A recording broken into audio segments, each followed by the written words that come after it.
Coming up in the LCS preview show, we reflect on Diamond and Darian's departure, get our fantasy rocked by Prolly, and let you settle a disagreement between Ja and Claky D. Don't touch that browser. The LCS preview show starts right now.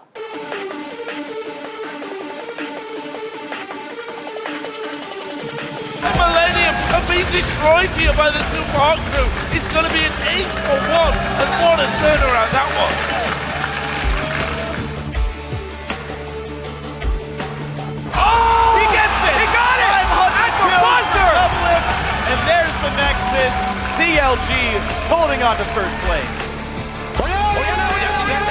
Good Fnatic chasing on this one. Tabs gets exploded by Peke. It's a perfect super week, ladies and gentlemen, for Fnatic. No way! Right to the turret! This is going to be first blood. That was all special right there. What a super week for Curse.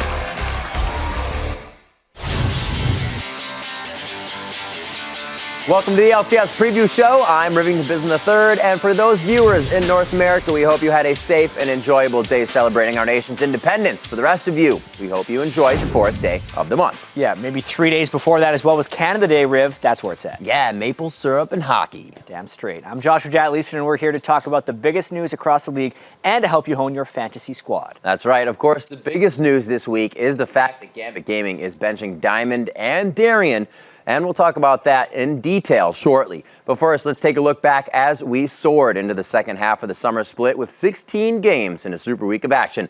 Starting with the European LCS. Our first featured matchup is between two of the top-tier teams, Alliance versus SK Gaming. Yeah, the big question coming into Super Week for Alliance was how good are they really? And since they're up against their most formidable foe in the first match, we're about to find out. You know what, being the first place team, they're still 3 games ahead. That's a big chunk, and with this one, it looked like they were only going to get further ahead in Super Week, putting SK down at every time they could. Check out that double Morellonomicon on Lulu and the Twisted Fate. Gave him a big mid-game power spike. That's the new meta. It strikes fear into the eyes of opponents, and a 21-minute surrender, apparently, coming out of SK. Kind of mind-blowing to start off a Super Week. What an impressive showing there by Alliance. People were thinking they're completely unstoppable, or how was SK actually faring in the Super Week? How were they faring? Super Hot Crew was looking to take a chunk out of them after that falter. Yeah, just jumps right on top of Freddy, even with the ghoul. He can't quite chase him down. Fast plays coming out of Super Hot Crew. They were ready to take advantage of SK being behind, and we jumped 58 minutes into the game. What a scaling AP team that Super Hot Crew brought to the table here with Selfie's teleport. The big thing that happened in this fight there is SK got separated from the peel of the Zyra. The caster being so big was a huge factor in this late game team fight, and SK, despite being able to hold it out this long, could not hold it any longer. A really great showing from Super Hot Crew all around throughout the game. SK trying a few different things. We've seen the SOAS, or we've seen the Yorick top, I should say, coming out of Europe. Yeah. But didn't work that time, unfortunately.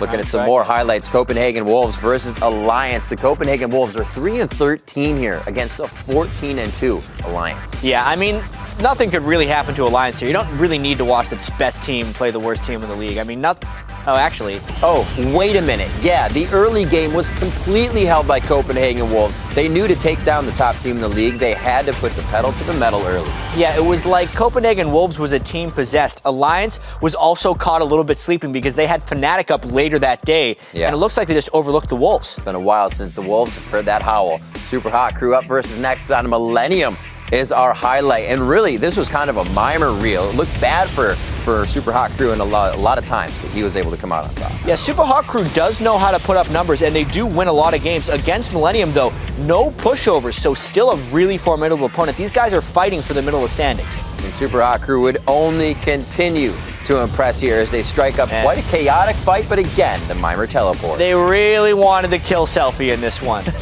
Really, really badly. Getting away, that's the way the cookie crumbles, and you're just left chasing. The tunnel leads into a complete ace as Mimer's picking up a triple kill in this one. And to add insult and injury, Selfie didn't even die. It was a complete run over there by Super Hot Crew.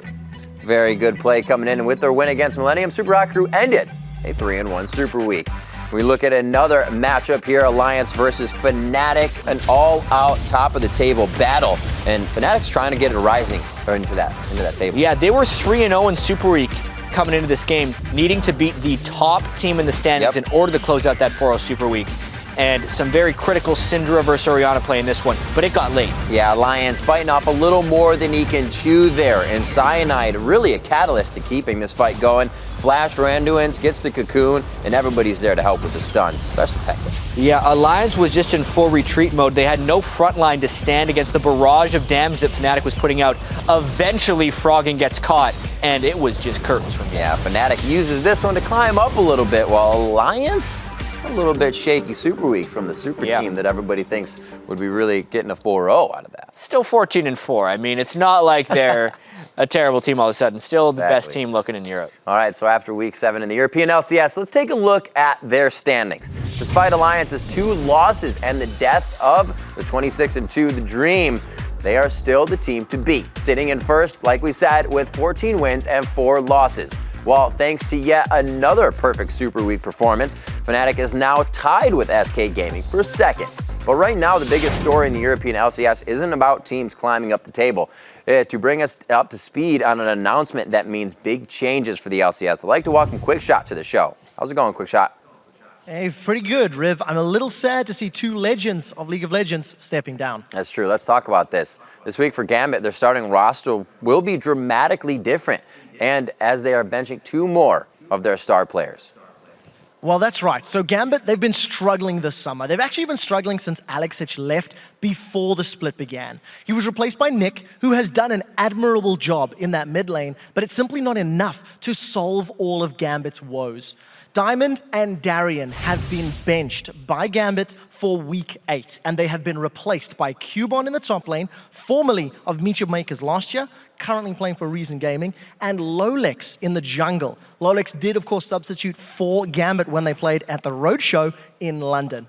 Now, Diamond and Darien, they've been playing together with the rest of the team since 2011, where they joined Team Empire. Empire then became Moscow 5 in 2012, and they went on a rampage, tearing apart European events and every Intel Extreme Masters they attended. Moscow 5 eventually became Gambit, where the team had a fantastic performance through most of 2013, including attending Worlds at the end of the year. And this is a drastic and worrying change for the team, considering how close they are to Worlds this year. Diamond took over the face of Gambit since Alex's departure in the summer split, and he's got an incredible list of accomplishments. I think he's one of the most innovative players that actually revolutionized the jungle role in competitive League of Legends. He played a bunch of unorthodox champions. Well, they were unorthodox at the time until Diamond made them standard. And I think the biggest ones that really stand out for me is Volibear and Nasus from Season 3.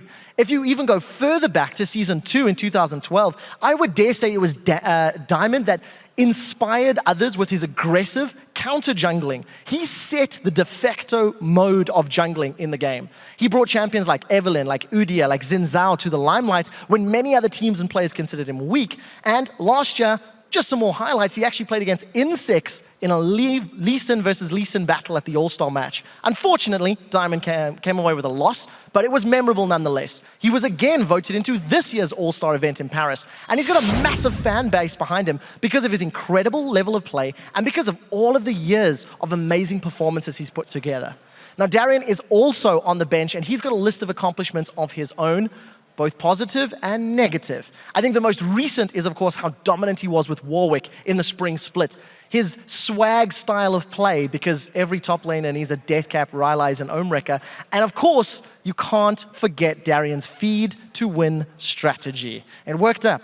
Both of these players represent pillars for Gambit. They've been with the team from the beginning. And the question is, how will they perform without 2 of their original 5? Very quickly before I go, this is a substitution, meaning they're not entirely out of the scene, but Diamond rather did say in a recent stream that he will take serious offers into consideration. It's something that we need to keep our eyes on. Well, we'll definitely be keeping a close eye on Diamond to see what develops there. Thanks again, Quickshot. As always, it's been a pleasure. And no doubt that all eyes will be on Gambit this week to see what happens. So let's bring in Shox, who's been speaking with the players to get their reactions to the news, which sent shockwaves across the social media. How are you, Shox? Ready to rock and roll, Riv. Likewise. So you've been speaking with the players on the European teams to gauge their reactions to this news about Gambit. What have they been saying? Well, Riv, first off, I talked to Millennium's Kevin, who has had years and years of experience versus Darien in that top lane. He isn't that surprised, and he thinks getting the right top laner will change a lot for Gambit. And I quote, because they will have a person that won't die so often and buy some wards for the laning phase as well. If you gank Darien, Kevin adds, 95% sure you'll get a kill. Now, Rockat Zazas agrees and sees Darien as the weak link in Gambit as well. Now, where the benching of Darien seems expected for most pros, the replacement of Diamond is more of a shock.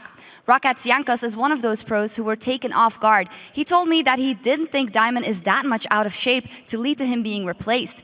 He adds that he feels sad about the news for Diamond and said, and I quote, "He is my idol and he inspired me to make it in League of Legends."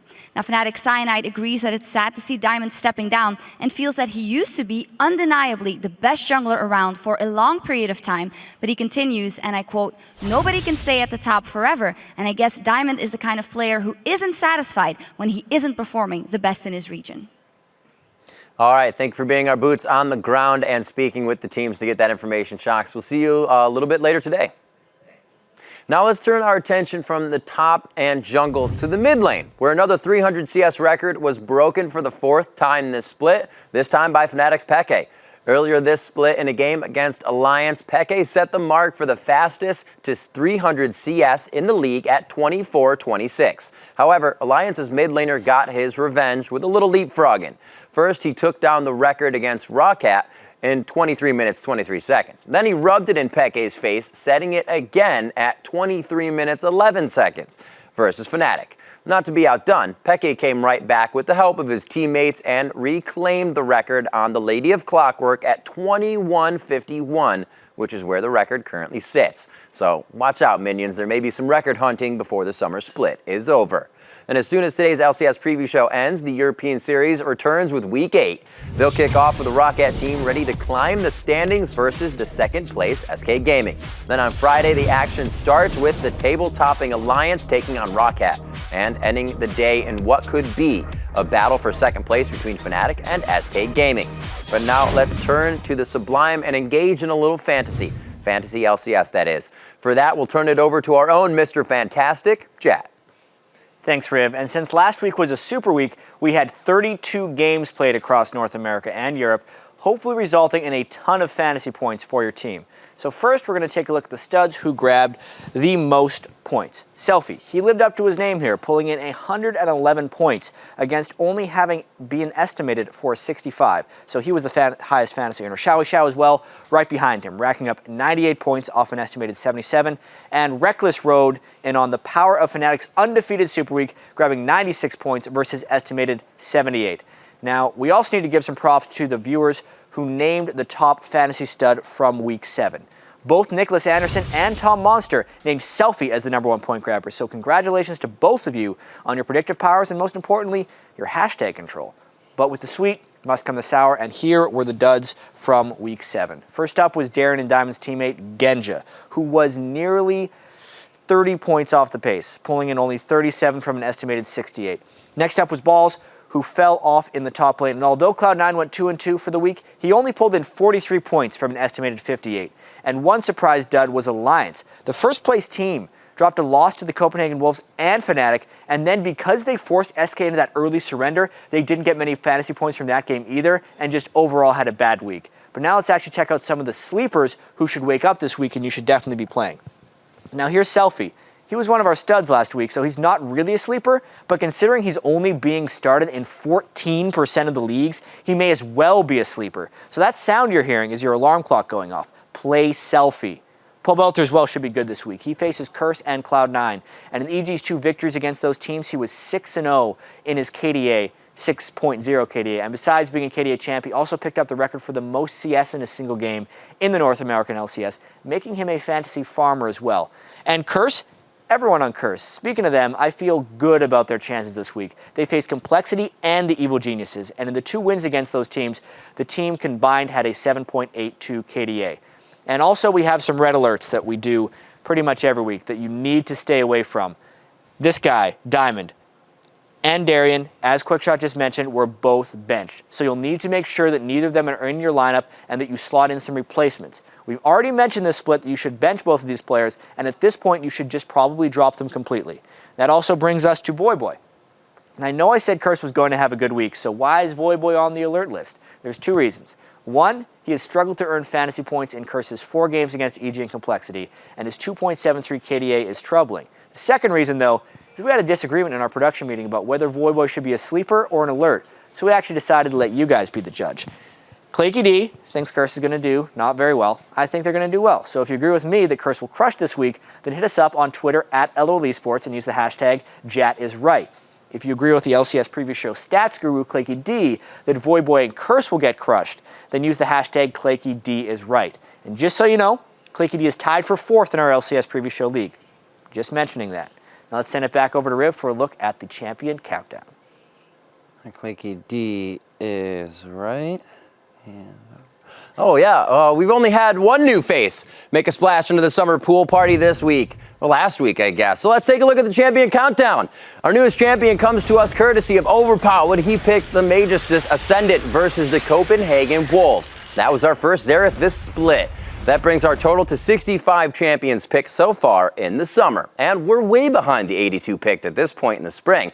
Unless some new champions start lining up for the diving board, this party might just fizzle before it sizzles. But one lucky viewer was able to call out our new champion, even though he might have been slightly late, or perhaps Chrono shifted ahead before he remembered to tweet. Either way, at any rate, Thomas Byron uncannily identified Xerath as our next champion to be picked. Congrats on your mental prowess. Let us know if the upcoming lottery numbers, if you happen to spot them. The day after they came out, even. So if you think you have what it takes to call out the next new champion we'll be seeing this week, send it to us on Twitter at LOL Esports along with the hashtag LCS Preview.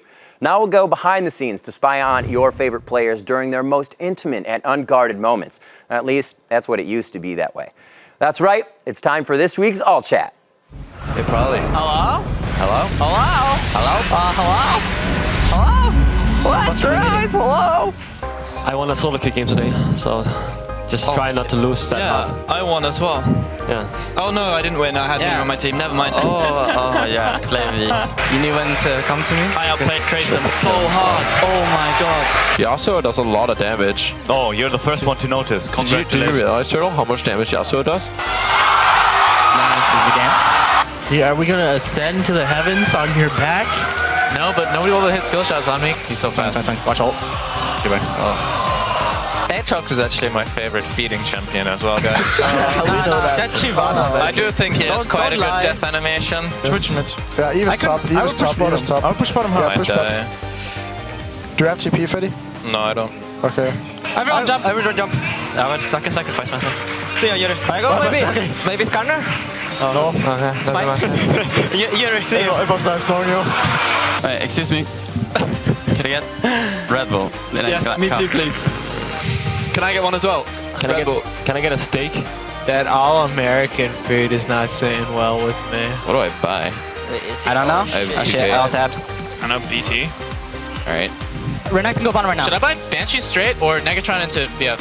I got Mobies. I'm taking the gamble. Alright, I got Large Rod. I have Infinity Edge. Like, this is a huge spike. Okay. Cop bought 2 IEs by accident, by the way. Oh my god, I'm so fucking bad. I bought 2 IEs. I'm an idiot. Okay. Can you refund or? No.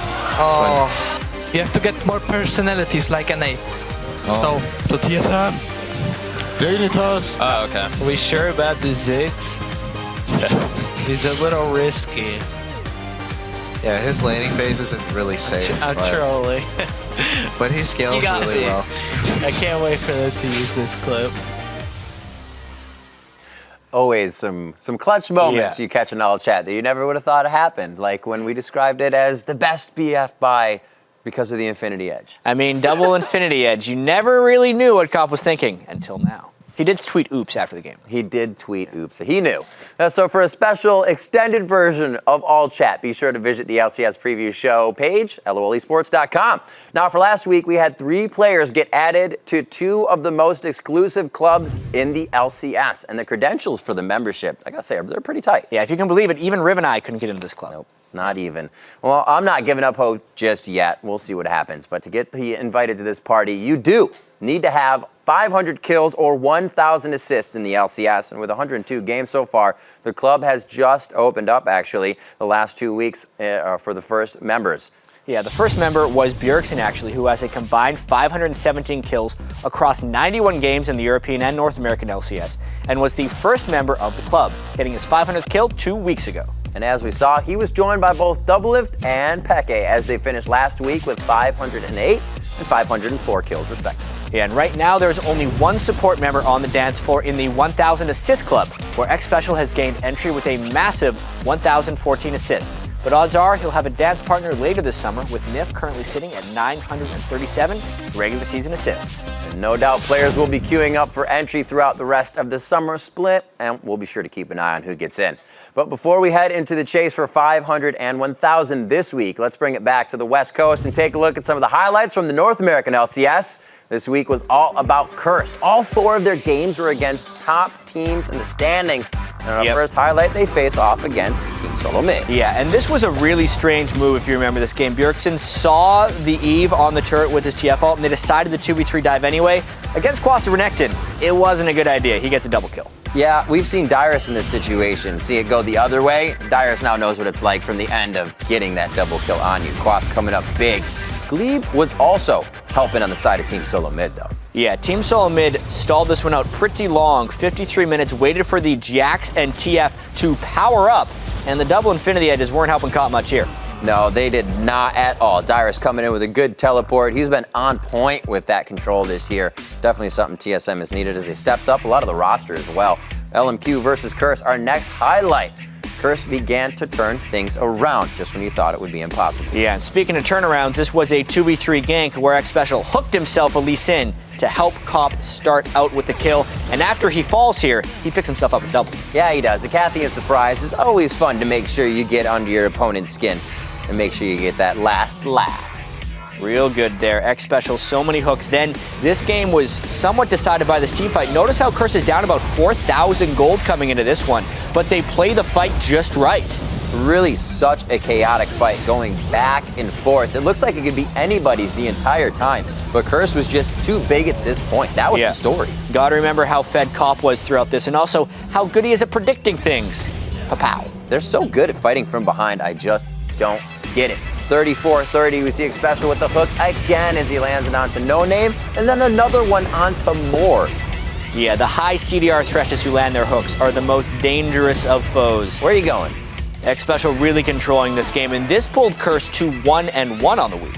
Yeah, they were really looking to make a mark. Up next, XSpecial and Cop had a tremendous day against Cloud9 in our next highlight. Like we said, they fought the top 4.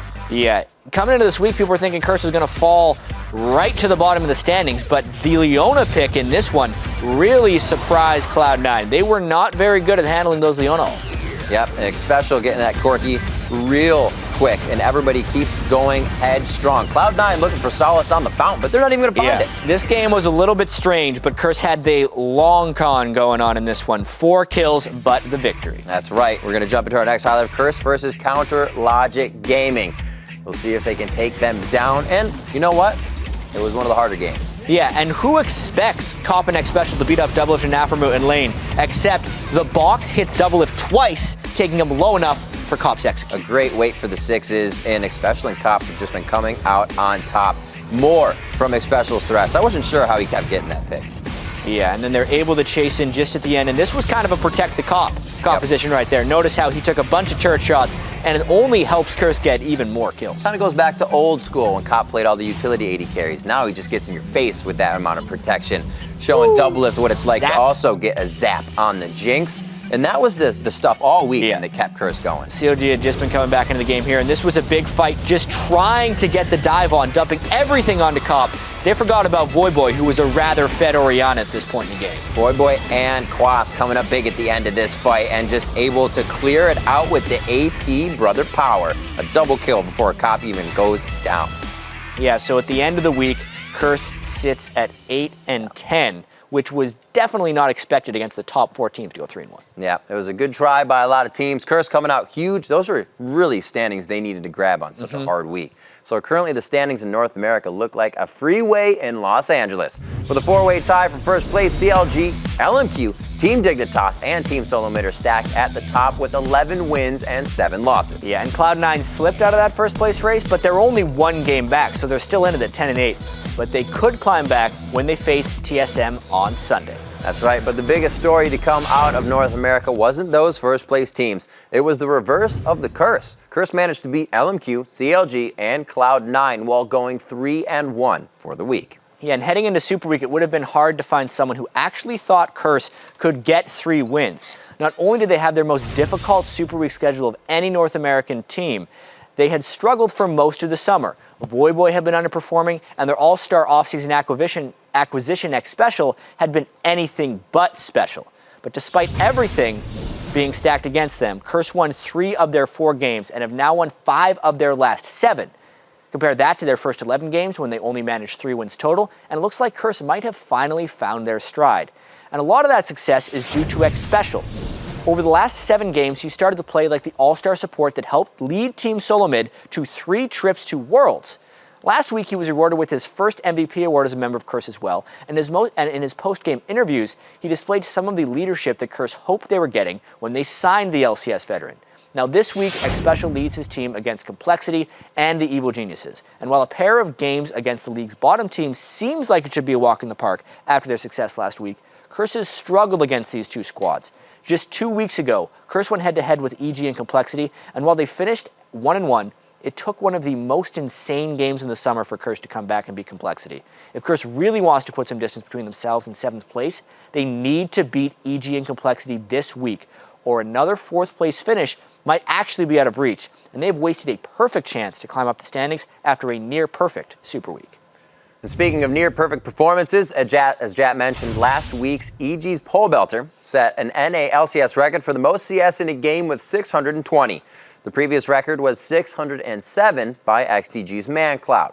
Of course, the fact that EG's game versus Complexity lasted 65.5 minutes helped, but we've had 60-minute games before, and no other North American player has reached this 620 mark. Congratulations to Pole Belter. We'll see you on the next All Chat. And we'll see if Curse can continue to improve as we head into Week 8 of the North American LCS. Saturday, it kicks off with Complexity versus the reversed Curse. Then, both teams are trying to climb the table. And Curse can try to turn their fortune around once again as they face the Evil Geniuses in the first match on Sunday, and we'll end Week 8 with Complexity versus LMQ. That's right, we're just about to get set into the games of Week 8, but let's take a look at the top 5 super plays from Super Week, or as Doublelift and Peke have the privilege of calling it, the Penta. At number 5, Peke reached a milestone in his career as he picked up his 500th kill. Pulls in 3 members, Agony's Embrace catches on 4. Yellowstar, he goes down. Shook comes around the side. Sino, the next focus. Shook's in trouble though. He gets caught out, and I believe Peke finally got his 500th regular season kill. And not to be outdone, at number 4, Doublelift picks up his 500th kill right before the buzzer. Kill of the LCS. Looks like he's not going to get it. He'll have to wait for the next game. Sneaky. Oh! He gets it! He got it! 500 kills for Doublelift. CLG holding on to first place. At number 3, it's Cop with a blind artillery shot over the wall. Vasily's got himself on the other side of the wall and can't return. As now Curse is 3 strong. Prediction! Hits it on the prediction indeed. Shot fired, 4th place, bad choice. Coming in at number 2, Selfie somehow saves himself and helps his team pick up the ace. Sonya's coming down, but the fish is already on him. Knock up onto Selfie, wild goes himself. Can he get away from this one? Speeding himself up, but has he got the help to get away? Creaton's been focused, Selfie's still alive. Creaton is going to go down to Impaler, and look at this. Selfie somehow survives it in turning around, and Millennium have been destroyed here by the Super Hawk crew. What a turnaround that was. And your number 1 play this week was Dexter's double kick, double kill. To rift away, using what he can to keep himself alive. Going in onto Kaz, he has to be very careful here. He's got some slippery opponents. He's trying to fight a double pickup. What a composition and camaraderie coming in from Lincoln Dexter. And suddenly everything is working for CLG. Only more big plays to come this week. If you missed any of the LCS preview show, or you're like that guy from Memento and you don't remember if you missed any of the LCS preview show, then head over to lolesports.com. I got a tattoo on my arm. Tell me where it is. Right between the leagues and tickets tabs at the top of the page, you will find the digital home of the preview show. And that's also where you can find the VODs tab, which will take you to our brand new hub that allows you to relive games across the league. All right, that just about does it for us. But first, as you know, we give out a lot of fantasy advice on the preview show, but we're also playing it as well. In fact, last week, cameras caught Kobe and myself when we were checking our fantasy scores, and the footage from that shoot is this week's last hit. I think we're just here to ruin people's fantasy points. That's it. That was a good hit. Cutie Pie goes down. Robert flashes. He gets the explosive hit. Complexity is going to start pushing mid lane. Complexity did not suffer a single casualty. It's going to be another game won by Complexity, being the underdogs coming out. How many times this week has a team won down by 10,000 gold? 51-50 into the game. Yes, Complexity takes down Dignitas again. It was a tough one for Complexity, but somehow they take down the #1 team in North America.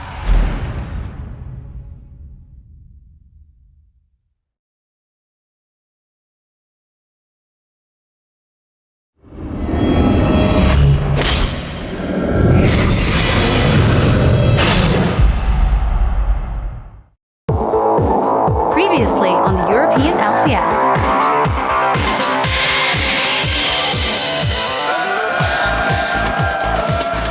Kevin dives in front of the outside, and it's blasted. Counter-strike onto 4 men. Oh, Darian has been completely baited into that one. They're just taking everything from SK. 12-0 in kills. Not a single reply from SK Gaming. And it's a 20-minute surrender, ladies and gentlemen. Well, I'm going to get that one legendary now at 8-0-1. They're just going to bully their way in onto the turret. I have no idea where Copenhagen Wolves have found this level of performance. This time, they made absolutely the right call. It's a perfect Super Week, ladies and gentlemen, for Fnatic. It's the 4-0 dream.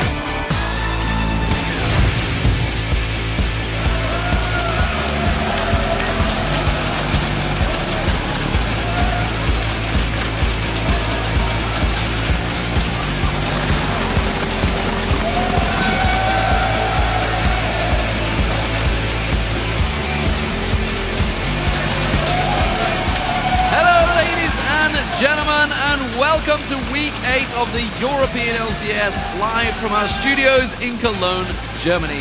I am, of course, Lee D-Man Smith, and here with me is Martin DeFiscio Linger once again as we prepare for the next 4 weeks of the summer split. And we saw the standings at the top of the table get even closer last week as the teams battle it out. And with the playoff spots on the line, we'll definitely be looking for some more changes this week. Absolutely. So here is the current table after our 16 matches last week. Up at the top of the table, well, it's Alliance. They are still in the lead despite a 2-2 Super Week.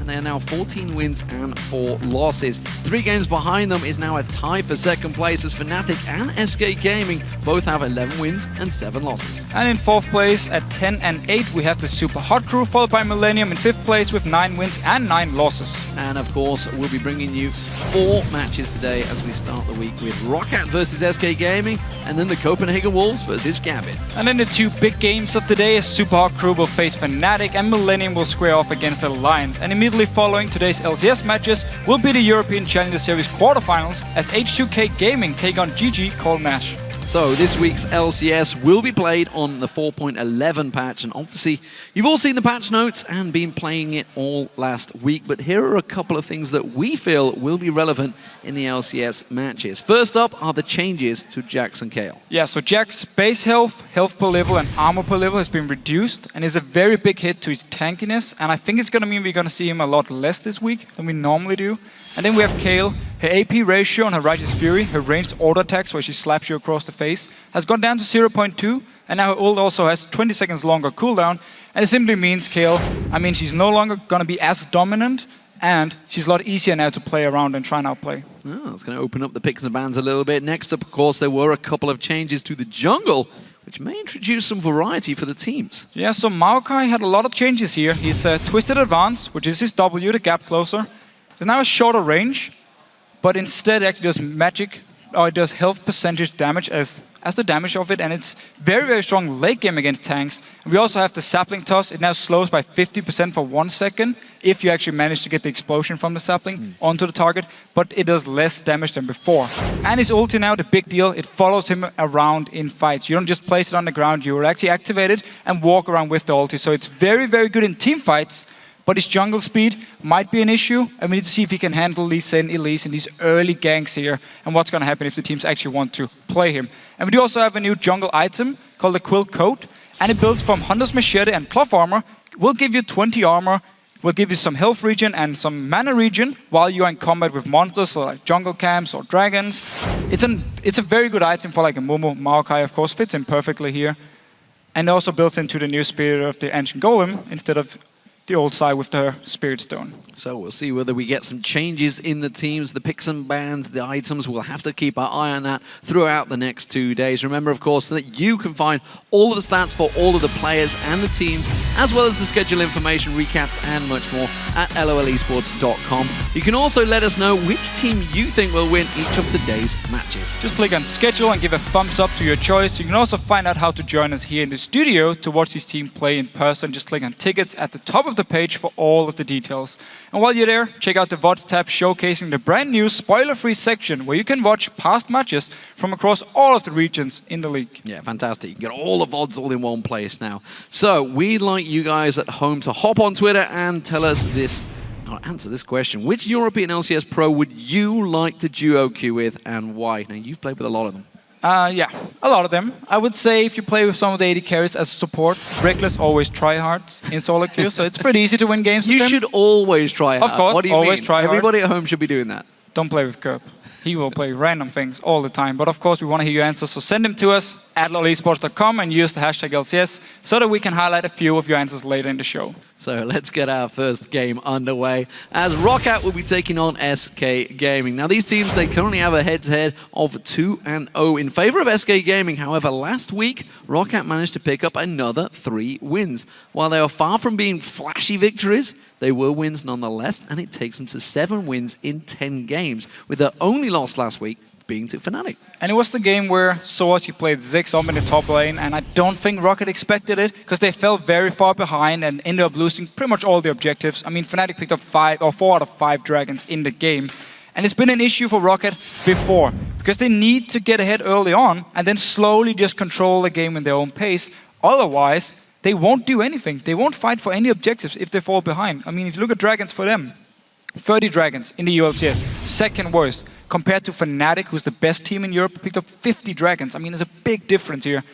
One thing, however, they do well, 14 first spots. As a team, the most in the EUCS, and Jankers, he picked up 8 of them for himself. So he's definitely doing a very good job knowing where to gank and when to gank early on. Well, SK Gaming will be looking to get back to winning ways, as they only managed 2 wins during Super Week themselves and are now tied in the table with Fnatic, their old rivals. During that Super Week, of course, some serious cracks appeared in the armor of SK Gaming's early, mid and late game as they got picked apart by Alliance and the Super Hot Crew. Yeah, so they managed to beat the lowest ranked teams, Gambit and Copenhagen Wolves, but against Alliance and against the Super Hot Crew, the close competitors in the league, they just couldn't do anything. And it's the same issue as before. Very weak early game. I mean, they're the team actually picking up the least first spots in the LCS against now Rockat, who picks up the most. So we need to see what's going to happen early on in this game here. And Candy Panda, he said last week, they don't really pick for the lane, they pick for the mid game and for the team fight, the synergy as a team here.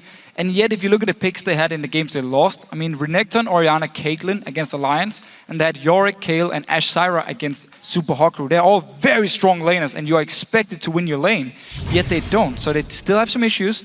They do know how to close games, however. So once they get the lead, they can close it out very, very fast and have the fastest average game length in EULCS. Yeah, fantastic. We'll see how it works out between these teams. Of course, SK Gaming is coming into this match with their guard up after facing Rockat's unusual style in scrims. But Zazas, he's confident his team can topple what he thinks is a predictable opponent. I think Rockat plays different from scrims to LCS, like a lot. In scrims we like always lose against them because they do so weird shit, and then in LCS they play is like so different. They're not that scary in LCS at least. They always make fight, but they're in better position and they know how to create those situations. So if you don't give them away a lot of objectives, I think you can beat them. I think right now they're playing just to not lose, and they're not playing to win. So I think that's our biggest weakness. If we can just play standard, then we will win. I can pretty much predict how they will play or what they will pick. I know before the game what their picks will be. Fred is always playing pretty much bully top lane early on, like Renekton and Aatrox are his favorite champions. Svenskeren doesn't gank top, only he focuses on the bottom lane pretty much, and Hipster J is just playing some, never assassin, just some farm heavy champions like Orianna, he played Nidallo or Ziggs. That's how they play every single match almost. We might do the same kind of way that we won last time against them, the more secure way. Yeah, we like to pick team comps that do fine in lane. They won't lose the lane, but they won't win hard either. And then they just fit together in the mid game, so then we can make plays around objectives. We as a team were thinking about some crazy strategy against them, like maybe not super crazy, but something new.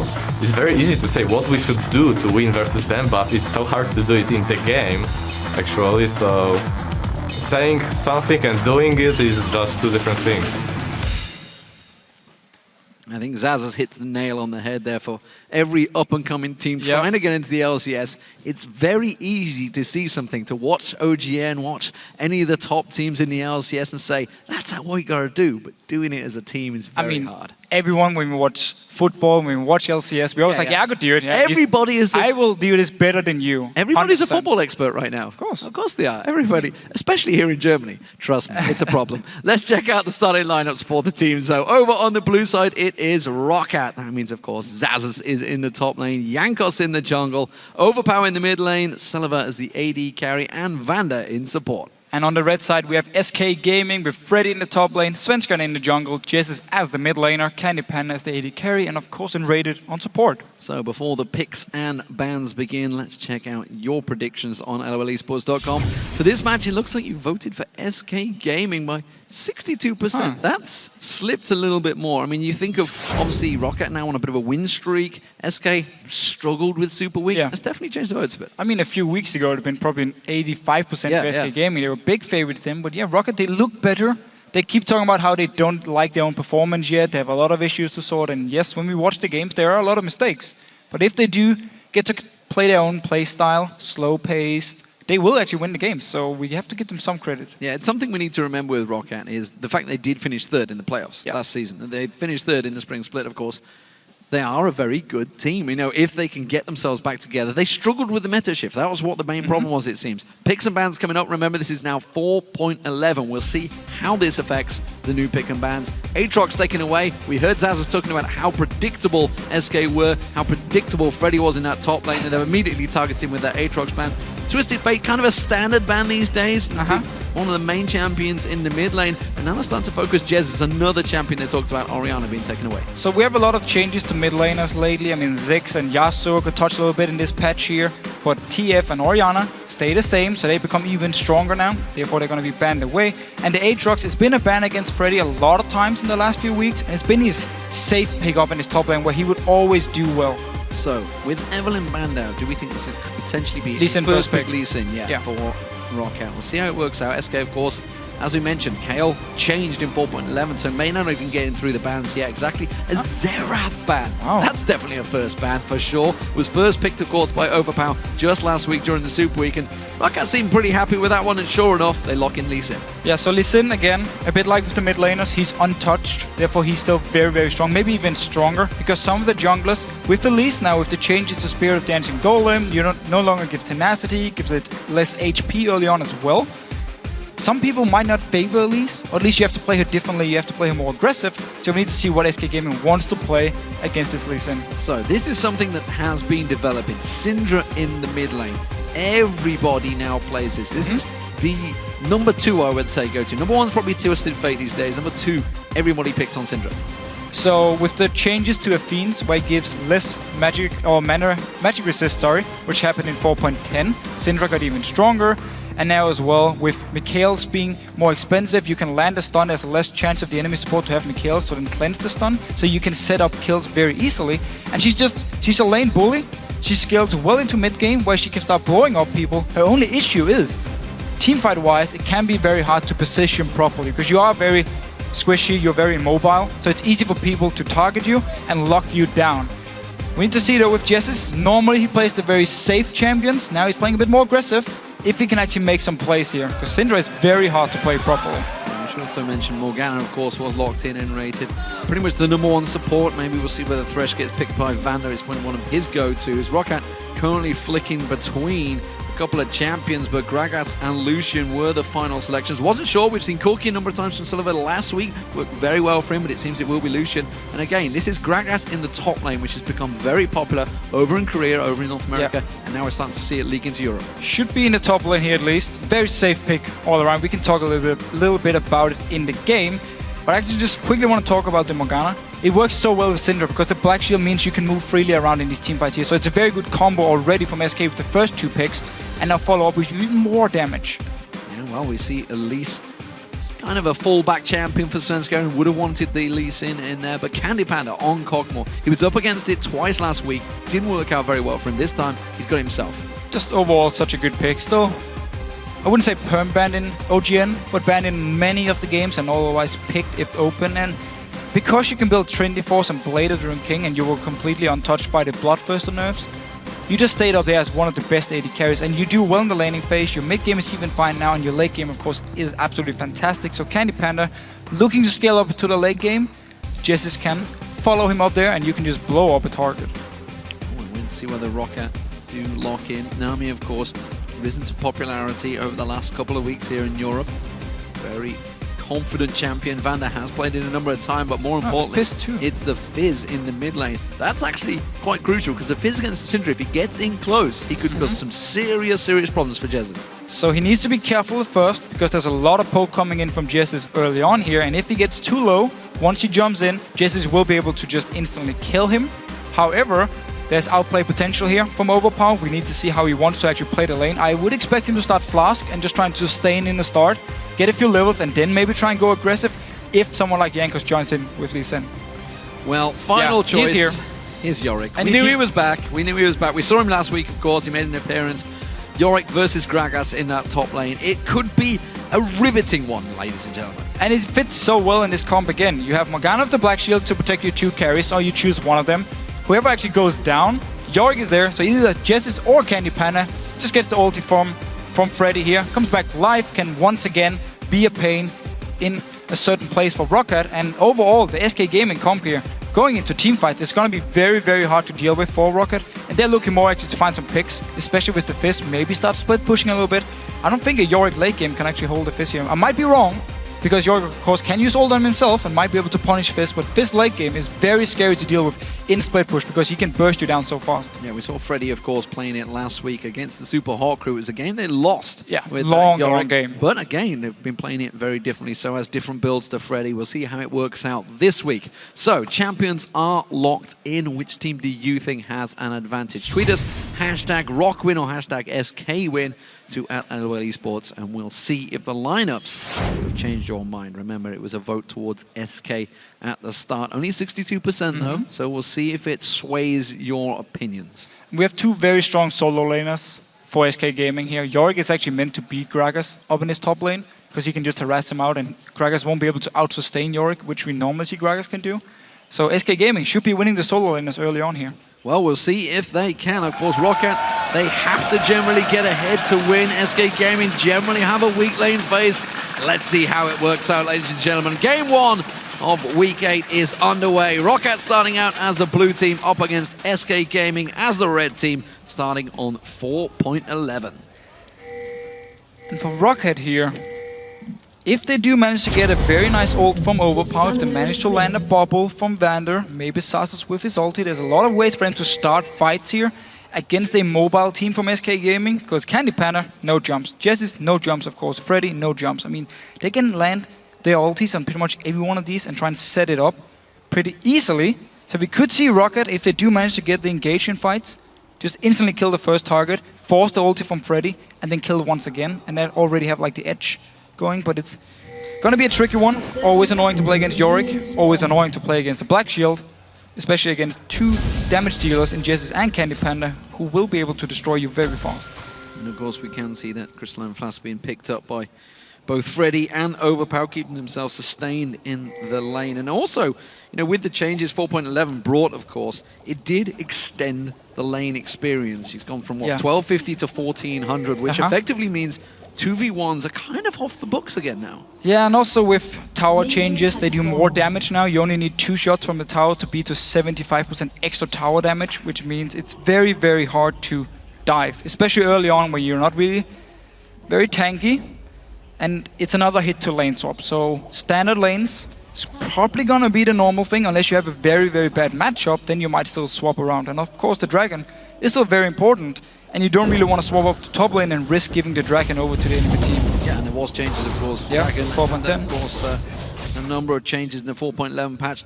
Please feel free to Google that, but on a separate screen. Don't switch away from the stream right now, because this game is underway. Bottom lane, this is where we're interested to see how this focus is going to go. Kog'Maw we're expecting to be a little bit weaker until around about 4 level 5. Yeah, I agree. I mean, Lucian is very, very strong early on, and with Nami who puts the E onto him, he can trade really well. You have sustain as well from Nami, you don't have it from Morgana. So definitely in favor of Rockat here, 2v2 in the lane. And also, you can max your W on Nami, use it on Morgana when she black shields, and it will actually break the black shield, and therefore you can land the bubble afterwards. But you need to get at least a few levels into your W first. You can see, of course, Vander there poking around, using exactly that double, which I'll give you the exact name for, because you guys at home might love that one. It is the ebb and flow, of course. Beautiful. Absolutely. That is going to be crucial. The Aqua Prison just coming out of Vander. If Candy Panda gets caught, which he did against Alliance last week, Nif managed to catch him in that bubble. That was the first blood that came in there. He's got to be very, very careful this week. Pretty much for the entire game he needs to be careful, because again, we talked about it just before. Lee Sin wants to get to him and kick him back. Gragas wants to ult him back to the team. You want to land the bubble. Fizz wants to jump him. I mean, everyone wants to go towards him. And Jankos here going towards Svenskeren. And again, you talk about the Lee Sin kick. It's another thing that caught him last week. Yeah. We are seeing Svenskeren, though, getting caught out. Jankos, trouble in his own jungle here. Syndra does manage to actually knock him away from Svenskeren. Overpower comes around. He fancies putting some damage back on this one. It's a good return, and it forces the flash from Svenskeren. And we didn't actually notice this before, but Overpower is running teleport, so no ignite. On Fizz here. Instead, he's looking more to use the double teleport with Sazes to play the global game, split pushing around here, use the teleports to create an advantage, and then punish SK Gaming if someone moves down to try and stop him from split pushing. Because there's only one teleport on the side of SK Gaming, and that's on Freddy. Well, with both flashes burnt for the junglers, who does that punish the most between Jankos and Svenskeren? Obviously, both have, you got the repel, the kick, everybody's got their own gap closed there. Really depends on how aggressive you want to play the ganks. If you use repel in as a least to start the gank, it's very, very risky now without the flash, because if Jankos is there to counter gank, there's no way for you to get out. Listen, a bit more mobility, jumping around, can use the Q to engage and then save W in case you want to back out of the fight. So it should be in favor of Jankos here. And we can actually talk about Elise a little bit, because Spirit of the Ancient Golem changed, no tenacity, gives less HP early on as well, gives more late game because you now get bonus HP, 25%. So I actually expect Svenskeren to go Spectral Raid and focus more on some AP early on, be very aggressive, maybe even Moby Boots and just gank around. It means team fights are going to be a bit harder for him, because he's going to be very squishy in the start. But as long as he plays them properly, he can get a lot of damage off. And Jankos just looking top lane, nothing happening. Oh, Aqua Prison blocked out nicely by that Black Shield. That binding does land from Enrated, stops Selavar attacking, but Candy Panda taken very low. Heal was used in that exchange as well, so he's backing off to base. That's going to give Selavar some chance. You can see he's immediately trying to shove that wave back onto the tower. Yeah, so getting this wave to the tower, as long as Enrated won't be able to freeze it just outside, they should make sure to push it all the way in, deny some farm from Candy Panda. And we actually do see them push it all the way in here, so very nice. Not even going to recall himself, probably farming up maybe for BF Sword for Selavar here. Let's see if he's going to rush in towards that one. We'll see how it works out, of course, because these Lucian players have been going very differently. He is going to back off. Let's see how he builds it. We can see Candy Panda, of course, going towards a Vampiric Scepter early on. It's another Vamp Scepter for Selavar. I wonder if they're both going to go Blade the Rune King here. Yeah, so either... I mean, we're going to see Blade the Rune King as first item for Selavar. Candy Panda can maybe still go towards Trinity Force and just delay it a little bit, get the early lifesteal. But he could also go towards Blade as the first item, making it a little bit more squishy. But we'll still have a lot of damage in these fights here with the 8% on hit, of course, from Blade of Rune King. So let's talk about CS records for a moment, because of course Overpower is in this mid lane. Jesus, do you think he fancies maybe trying to go for something here? Overpower was the person that both Peke and Frog and got that record against. Very Which true. I'm sure he played absolutely Lulu. despises, by the way. Of course. He played Lulu both games against Orianna, I believe, and he couldn't actually stop them from farming Raves, even his own Raves. They kept taking them away from him. I'm not sure Jesus will be able to do the same. And you actually see both of them farming really well here. Teleport was used by Overpower, so another good thing about the teleport for him. He could take some damage in lane while he farms, go back to base and teleport in, and Jankos staying around here. Here's all onto Jesus. There's the fish thrown out. He flashed it a little bit late there, but he does manage to get away. The stun does not catch on. And that's a problem, though. Syndra, of course, fairly immobile. With that flash now burnt, which is exactly what that gank was aimed at. 100%. It does give Rockat an opportunity. And about 75 seconds on the ult from Overpower, then they can try once again, jump onto Jesus, put the ult onto him, and try and get a kill, unless Svenska is around to help him. Freddy in his top lane together against Sasus is actually winning the lane on farm, like we expected with the Yorick, and just poking away. Both of them might already used teleports, so we do see very, very standard lanes farming away now, because with the lack of lane swaps, we won't really see the early dragons anymore, because you're laning in. It's way too risky to just run straight down to dragon with so many people around. Yeah, the 3-minute dragon, the 3:30 dragons are seemingly a bygone era in 4.11. We'll see, keep our eye on that, how it develops. So, blue buff for Overpower, important for him, of course, keep that cooldown and mana ticking up there. Barrels being rolled out from Xaxus, and this is a different Gragas from what, of course, what you used to see back in Season 3. It is no longer the crazy powerful monster it is, but it's of course a very tanky, annoying monster. But then again, they're both annoying champions in that top lane. So Gragas normally builds Rod of Ages as his first item. He needs to get some tankiness going, because you want to get in the face of people, you want to bonk them in the head with your big barrel, with your W, of course. And therefore you need some tankiness, otherwise you're just going to die pretty much instantly. Unless you want to focus split pushing, you can actually build like Lichbane into Hourglass and be a split pushing monster. SK though, invading in, no ward on the red buff. So basically just blind checking it. I wasn't sure that Sven was looking to maybe get a ward down there. He did move in with Jesus and support. Candy Panda exchanging with Celibar. Kalin being used actually. Aqua Prison catches on Enrated because he had to use the Black Shield on Candy Panda. Celibar slips to the side, doesn't quite get the damage down, but again, Candy Panda very, very low in this bottom lane. No potions, heal is just about to be ready, so he is going to stay in the lane.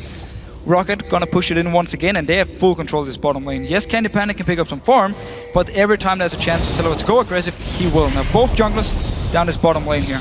Jankos passes through a ward in the Triburst. They're fully aware of his positioning. They're actually going to try and use the Candy Panda as the bait. You can see Life steals himself up a little bit of health there, while Svenskeren stays just off the side, unseen so far. We do also see Svenskeren with the Spirit Stone, so he's going towards Spectral Raid. More aggressive, more AP. Less HP, of course, so he needs to be very fast at hitting all his bursts and then back away, otherwise he will go down. And of course, Celibar going to very, Jankos going to very standard. At least I don't think there's any other option on Lisa. Keep him low there. Freddy getting a belly slam to the face. Xaxus, of course, getting that extra goal from the Ghouls if he gets the lances on them, so we'll keep our eye on that. It does technically count as CS count, but as you can see, Freddy, he's quite some way ahead in this top lane now. We need to see Narsus as the hard counter to Yorick again. Just farming on the Ghouls. Every time getting stacks on his Q. But Gragas, I mean, it's a pick we have seen in Korea for a long time actually. Also in NA. And now finally the European top laners pick it up. We just need to see if they want to build a little bit different, if they want to go very tanky, want to go a lot of AP. I mean, how exactly they want to build it and what the purpose is going to be for them in teamfights. Because late game, he doesn't actually do too much damage. I mean, he's okay, but he's more utility based. He has the slow, he has the knockback. A lot of CC he brings at least, and a lot of chances to set up ganks or set up kills. Yeah, Gragas is something we talked to. We talked to a lot of the top laners, of course, last week. We're saying you guys are going to be playing Xaxus. We've seen it so much. Jesus is going to have Earth popping up. He's going to go down. Here's first blood potentially coming in. It's Jankos that takes it. Svenskeren trying to counter the ignite will get him. Overpower trying to turn the damage back around, and Svenskeren is going to get a bit of poke back there. So trade mid laner for jungler. So Jez has actually managed to get the kill here. Went in favor of him. He will lose all the farm, while Overpower can try and push it in against Svenskeren here. But we did see the gank. Ulti was ready from Overpower. No flash on Jesus was used last time. Jumps in, gets the kill with Jankos. But managed to at least trade 1-for-1 because Svenskeren came in. And Overpower dancing around a little bit again. Well, we talked about Rockat, of course, getting the most first bloods in the lane, and they get it once again. Yeah, it's against the team against the SK, and it's the team that struggles in the lane phase. However, they are ahead in goal right now. Zazas has been back. He's teleported back to the top, so that's down on cooldown right now, and he's going to try and put some pressure on you because he's got himself that catalyst to protect the building up to the Rod of Ages. Zazas happy to take a tower hit, and Freddy is under a bit of pressure. He's got no mana, so it's time to run out of those ghouls. Freddy's doing the same thing he did last week, where he builds Chalice as the mana regen item, and then he builds in towards a Trinity Force. We need to see if he wants to buy it here, or build towards it. No, he's actually going some early magic resist against Sasa, so just want to stay and farm in the lane, and build pickaxe on a longsword here. Could be towards the Tiamat maybe. Manamune, don't know which way it's going to go. We'll see. Well, then you would need the tier. It would be very weird if you built towards Manamune now. It would be very weird right now. We'll see where he goes with that build. Of course, he's different from how he did it last week, but he's had a week's worth of experience back on Yorick, as Soaz would lovingly refer to it. Every time I see him, I give him grief about that one. He's like, why you keep picking on Yorick? It is a fantastic champion. My French accent, sorry guys. Yeah. So Svenskeren in this mid lane, sweeping out. They have switched across, and as I was about to mention that, Jankos didn't have one. Candy Panda being blocked out, the Cullen taking all of the damage and rated, blocking off like a good support, but there's a blue invade currently on from SK. Jankos is moving in, Overpower is nearby with ult and flash ready. Flash up for GS as well, they will actually start it instantly. Jankos here. Smites it. Didn't smite it actually. Svenskeren got it. Svenskeren got it and rated, caught out. Candy Panda, Sven rated is going to get focused. Tebler not quite able to catch him. The heal being used from Candy Panda brings him back to life. Of course, he used the Black Shield on Candy Panda and quickly became the target. We just see the same thing every time down this bottom lane here. You put the E onto Lucian from Nami, you dash forward and you just go for these trades. And SK Gaming is forced to back away every single time. They didn't die, however, and still farming. Jez is splashing gold here from Overpower. Yeah, Flash being burnt once again from Jez. We'll keep our eyes on that one. Jankos absolutely will fancy that, but he's just passed the ward, and now they're going for the blue steel themselves, of course. It was just smited away. Jankos is looking to get that one, but Svenskeren's here, ready and waiting. Double buffed up. He's actually moving towards this bottom lane. Jankos just staying around. There's a good ward from SK Gaming up in the tri-bush behind the tower to see if Jankos moves in, because in rated without any flash, and they're down to 50%. Could be an easy target if Rockat wants to dive onto him. Blue buffs up. Jankos needs some help and support here. Overpower has teleported back to the mid lane.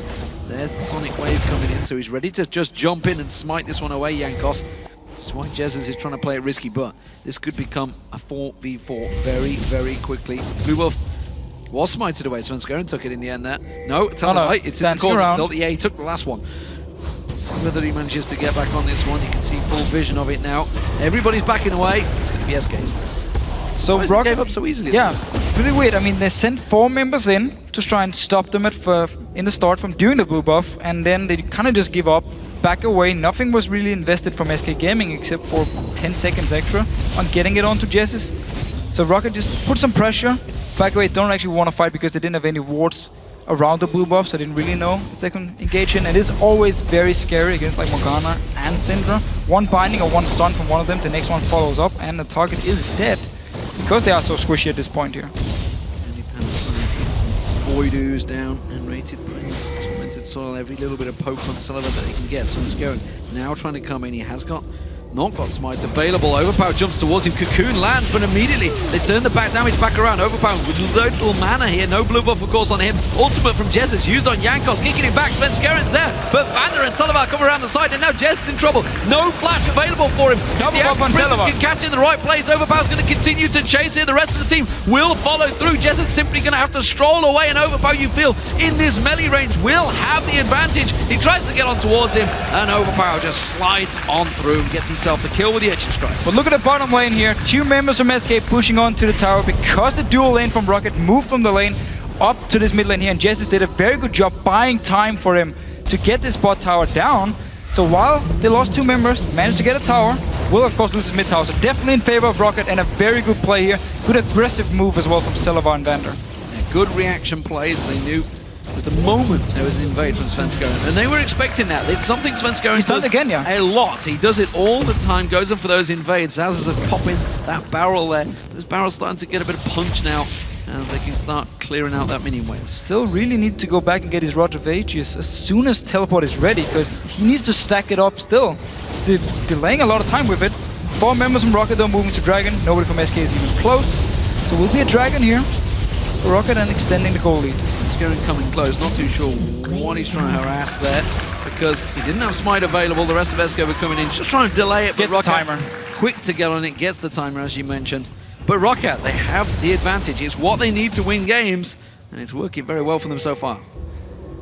This is gonna be an issue though. Overpower has no wave clear unless he can jump on the minions, so SK Gaming just sent multiple members in and take tower. Well, that was pretty sloppy from Rockat there. They showed themselves, all backing away down the bottom, all went back to base. SK went, well, okay, we got 4 guys in the mid. Let's take an advantage, and a turret for the Dragon, a mid turret more importantly. Not sure that trade was worth it for Rockat, not something they wanted to happen. And Rockat was actually very healthy. I mean, every member was on full HP after the Dragon. It was only Svensson checking. I mean, they could easily have run to the mid lane, clear another wave, and then start recalling. Not everyone at the same time, at least keep Celabar with calling to try and clear the wave, because SK Gaming, it was too easy. As you just said, they just moved in. Okay, only if Fizz is here, you can't clear the wave at all. Easy peasy. Yeah, easy stuff for them. So, the game is starting to move on into the mid phase. It's generally where SK start to get a grip of the game. They are still, as you say, of course, 100 gold. And the Essence Reaver. Ah, right, yes. Freddy picking up. Oh, Dark Binding landing on Celabar. Stun's going to go through as well. Celabar just melted on the tower. Such a good pick comp from SK Gaming when you have so much single target CC, land one, follow up with the rest, and you're locked down. And you have so much single target burst with the least building AP and a Syndra, of course. Very, very good use of the pick comp here from SK Gaming, pushing on to the tower. And I can't believe I didn't even think about Essence Reaver. First time we see it though. It is the first time we see in it. 4.11. Gives 10 extra attack damage compared to 4.10. Well, SK Gaming, as I said, moving into the mid game, becomes stronger and then just push on towards the tower.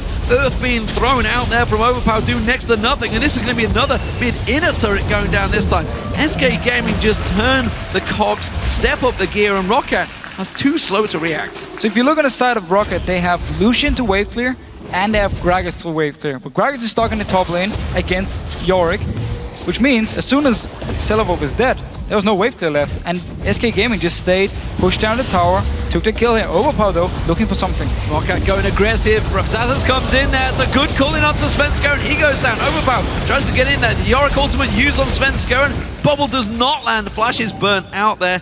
We do see, of course, the scrying all being used to check positions, but no tower gain No yet. Candy Panda up in top lane. He's running down towards the bottom lane. Only Jess is Enrated and Freddy to try to defend this tower, and all 5 members from Rockat here. Risky defensive play from SK. Can they keep back it away? away? They have to back off, and that will be a tower gained by Rockat. That still puts them at 3-2 behind though. Question is, can they keep pushing this top?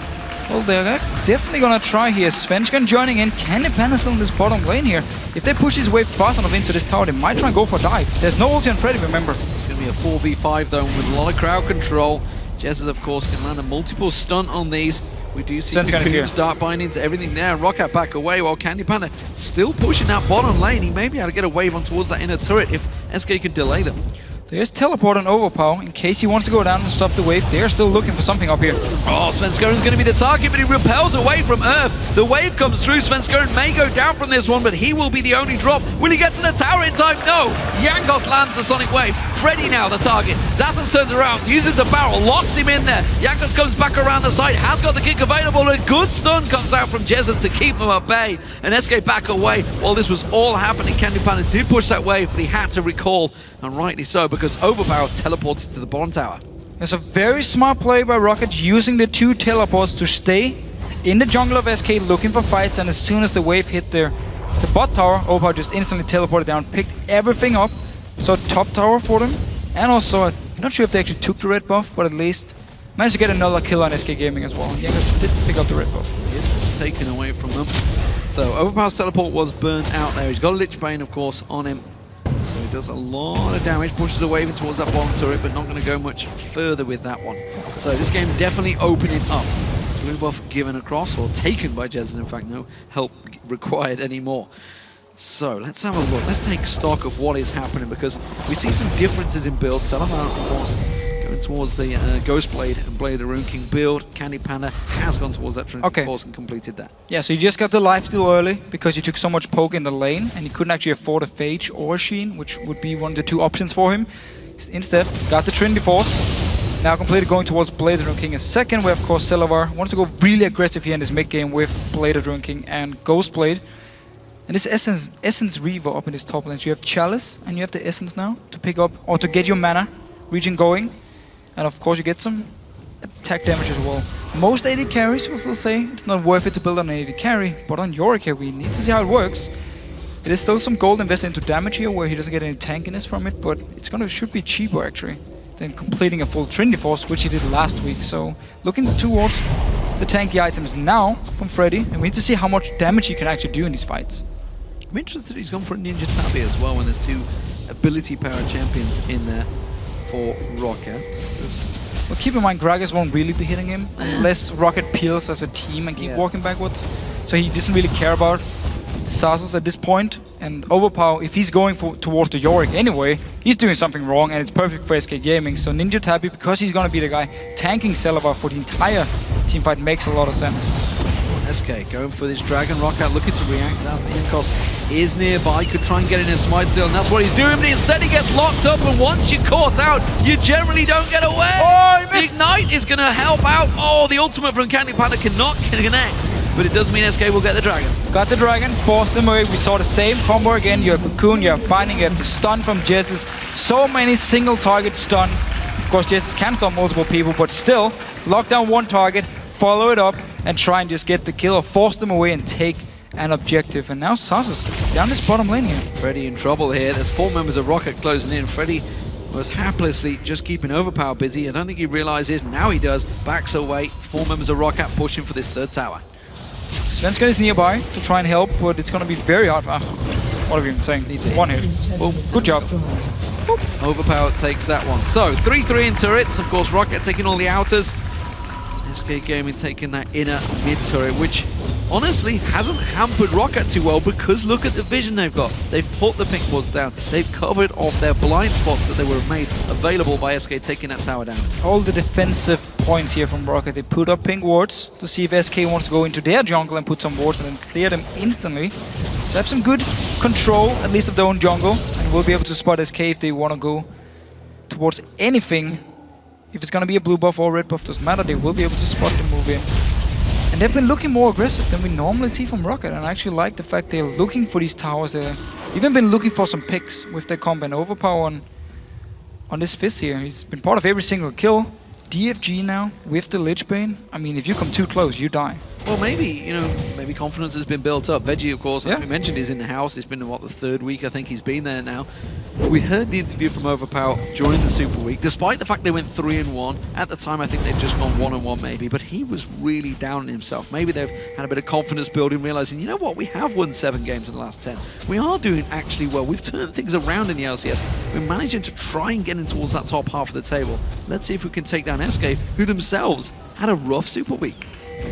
And we also, of course, have a new patch where some teams often feel like, oh, this is our patch now. Things are really working for us in scrims. I saw Vander, he said himself, we've been doing pretty well, been winning some scrims here, we're feeling very confident, and it's what they need. And I really like the fact that banned Evelyn, first pick Lee Sin, put full priority on it, and now forced Svenska into a bit of a new playstyle on Elise. I mean, we see his build going for early magic damage, we have magic penetration.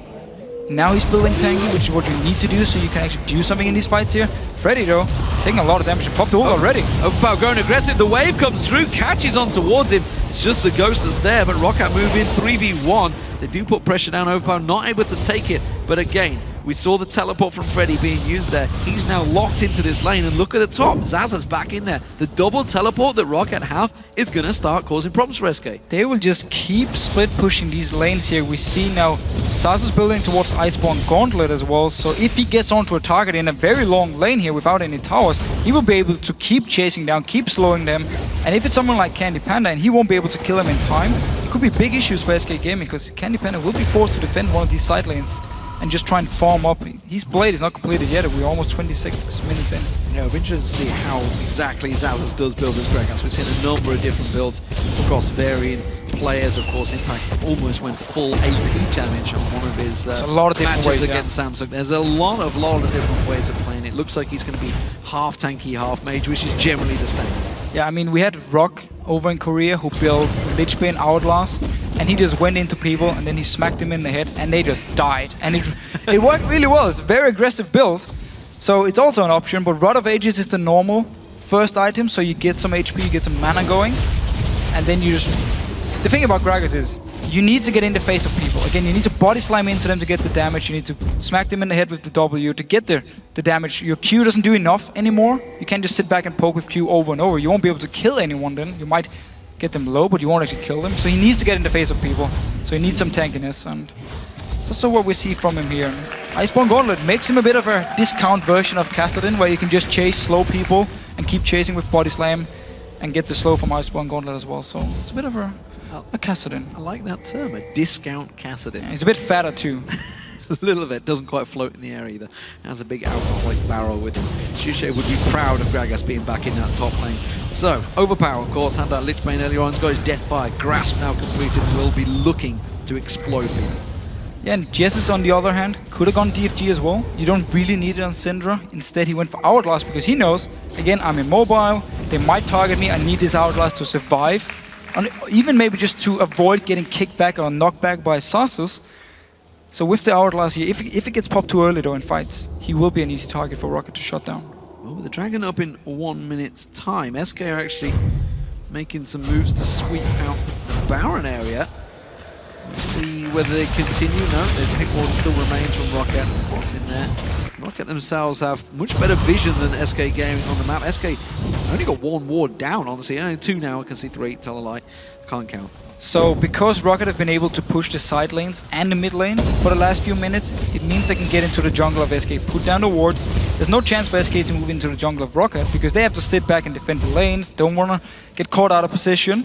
So because Rockat have controlled all the lanes, they've been able to put some wards, and now basically waiting for this dragon to spawn in about 20 seconds and then look for a team fight.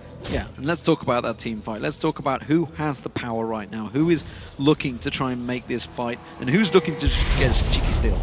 Well, the thing is, if SK Gaming managed to land either Cocoon or Binding or Stun from Jesus, they might go for it and just try and blow up the first target. There's not a lot of defense on the side of Rockat here to avoid it. And Rockat, of course, they just want a full-blown team fight where they can get onto these squishy, immobile members and just try and destroy them. If Overpower can come in, kill a target, buy some time. He's actually going for Freddy here. This is a problem. Freddy separated from the team, and Overpower fancies this one. DFG already used on Freddy. You can see the damage coming in from range. SK collapsing in just off to the left-hand side of the screen. Overpower does go down. Freddy turns it back around, and now Rockat in trouble. They're trying to collapse on towards him. You see Candy Pan putting the pressure down. Jankos having to run away. He does have Banshee's Veil, so he should be able to survive. The magic damage shouldn't get locked up. The slow from Zazas will give SK Gaming this dragon, yeah. So Overpower went aggressive onto Freddy. He took the fight, and we just saw the power here of this Yorick. Popped the ult onto himself instantly. Won the fight here. And if he can keep doing that throughout the entire game, then it's going to be very hard for Overpower to actually split push, and they need to rely on Zazas then to split push up in a different lane with his teleport. Yeah, let's just face it, that was a straight up 1v1 skill 100%. fight between them, but also a very well farmed Freddy. 283 CS now, up against the 234 of Overpower. So Overpower couldn't quite take him down. He's got himself the Void Staff after that fight. We'll see whether that helps him out. Pink ward being cleared out by N-Rated as he moves up. And Rockat actually, they were worried here. You can see the Scrying Orb was used. They were worried that SK were taking Baron straight after it. Really an issue for Overpower. I mean, yes, Yorick has a lot of sustain, but he does have his W to reduce the healing by 50% for at least 5 seconds, and yet still couldn't take him down. He was too tanky. Managed to just destroy him, and even if he had died, he would just resurrected once again and been able to chase Overpower. So we need to see what he can do. Void Staff is definitely going to help against all the magic resist from Freddy here. We looking forward to next round of the one-on-one. Yeah, the Spirit Visage was completed by Freddy, so he's got himself another item to compete. And he's pretty certain he's going to be up against Overpower in the second round of that fight. We'll see how it continues. Last Whisper picked up by Salavat as his third item. Meanwhile, Lady of the Ring King has now been completed by Candy Panda, who has been chasing, honestly, on Sullivan, not too far behind, pretty close in CS, and of course, just the kills and assists that separate the two so far. Candy Panda, as of yet, has kind of had as much as involvement as he wants, because he's just going out farming, getting that Cogwall to the late game monster that we all know him to be. Had some issues in the laning phase, and then he just stayed to side lanes and farmed, grouped up around Dragon, picked it up with the rest of SK Gaming, went back to the lanes, kept farming, Trinity Force and Blade, 2 core items for him here. And also a longsword going towards, again, the late game points. And I did see some math on Reddit about Cogmore doesn't actually need Last Whisper, because of the fact he does some magic damage as well, and his W attack speed is a lot better for him. So like a Phantom Dancer instead of a Last Whisper. Want to see if he still wants to build it. Now it's 2v1, it's unfair. 2v1, that's cheating, that's for sure. Freddy gonna get caught out this time. I don't think he's gonna be able to duel his way out of this one. He will go down eventually. And there we can see Freddy. He's gonna get some more farm though, just before he dies. So unfair here. Calling his big brother to help him. Managed to get the kill on Freddy. Yanka's actually staying to push it in with Overpower. Candy Panda going down to try and defend. SK Gaming couldn't actually push because in the mid lane, Celavar and Sasus were sitting and just clearing the wave instantly. So there's no chance for SK Gaming to push it down. Well, let's see, the Sonic Wave lands. Is he going to go for it? No, blue buff given away. And that will be going towards Jez as Rockat moving though. Look at this. Sweep it in. Can they 3-man this one? Oh, there's a ward just off the side. Going to get spotted out. They're not going to start it. Instead, they're just going to keep on pushing. And of course, Overpower's backed off. He's got teleport available if they want to start it. They know it. From the ward, they know it. They can see Celavar hitting the Baron here. They could just before when he moved in. SK Gaming are moving. Candy Panda is very far away. Teleport is up on Freddy. He can't join in. He's a long way away from this one. The cocoon does not land. Overpower just off at the side there. His ultimate is back available. Rockat quickly peel. The moment they see that ward go down again, that one sneaky ward off the side there that N-Rated placed gives them the vision. So it happened when ping ward became permanent, and you can just place the ping ward and keep it there forever. People had to find new ways to have some wards around the area, and they just put it around the corner where normally you won't check with either a ping ward or a sweeping lens. And it actually forces teams now to have 2 ping wards when they do Baron, one inside the pit and one just outside the pit, so you can see everything, which is a bit annoying. And something most teams actually don't do. So good trick here by SK. SK trying to get some sneaky picks off the side there, but you can see they were in full vision.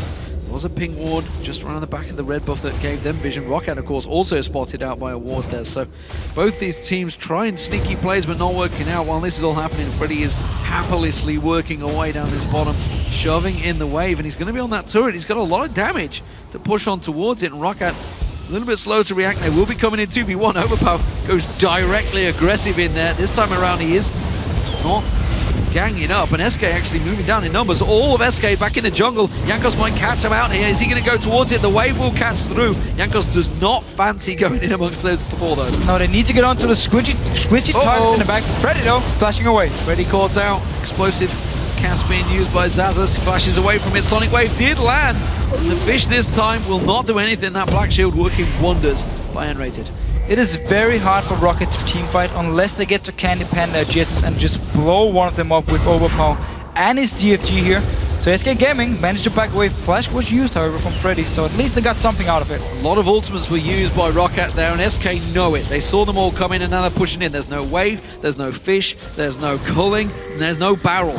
Only just the kick available by Jankos, and SK trying to push this one in. They want to force Rockat to put themselves into a sticky situation. Svensson is fairly low. Freddy almost out of mana. Zazas in trouble. Zazas ultimate burn on towards him, but he's very tanky. Svensson is going to follow through. Jankos comes back in towards him. Meanwhile, Overpower off the left-hand side of the screen. He's creating a distraction, and SK split targeted there. Not really sure which way to go. Now Jankos using the kick. Culling back off cooldown. Gets straight on towards it. Gets himself 1. Gets himself 2. Freddy caught out around the side. He's going down as well. He's trying to tank his way through this one. The sustain is strong, but he will eventually fall to Zazas. So while they only had the kick from Jankos, it was enough. He managed to get behind the team, kicked Svensson into Celavar here, who used the calling, took him down, and just moved on here. And they're going towards Baron. Yeah, 3 for 1 there to Rockat, and they're going to move straight in with the jungler. Svensson now down. There's no smite steal available. Jesus is, of course, up. He could try and maybe get some stun in towards that pick. Candy Panda is alongside him. And that's a lot of damage, actually, that they've got to be worried about.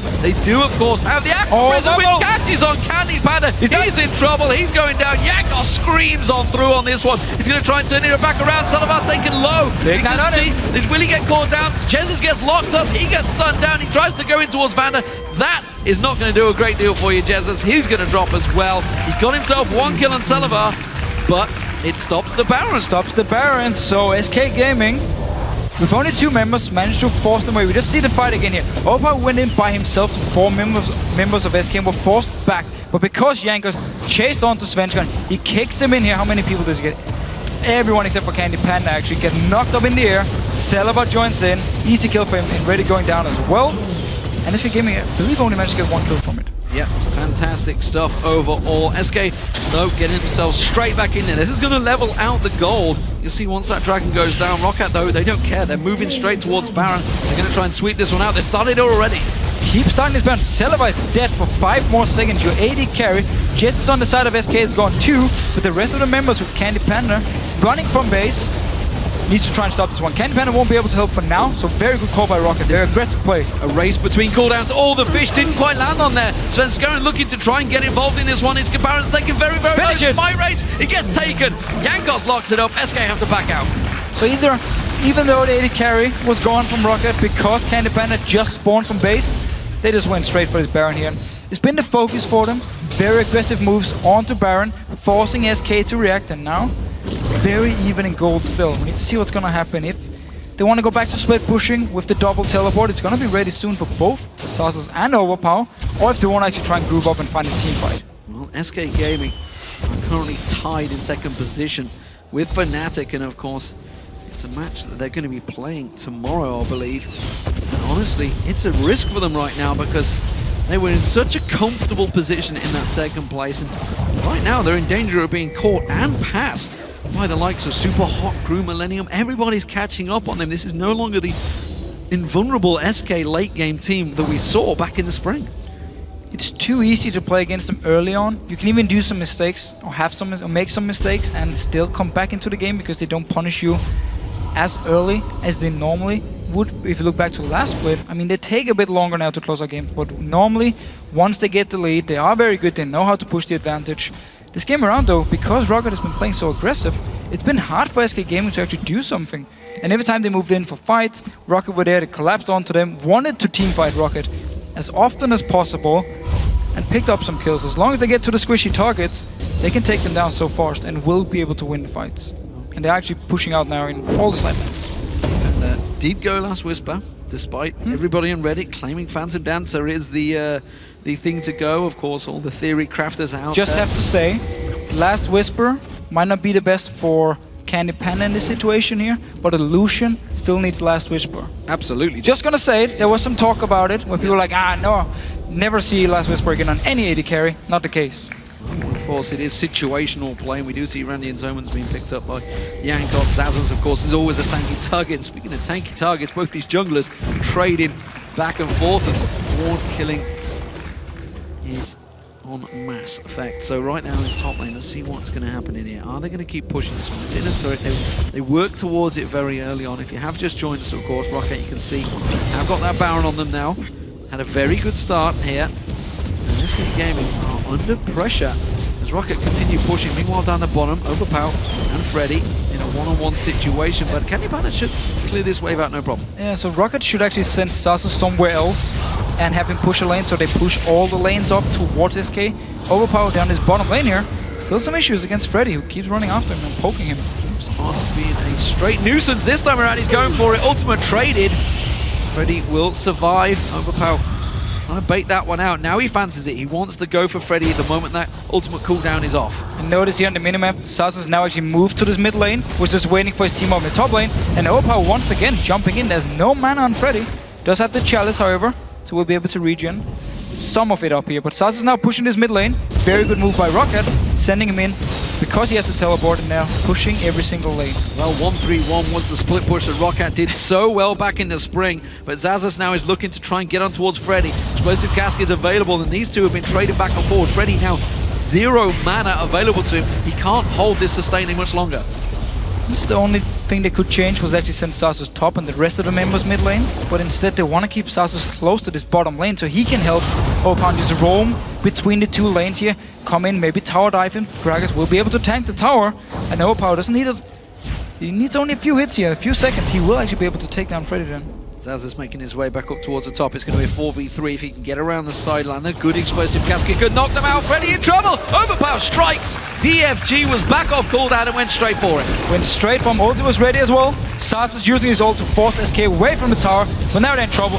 No teleport, nobody to defend his bottom lane here. He's going to push into the inhibitor. That's going to be the one tower down. Back See away, if they give can the tower. keep going. The second tower will follow. And this Baron, well, it was not exactly used too successfully. They get two inner turrets, and that's all they wanted. Yeah, it was perfect here with Overpower. First, he used the ulti in DFG, forced the ulti away from Freddy and all the mana, and then he just stayed around, kept poking onto him over and over, and finally, once the ulti and DFG was ready again, picked up the kill, forced SK to back away from the top tower, because again, who's gonna defend the bot lane? We have to go away, and therefore they lost. We have to back off, and therefore they lost both towers now.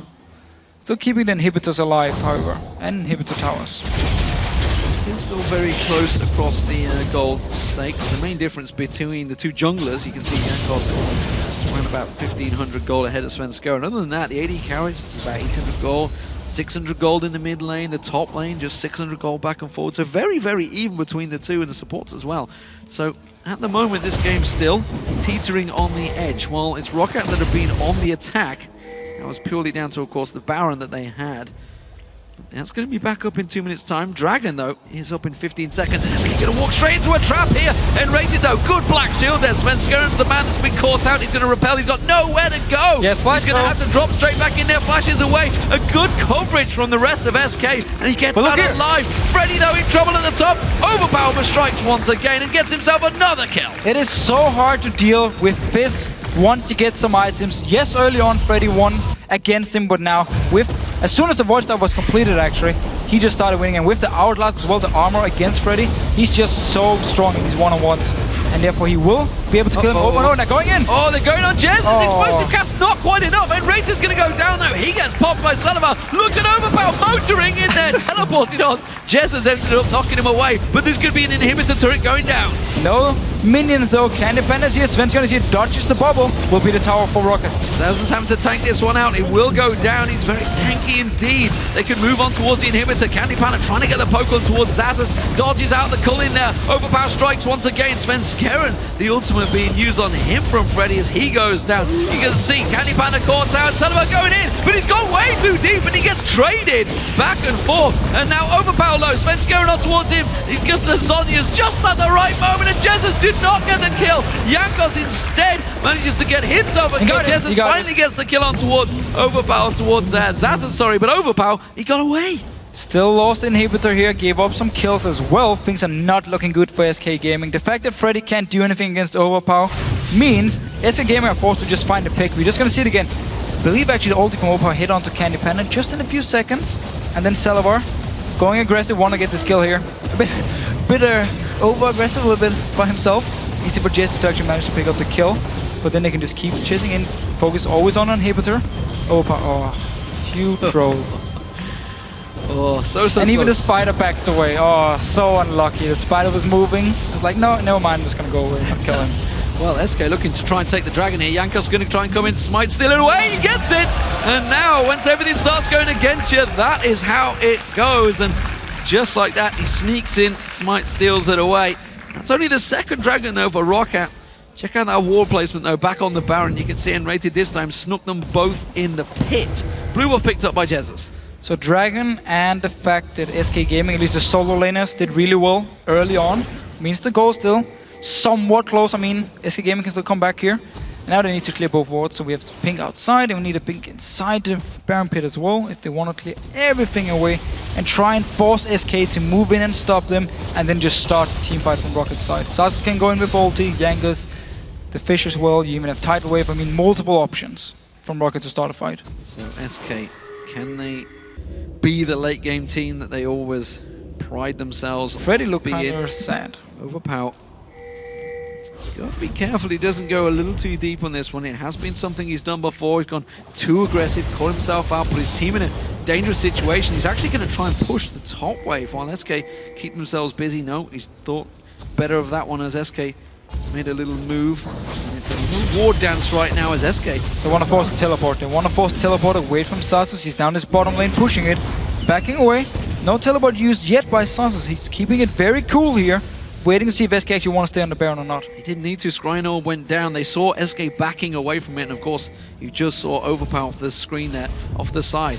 Still pushing that bottom lane. SK going to have to react to this one. They've got two players with teleport. He could quickly get Overpower down the bottom there. Giving up the Baron for an inhibitor may well be worth it, but they're going to start it off. Candy Panda is in that pit, and this is a dangerous time. Candy Panda could get singled out. Instead, Jesus is going to get focused. Zonya's out. Yes, Jankos is on him. Overpower comes around the side. That's going to be him going down. And Rated caught out. He gets dropped out now. Lineker turned back on towards Freddy. Freddy goes down, and SK are just getting wiped off the map by Rockat. No problems whatsoever. And they came in from every angle. Often it doesn't work, but this time Rockat played it superbly. Everything went wrong from SK here. They start the Baron and Rockat just collapsed from multiple sides onto them. There was nothing they could do to get out. I mean, Jesus died by himself. Ulti from Freddy was used on and raided the support. Nothing worked. Easy team fight for Rockat. And they deserve this one. So Rockat will be taking victory here, I feel. I don't think they're going to be able to stop this one. We see the 1v5 towers going down. They want the points, that's for sure. Sven Skirren's got nowhere to repel to. He's just going to get straight, drop back down. Oh, Colin does it. And it's going to be actually Overpower that picks up the kill. Rockat will take down SK Gaming and take revenge for the win in week 6. Such a good performance. Early on, they try to make a lot of plays. Just an issue around the Dragon here from Rockat. They are again the team with the second lowest amount of dragons in the league, and we saw it because SK Gaming, they kept even in gold due to the dragons. But then again, once the team fight started, once the split pushing really started, where Overpower could actually beat Freddy one-on-one, Rockat just took full control of the map. Got the Baron as well, and SK tried to come back. They tried to force the Baron, force the teleport from Sasus in the end, but it just meant that they got collapsed on from every single side. I mean, when you have so many immobile targets and the team can just flank around you so easily, you can never really team fight. Well, it's now 8 wins in 11 games for Rockat. They are absolutely climbing up the table, bowing to Veggie there, the coach. You can see at the back there. Obviously set something up there that the team absolutely would work with. They said it at the start. SK Gaming are predictable. They knew what the picks were going to be. They knew what they were up against, and they played against them superbly. So a few surprises. I mean, Syndra from Jesus is a new pick at least, but goes in under his lane bully style, and they had this Fizz pick ready. Because Opa didn't really think about it. He was like, okay, I'm going to go Fizz against this, pick teleport, take Flask at level 1. Yes, I'm going to take a lot of damage. I will fall behind in farm, but as long as I can impact the map later on and just do somewhat well in the lane, maybe pick up a kill from a gank with Jankos, it's all fine. And we just saw it. He got the Void stuff, he got the Hourglass, and then Freddy couldn't do anything. Well, we've seen him playing it before, and of course we've seen Kurt playing it very well. So it's a champion we knew was always on the cards, and they expected Syndra maybe, who knows? Maybe they scouted this one out. I mean, it's a very popular pick at the moment, so you should always expect. Remember, obviously, at the start, they were talking about how they scrimmed against them last week for Super Week. Obviously, you generally only go against teams that you're not facing. They seem to figure out exactly what SK were doing, puts themselves in trouble. But let's hear from Rockat Zazas, who's on stage with Shox. Thank you very much, D-Man. I'm Evie Shox, indeed joined by the top laner from Rockat here, Zazas. First off, congratulations, another victory coming in for you guys. Now, in the video beforehand, you said, well, you know, Freddy always plays bullies, and then he pulls out that annoying Yorick versus your Gragas matchup. So tell me about the lane. Well, it isn't that hard. The Gragas is pretty much lane bully as well, but it's not on the Yorick level, which is pretty much the most annoying champion to play versus. Now he's spamming goals and just healing, but it isn't that bad. I had like 20, 30 CS behind, but it's fine, because Yorick isn't that good in teamfights. Yeah, talk me through those teamfights. There was actually one where he was very hard to kill, and you guys kind of went for split push more on from that point. So tell me how you played that mid and that end game. Well, it was enough. We were waiting when the Fizz would be able to 1 versus 1 Yorick, and from that point they weren't able to send anyone who could kill Fizz, and he could just snowball and so on. We were just waiting for Overpower to kill Freddy, and that was our plan. Just wait for him to get farmed, and that was over. That was your plan, and it did work out. And I did notice at the end you guys bowed to Veggie, of course, your coach. Tell us about that moment. Well, it's like our inner joke that he loves Korean scene. He wants to copy it and so on. And we call him Hyung or something like that. That's some Korean word for the oldest person in the house, that we show our respect to him or something like that. Well, fantastic. So you guys came into this week. You guys were 3-1 in Super Week, a win here. You guys are never that confident, but you got to get some confidence out of this. Talk me through the matchup we're going to go through tomorrow versus Alliance, also not the easiest. Well, for sure, it's the hardest matchup you can get, but they lost to Manchester last week, so I think we can do it. If we play our game, I think we can win. I like that confidence. Thank you very much. Thank you. All right, guys, we're going to take a short break, but when we come back, Joe Quickshot and myself will be breaking down this game, and the Copenhagen Wolves take on Gambit. Don't go anywhere.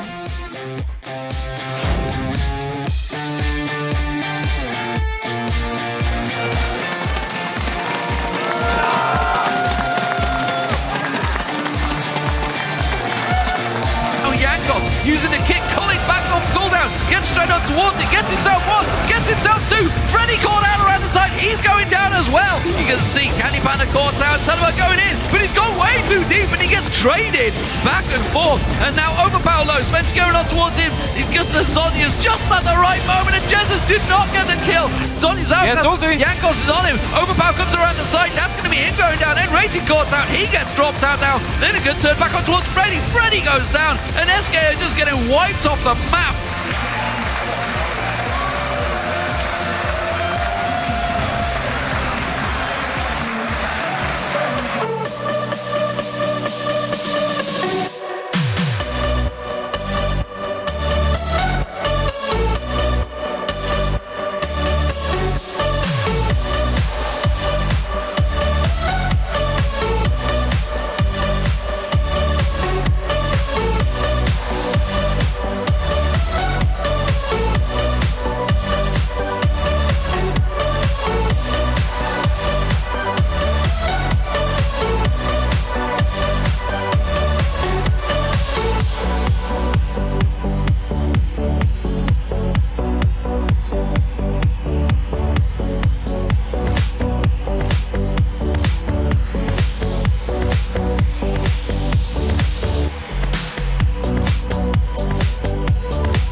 Welcome back, everyone. I've summoned Joe Miller and Trevor Quickshot Henry to the analyst desk with me, and we're going to break down Rockat's win in our last game here versus SK Gaming.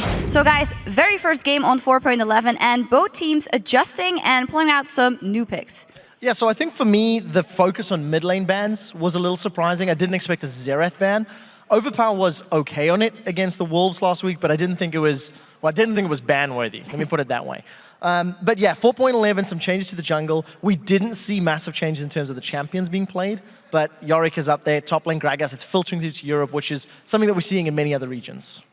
Yeah, I totally agree with that as well. Really, that Xerath ban-worthy?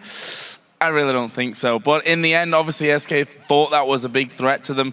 I'd like to see Overpower playing that a little bit more. If a team like SK really does feel that it's ban-worthy, maybe we're going to see some more Xerath out of Overpower. Obviously, they know something maybe that we don't, that he's been practicing that hard this week through. All right, and then once we got into the game, we know a lot of times Rockat says, we're not feeling that confident, we're not feeling that good going into this one, but very confident in this matchup, running kind of a new strat for them with the double teleport, and just quite impressive. So I was really impressed with how Rockat came out. If you think back 2 weeks ago, you mentioned it in the interview there with Zaz as well, that we talked to Overpower after they won a game, and it looked like they'd just lost 10 games in a row. The fact was they had no self-confidence about them. They didn't feel good as a team. And we even heard in the pre-game video they're playing to not lose right now, and I think that was a big factor for them. But we saw on a few occasions in that game, the one that comes to mind is where they got the 2 kills in the mid lane. They brought their bottom lane all the way from the bottom lane up to the mid lane to help them get the kills. Got a tower, got a dragon. Unfortunately, then they just backed off and ended up losing their own mid tower, which is something that we've seen teams doing less and less about. But this new confident Rockat is very much, well, a lot more like the Rockat of the spring split, and that's what they need to aim for. Yeah, I agree. Just very quickly to add on, seeing Overpower on an aggressive champion like Fizz is a nice change. We've seen the Xerath, we've seen the Lulu, which is a lot more reactive. Fizz, you need to create those opportunities, which he actually did. And talking about the dragon engages, Rockat actually fought for dragons in the pit. They've given up many dragons in the past, and our stats guy Tom was highlighting how happy and proud he was to see Rockat actually choosing fights, which again is just, it's just them leveling themselves up and performing more to what we're expecting. Yeah, absolutely. But on the other side of the coin, we have, of course, SK Gaming going 2-2 in Super Week. Not something you might expect necessarily from a team that was first in the spring split, and also not showing a whole lot of confidence when it came to those engages in the game. Definitely not. I actually felt like SK were running scared. I felt like they really didn't want fights that game. And if you look at the first 30, 35 minutes, they snuck some dragons, they snuck some towers, but they didn't look to start any fights at all. And it's because they couldn't. You know, Yorick doesn't offer a whole lot in teamfight presence. Syndra is very reliant on catching people out of position because she can get caught so frequently, and same with Kog'Maw. You know, SK was so reliant on having perfect positioning. Because they couldn't have it all the time, they're just like, well, peace out, we don't want to fight. And it's unusual for SK. On the other side, we did see some moments of good use, I guess we can say, of their comp from SK, where they were pushing down the middle, took the inner turret. We saw them picking off a couple of guys, making sure that they could zone people away from the turrets with what they had. But as you mentioned, they were quite far behind, and they didn't want, well, Rockat to play how you expected Rockat to play that comp, which is dive straight onto you and start the fights going. And as you mentioned, they just look very, very timid. And I'm wondering if this whole, we're not good at the early game, we always win in the late game, is maybe playing a little bit too much on their mind, and they're almost giving up the early game. Yeah, maybe so. And for Rockat's side, confidence, as said, and when Jankos is on Lee Sin and he has confidence, something's going to happen. And we'll actually have a replay to show one of those team fights. Let's get that up on the screen in the mid-game where Rockat just exudes confidence all over. So the most impressive thing for me regarding Rockat and SK's play is SK were trying to make a play on the inhibitor turret. You can see them pushing down the lane, and it's actually Rockat that are coming in from the side lanes. Even on gold, even on towers at 35 minutes. Let's roll this clip out. And SK Gaming just simply don't know how to react. We talked about how important positioning is for both Kog'Maw and for Syndra. And now that Rockat turned the aggression on and they pull SK's forces sort of to multiple sides, this is one of those Jankos plays that's definitely going to make a LCS big play moment. He sets Saliva up for an easy double kill. And everywhere on the map, Rockat are just converging on SK members. This was the skirmish battle that we've seen multiple times throughout the game. Rockat starting it, and because of their mobility and the damage that they had from their champions, they can chase and kite much better than SK could run away. They just won multiple team fights back to back. And that was just after the moment that I was talking about where they'd actually got a couple of picks and managed to get the turret down. And if you look at the fight, and especially the guys in the mid lane, they moved back and forth 3 or 4 times before they eventually got caught out and were finished off. Just not a good game from SK overall, I think. Yeah, and as you mentioned as well, Yorick not really doing what we think he would do and being that unkillable annoyance. And even though he had the first Essence Reaver in the game, not the best performance. Talk me through the build and how did you see it work out? So there's two things that, about Freddy's build that interested me. It was Chalice of Harmony as a very early pickup, and then obviously going to the Essence Reaver. Now, one of the reasons you see the Chalice of Harmony is because you need the mana sustain. The build path for the Essence Reaver doesn't give you mana. It does at the end, but not on the way up. So because of that fact, Freddy needed it to keep his sustain up and to keep his dueling in lane.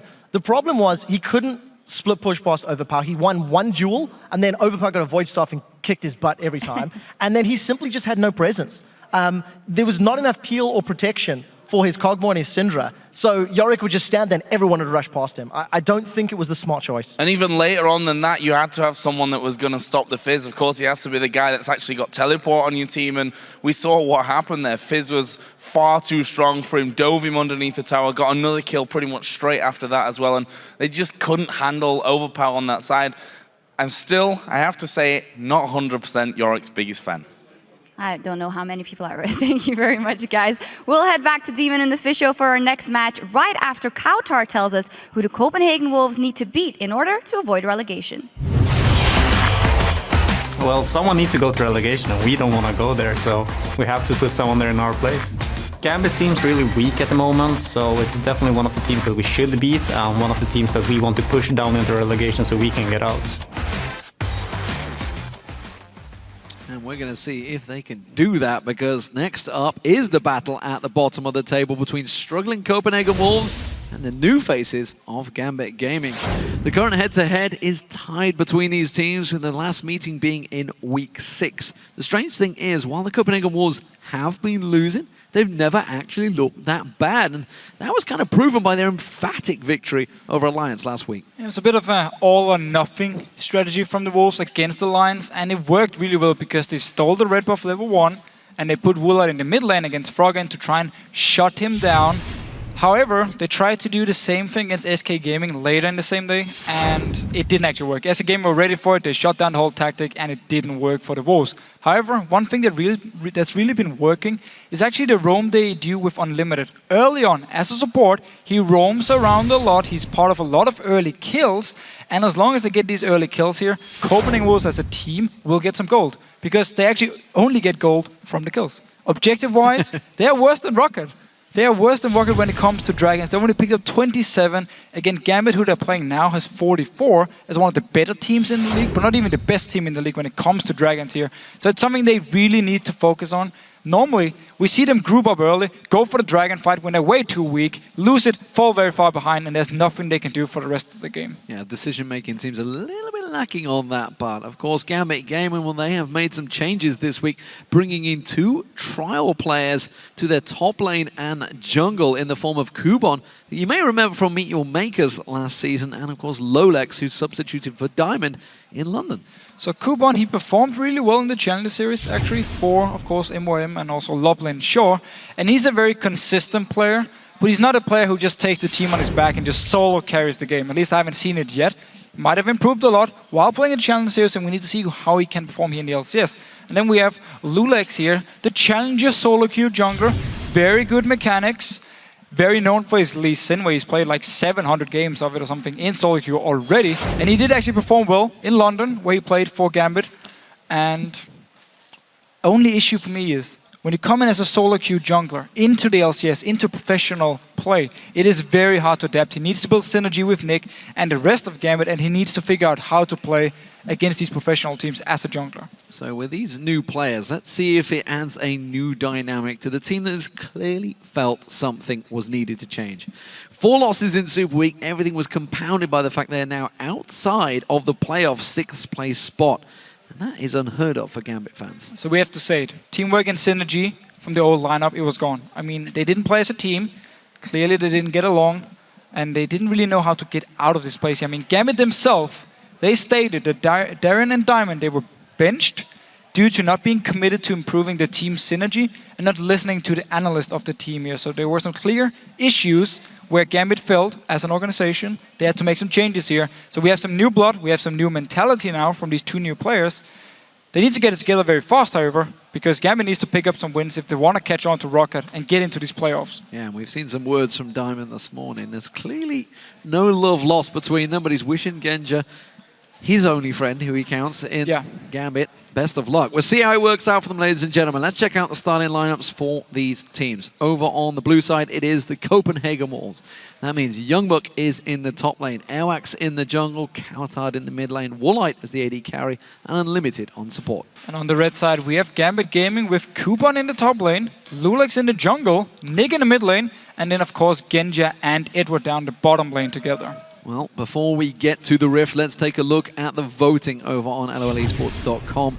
According to those numbers, 61% of you think that this new look Gambit will win. I wonder how many of those votes came in before the changes. I think we can say for sure it's impossible to predict how they're going to play now. I mean, 2 new players need to build up synergy and everything. We have Genji. We don't actually know how much he communicates with the rest of the team. Always been an issue. I have no idea how they're going to play here. I think they're going to come in, try and be a bit aggressive and just say, you know what, if we get a few early kills, we can try and just snowball the game and get the win. But if Copenhagen Wolves manage to actually move around them, rotate around on the map, as a new team, they might have some issues. So put yourselves in the Wolves' position once again. Back in 2013, what would you do against Gambit right now? 2 new players. You'd assume team synergy would be a little bit lacking. Would you try and go for maybe an early comp to try and completely disrupt them? Or would you go for late game and say, late game team fights, these guys are going to be disrupting? So teamfight-wise, you should have the advantage as Copenhagen Wolves. So yes, you can go for teamfight comp. I might just say early on, though, I'm going to sit on Kuban and just try and shut him down, make him feel uncomfortable up in his top lane as a new player, and get my own top laner very fed. Well, let's see how it works out for them. Lee Sin banned out. No surprises. We just talked about Lolex. He's got, what, 600-700 games on that in solo queue. Expected that ban. Twitch being taken away. We saw Ro8 11-0-2 against Alliance on that champion. Fantastic match for him. Gragas taken away from that top lane along with Kassadin in the mid lane. Almost a standard still. Yep. Almost 92% ban rate. And Evelyn being banned away as well. So 2 junglers gone. Might see an Elise first pick from Copenhagen Wolves here. Oh, Yasuo maybe. Cowtard likes that champion, but Elise is going to be locked in, taking away that triumvirate of jungle champions. And that forces Lolex onto something different. Yeah, so now you're actually looking towards the solo queue jungler. He might not have the biggest champion pool, and therefore you take away the big junglers in Evelyn, Lee Sin, and Elise. I'm sure he has something ready, however. I mean, it could be a Jarvan, it could see Vi. Rengar is back, remember? Could also be a pickup here for Gambit Gaming. We need to see exactly what he wants to play. This Morgana support doesn't really surprise me, because checking from Edward what he likes to play a lot lately, he really loves Morgana, like the rest of the supports here in Europe. Absolutely. Pretty straightforward champion to play, honestly, Morgana as well. So, very straightforward, simple. Used to be, actually, one of the main top laners way back when. Used to be that big farming champion in the top lane that you could just never disrupt, never stop farming, tormented. That's many years ago. Hey, I've been around for a long time. Was a mid laner too. Was a mid laner as well. Was a mid laner too. Of course, we're going back to the Season 1, Season 2 days there. Lulu locked in for Nick. I'm thinking it might be Nick. It may be Kuban. We've seen a lot of top lane Lulus, and actually we were mentioning off air that Lulu has actually kind of become stronger in that top lane because everybody around her got weakened. Yeah, so Jax and Kayle were both changed. They lost either some damage or lost some tankiness. Lulu just stayed the same. The thing is, I feel like we've said this before in the mid lane. Very true. Everybody got lowered around. Lulu became strong and now ended up moving towards that top. Morgana, of course, as you mentioned, locked in for Eddie. Yeah, so Morgana for him already. You have Wild Grove, you have the shield from Lulu, you have Black Shield from Eddie here. Might set up to something for Genja to play a late game hyper carry, and you just have these 2 champions just to protect him in these fights. Or we could see Nick maybe with a hyper carry in the mid lane. Could be Syndra, and you want to protect him now with Lulu and Morgana. Want to see what they want to play. They don't really give too much away so far because they're both very standard picks. Well, think of that disruptive game they played against Alliance where they just destroyed them. Unlimited was on Braum. Yeah, roaming around alongside Airwax, causing a lot of problems. Looks like it's going to be Ro8 on Lucian this time. That's going to take a champion away from Genja. And honestly, he's one of the best AD carries to take away from Genja because he likes to play this safe style with Lucian. Now there's a Caitlyn left. if Genji wants to play it in this Braum pick here for Unlimited. He loves to roam around with it, and it's very strong to roam. It's actually one of the strongest supports of roaming around, because again, you also have your stand behind me where you can jump into your teammate if he's already going aggressive. You land your Q, you land your auto attack, you get the passive on them, and then you can just smack them down with multiple members, get the stun, and either force the flash or actually pick up the kill. So it's a very strong roaming support. We should mention Braum has changed. Was changed a little bit, lost some damage on his passive early on, and now also his passive is only 4 seconds now. You have 4 seconds to activate the stun. It was 5 seconds before. Yes, it was 5. Yeah, it's down to 4. There could be Caitlyn for Genji. That's what we're expecting. It is the new, of course, icon for Caitlyn. Don't be fooled. It would make sense. I mean, obviously with Conwell taken away, Twitch taken away, there's like a lot of AD carries off the cards. Few available for him, but Aurelia maybe for Kubon in the top lane. It is a champion he played a lot of back for MYM, along with Jax, who of course took a hit in this patch. So it looks like he's going to have to fall back to Aurelia. That means it will be mid lane Lulu. And it is actually a champion I've seen him carry games. I know I said beforehand he's normally a consistent top laner who doesn't necessarily solo carry games, but Aurelia has been one of the main picks for him to really do it on if he had to help his team carry his team out of bad situations. So it's a very strong pick for him, and also very important you get a comfort pick. Yes, he's played in the LCS before for MYM, but it's some time ago now. He's coming in here tryouting for Gambit Gaming. I mean, there's going to be some nerfs, so getting a comfort pick, very important. And Caitlyn, of course, you already have Lulu Morgana. You need something late game, which can really provide a lot of damage, because Lulu, damage-wise, won't be able to do everything you need from a mid laner normally, compared to some other mid laners who will blow people up. Lulu won't be able to do it, so she needs someone else, Aurelia and Caitlyn now late game, to do the damage. Looks like it's going to be Ryze potentially for Kautar in the main lane. That would, of course, put Renekton in towards that top lane for Young Booker champion. He's played many, many times before up against an Aurelia, and they will get locked in. So we'll see how that works out for the Wolves. So you have Renekton now for the early game power, and then you have Ryze scaling into the late game. But inside of Gambit here, I mean, it's such a good siege combo already with Lulu, with Caitlyn, with Black Shields. And then you just have Kubon split pushing by himself, joining in if needed. I mean, Gambit can really set up some nasty siege here. And on the side of Copenhagen Wolves, Ryze needs to use his ulti if he wants to clear the wave. And Lucian will actually have to do the same thing, have to use the calling. So if Gambit groups up early on and starts pushing down, it can be hard for Copenhagen Wolves to clear the waves fast enough, and they will be forced into team fights, or they will lose a tower. Well, as once again has been shown, Jarvan's the fullback, 4th man that tries to sneak in there. Worked successfully, actually, a couple of times. We'll see how it works for Lolex. I seem to recall he played this in London. So, no, he played Evil in both games, actually. But it was banned away, so couldn't really do anything. Impaler played it a lot in London. You can use it against Ryze, jump on him here, but late game Ryze is hard to kill. Still, if they want to lock down Kautar, can do it. Of course, Youngbok and Woolite both have the ability to dash out of the ult here from Jarvan. They can set up combo, go in with Jarvan, get Wild Growth, try and knock up some members and set the fight up here.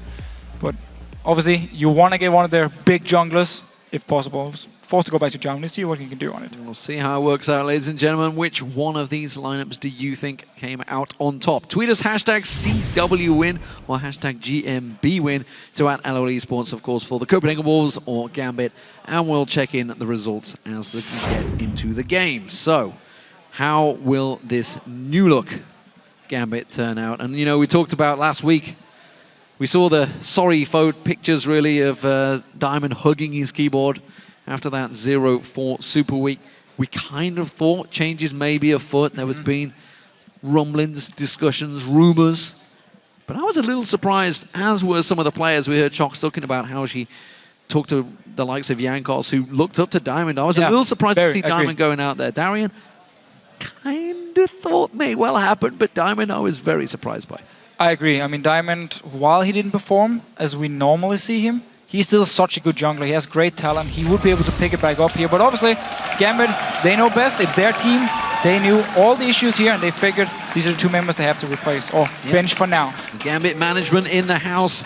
Coaches here, everybody here, watching to see how this team's perform. Let's keep our eyes peeled on them. They're up against the Copenhagen Wolves, of course, who themselves are chasing low and hard for those bottom place spots. Copenhagen Wolves talked about how they could get into playoffs, and well, it's going to have to Gambit. They will have to fall victim to them. They just got a reaction actually to the picks from Unlimited about Gambit. Okay, that's weird. Well, I agree. It was definitely weird. Well, a good reaction. It was weird. That was weird. I'm not sure what he thought was weird. I think it was the Jarvan, maybe. I'm not too sure. Oh, it was the Lulu. Apparently, Lulu was weird. That's weird. Yeah. So, anyhow here, Genja getting some poke onto Woolite, got a bit distracted by the graphic popping up on his screen probably as well, and took actually quite some damage. Woolite forced to now back away, and Genja playing aggressive here, and very safe comp. So, okay, I want to talk about aggressive Genja. I like seeing aggressive Genja. It's something we don't often see, but when he goes aggressive, it tends to work out very well. However, sadly, he generally always falls back to being passive Genja and just sits and farms, while the rest of the team, they're basically getting into a 4v5 team fight. It's always the issue if you fall behind early. You want to farm, just want to get items, doesn't really want a team fight at all.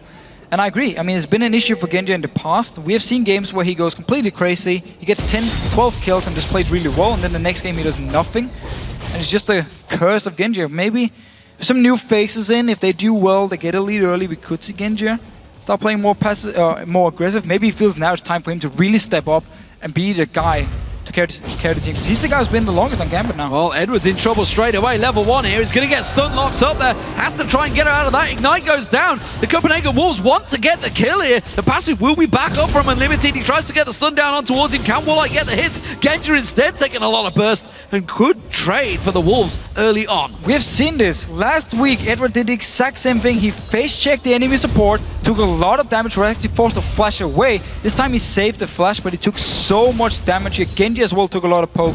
So potions being used by Gambit because they had a very, very bad level 1 trade. I'm not really sure what the idea was. Trading against Braum, Lucian at level 1, where you also have to double tap from Lucian to get the stun onto a target. It is very, very risky. Nonetheless, they have hit level 2 first, and that immediately puts the Wolves back because, of course, the experience was not being picked up. There we go. Level 2 for the Wolves. Lolax making his way down south. It looks like he's going to go north instead.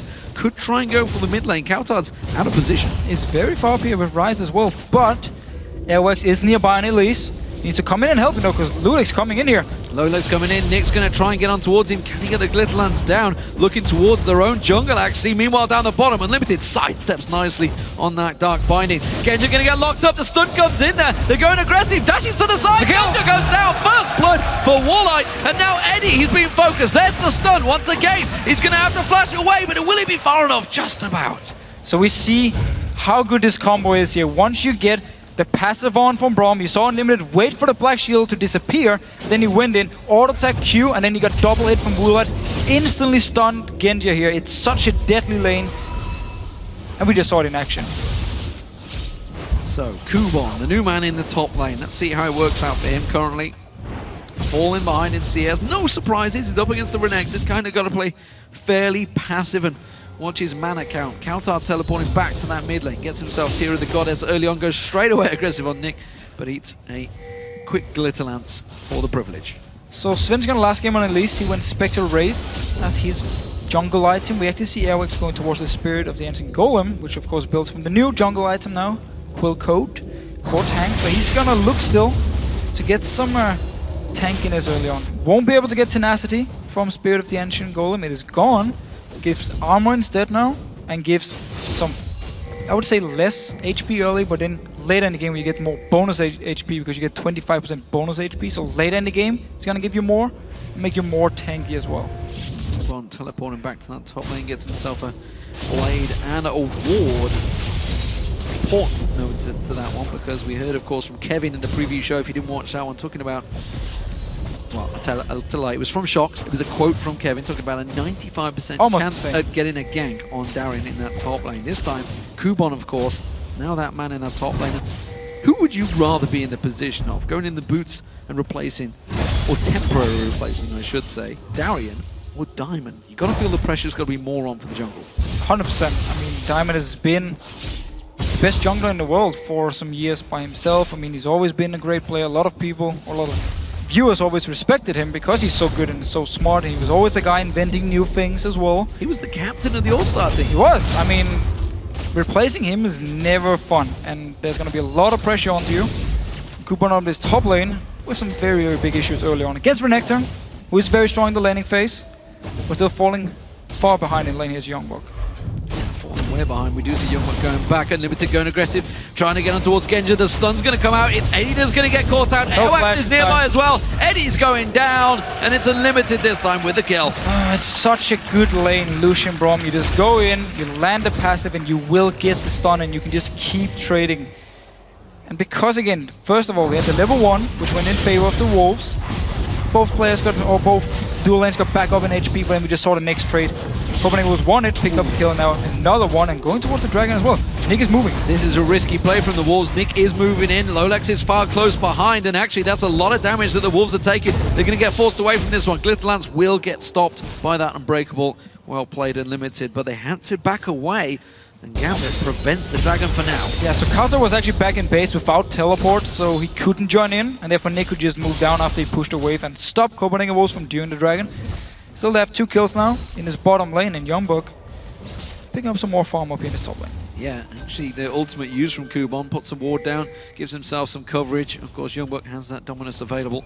If he wants to pop his ultimate, freezing the lane as deep as he can. And Kubon was trying to force it back to the tower, I think, to try and reset it. That's exactly what he's doing right now. You guys at home been voting.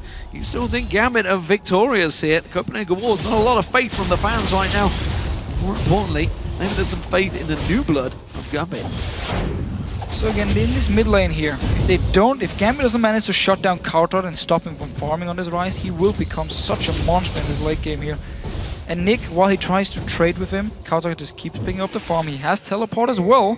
So if he gets out of control, we might see him do the same thing Opa did last game. It was a bit easy on Fizz. Rise is a very strong teamfighting champion. But double teleport late game, we know how annoying it is to play against. We saw it last game, and Kautar just farmed by himself. Blue invade coming on here from the Copenhagen Wolves. They're moving in. Lolex is actually over at his red right now. This will be spawning in a couple of seconds time. Airwax is in position. We'll see if the bottom lane can try and push something. And he's using the ward he gets from the Quill Code here really well to actually get some extra control of the jungle of Gambit. And Lolex moving in. Way too late.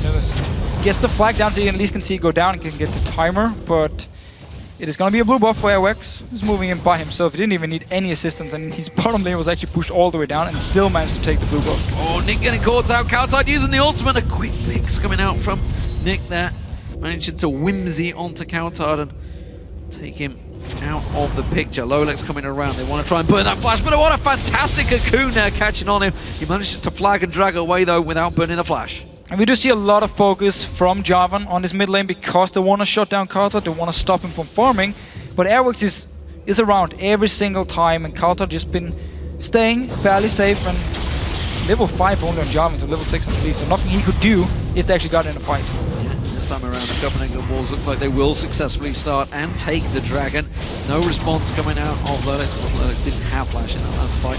Oh, Warlight though, going aggressive on Genja. Genja's going to have the 90 caliber net over the wall here to get out of it. The Cullen not quite catching him. He was just blind guessing that Genja would go left. Instead he went right. So they got the Dragon at least, forcing Gambit to just back away and go back to this bottom lane here, keep farming. About 10 CS, 10 CS, there's a mix between. CS lead 4, Woolite. Can actually recall to base, so he's going to lose the entire wave down here.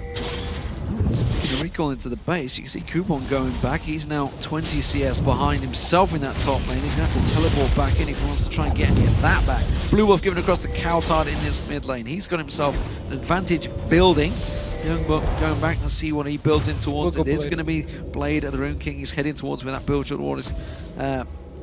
of Cutlass, Bilge Water Cutlass, I get the name right eventually, is completed. Kautar popping the ultimate just to burst out the minions. So it's something Youngbuck actually did in the Super Week, and he's been a big fan of Blade of the Rune King on Renekton. You get the sustain, and again you get the on-hit effects. With the Blade of the Rune King, we take 8% of current HP, and it works really well with his W, where you hit multiple times. Everyone procs on hit effects. There's the whole idea behind it. It makes you very strong in these one-on-ones, but you will be squishy. And now Jarvan is here. Youngbuck caught out here. They're trying to bait him in, actually. We're going to see there's the Dominus. That's what they're waiting for. Lolex playing a very patient game here. Flag and Drag comes through. Catalyst got in. Flash was already burned by Youngbuck, and Kubon gets the kill. Great play. I mean, they were waiting for him to use the first dash, and then they could go towards him. He dashed away, and as soon as he flashed, well, easy peasy. You pop the ult from Jarvan, and you get the kill. Fantastic play from the new members of Gambit, trial members putting themselves in a good display. Right now it is the old guard that's actually in trouble down this bottom lane, Genja and Edward, as they are starting to lose out pretty heavily in this lane. You can see it's a 15 CS gap built up. Ro8's going to be quickly move into a 20 CS gap with Unlimited even, of course, with that Targon's starting to put some damage down and take that CS as well. Ace in the hole, burnt out, and what a fantastic block from Unlimited. Yeah, sadly he had to block it with his body, didn't get it with the shield. Still, Ro8 actually going in Vintage as first item, so not looking to go Blade and really try and use the advantage he built up here. Ooh. Rest of good opening walls though, running down. Yeah, good dart bind in there, blocks off Kautar. They do try to defend this tower as best they can, and they may well be able to hold it. You can see 3 members coming in, but while this is all happening, Nick's got himself an advantage in that mid lane. Kautar's a little slow to get back there, and that tower may go down. Gambit are going to hold this tower. So Ro8 actually is not hitting the tower. He wants all the minions, or as many minions as possible, to die. So he wasn't even interested in getting tower yet. Lowlex though, once again, Airworks really has his number in this game. Yeah, he's putting a lot of pressure on towards him, and he's going to head off back towards the Wraiths around the side. Nick going to get caught out by Kautar. Quick explosion on his face. Didn't go full on aggression. Didn't go close enough. Youngbuck now, he's caught by Kuban. Ultimate popped. He's going to go aggressive. He may get this one. Instead, just backs out. Forces Youngbuck back. Forcing him back. No teleport. He does have ulti, however, staying around. But Kuban is very healthy at this moment. Yeah, that's confident play for Youngbuck just to return back in there. Meanwhile, back in the mid lane, Nick and Lowlex were trying to catch on towards Kautar. He's got Airwax in support, also lowered down. We can see the 2 supports, Edward and Unlimited, trading as well around the tri-bush. Kuban, he's keeping this lane frozen. So Copenhagen and Wolves have actually put 0 ganks onto this top lane, even though they have Renekton to push the wave into the tower and then just dive onto him. Could be because the tower again does more damage now in 4.11, so it's a bit risky to do it. But they could have tried to punish Kuban up in his lane and not just leave Youngbuck by himself to farm, because Kuban is actually responding really well now and picking up a lot of farm as well. Trying to Caliber net catching on Ro8. That will slow this attack down, but it is the first turret out of the game going down for the Copenhagen Wolves. Lowlex just going to pick up that red buff. There's 2 members actually stacking in this mid lane. They're putting pressure on Nick to try and take this tower down.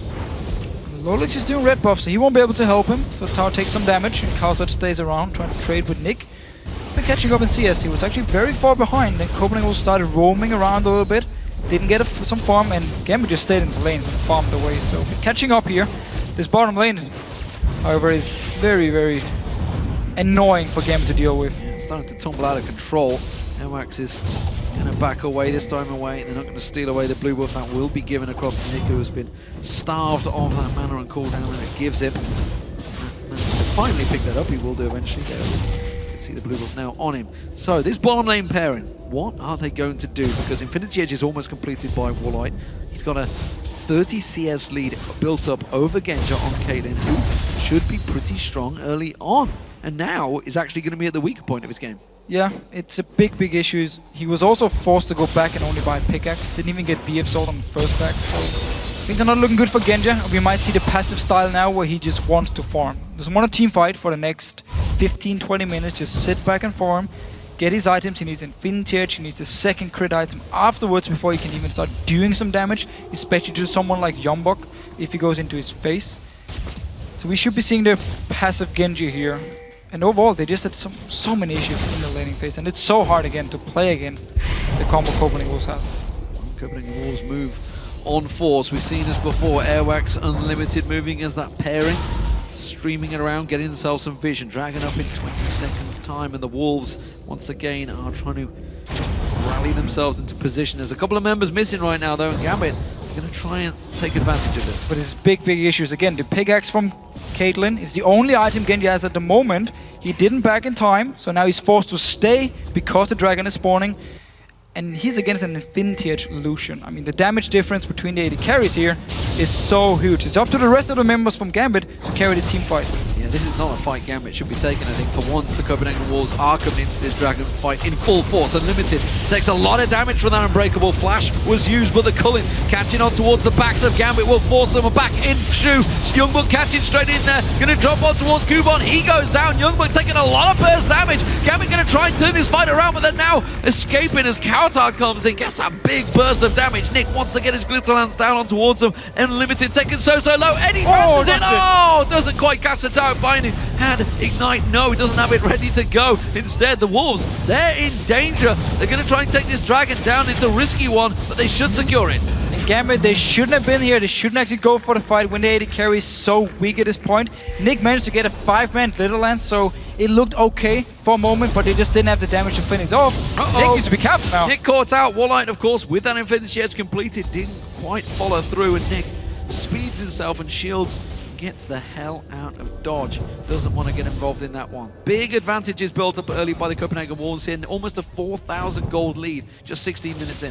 And normally Copenhagen Wolves are the team to teamfight too early. This time around, they're perfect comfort. I mean, you have Renekton so strong in these early mid-game fights. You have your AD carry being so far ahead compared to the other one, so it was a good fight.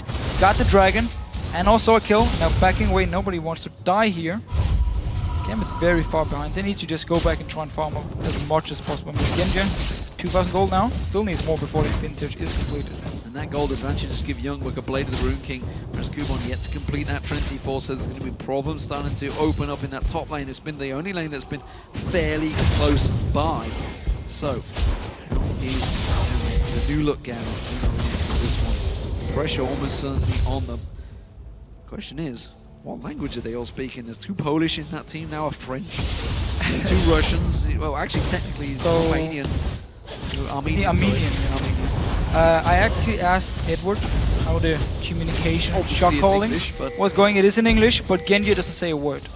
So it's actually only 4 members talking. Edward is their main shot caller, and then Nick as well tries to help out as much as possible. And the 2 new members still trying to find their own ground here, and Genji playing by himself with Edward falling, but doesn't actually say too much. Youngbuck might be in trouble here. Never mind. Eddie coming round, Youngbuck. Well, Darkbind is not going to land. He's going to try and get in, pull their Soul Shackles down. Edward fancies this one. Lolex comes around. There is the Soul Shackles. The stun will come out. It's Youngbuck that's going to get locked up. Darkbinding not quite back off cooldown. Lolex doesn't fancy him because Unlimited's making his way up the river along with Kautan. Nick coming around. They're going to face themselves in towards that Tribush. They're coming around the side. Nick quickly dodges back around. He will manage to get up there. It's a 4-on-4 on the turret look right the now. Bottom lane. But the AD carries. Look down the bottom. Wall8 pushing, taking down the inner turret. And the Wolves are happy to keep Gambit here because he can keep pushing on the inner hip turret. And Genji now forced to run away because 2 members of Wolves coming back to this mid lane here, so they trade a tower for nothing. The only thing Copenhagen Wolves had to use up in his top lane was the ulti from Youngbuck. Very good positional play from the Wolves here. Starting to make their move in towards Gambit territory. And that minion wave is crushing up against that top inhibitor turret down the bottom. This is going to be the middle turret going down as well. And the Copenhagen Wolves now 3-0 up in turrets. Teleport from Kubon back to the top.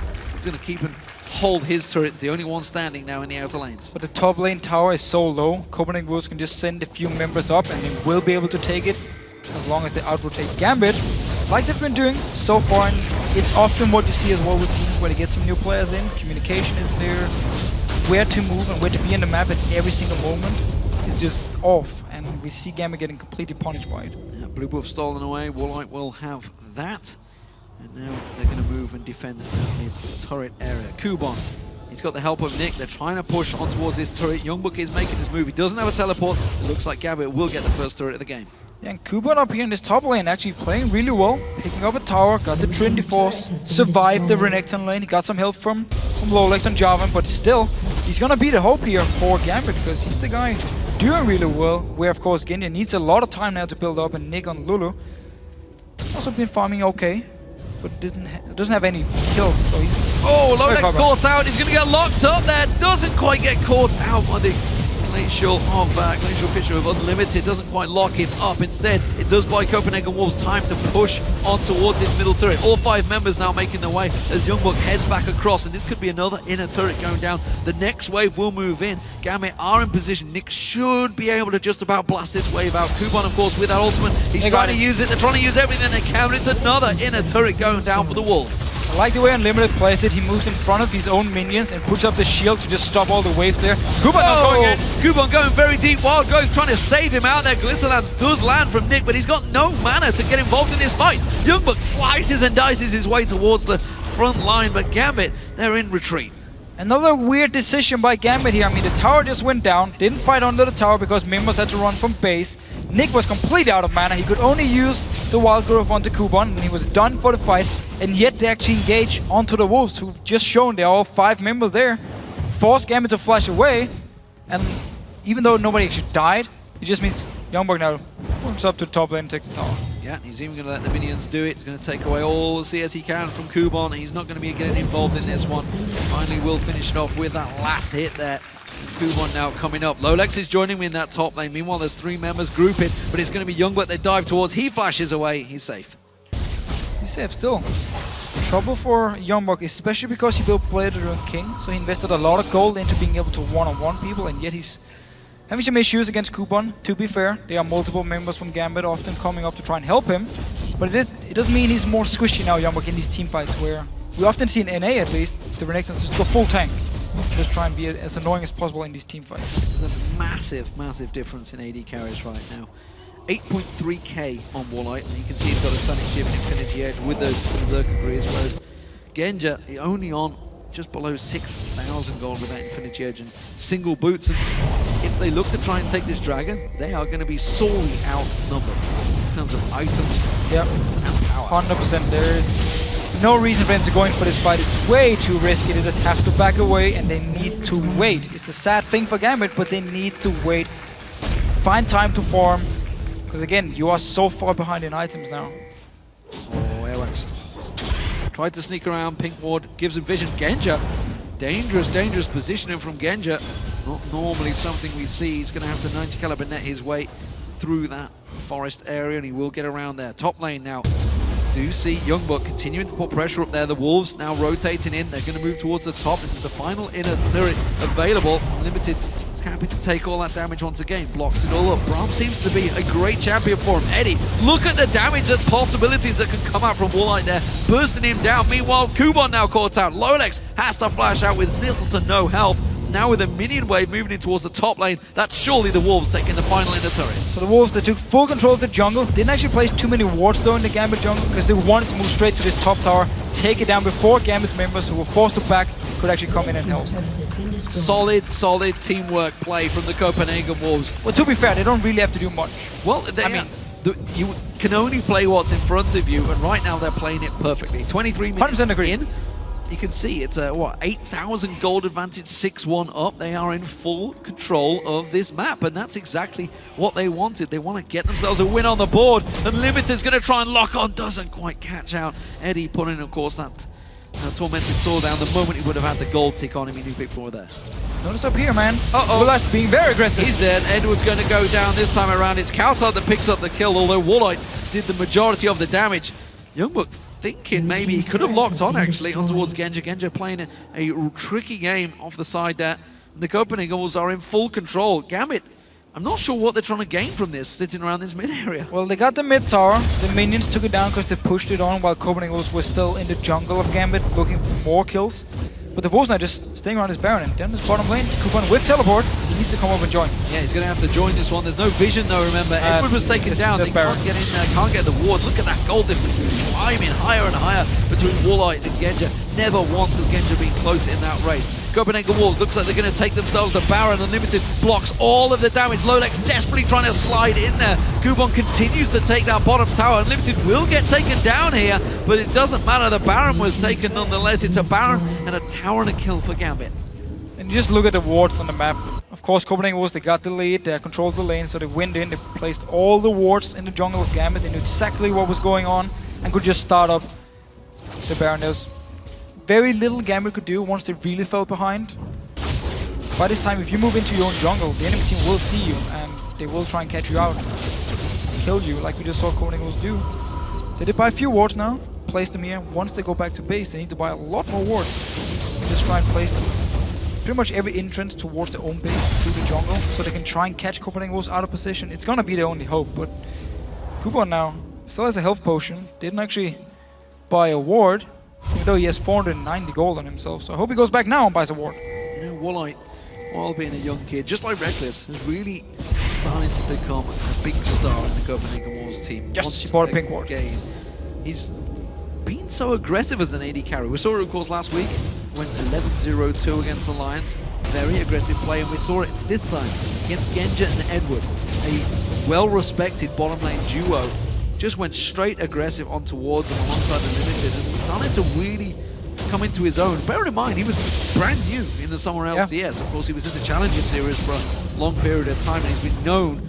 And as a lot of people mentioned, he was the best AD carry available, and he's proven it. And he's played against the Wolves in relegation for the Nile, where he played very aggressive as well. He was really the guy trying to make plays for the team. And now, Copenhagen Wolves, of course, picked him up. They need an AD carry. And they've been playing the lane really well. Him and Unlimited together, very aggressive, picking up kills, forcing Gambit away or forcing Edward and Genji away. We just see, I mean, look how far ahead he is in items. Yeah, he is a monster right now. He's gone, that's it, he's gone. He's miles ahead of Genja. And Gambit, honestly. It's like Germany versus Brazil. They're just gone. Ooh. Well, we're in Germany. Wait, we're in Germany? Yeah, I know. People should be happy. People should be delighted. I know they certainly were here when I was out in the town with them. Anyway, nonetheless, I'm not sure EUCS can stop this tower going down. Copenhagen Wolves are pushing on through towards it. Woolite going to put the pressure on towards it, gets a couple more shots, gets the double tap back down on towards it once again. They keep trading back and forward. Remember, these tower hits will get stronger and stronger. They are changed slightly in 4.3. The towers are just slightly stronger, but it doesn't matter. When you're this far ahead, you can easily just go in trade, get themselves one tick. With that Baron buff, of course, giving you the health regen, they're quite happily to tank a couple of hits. They should be able to take it down now. Maybe look for the fight here. Genja got the Black Shield very fast.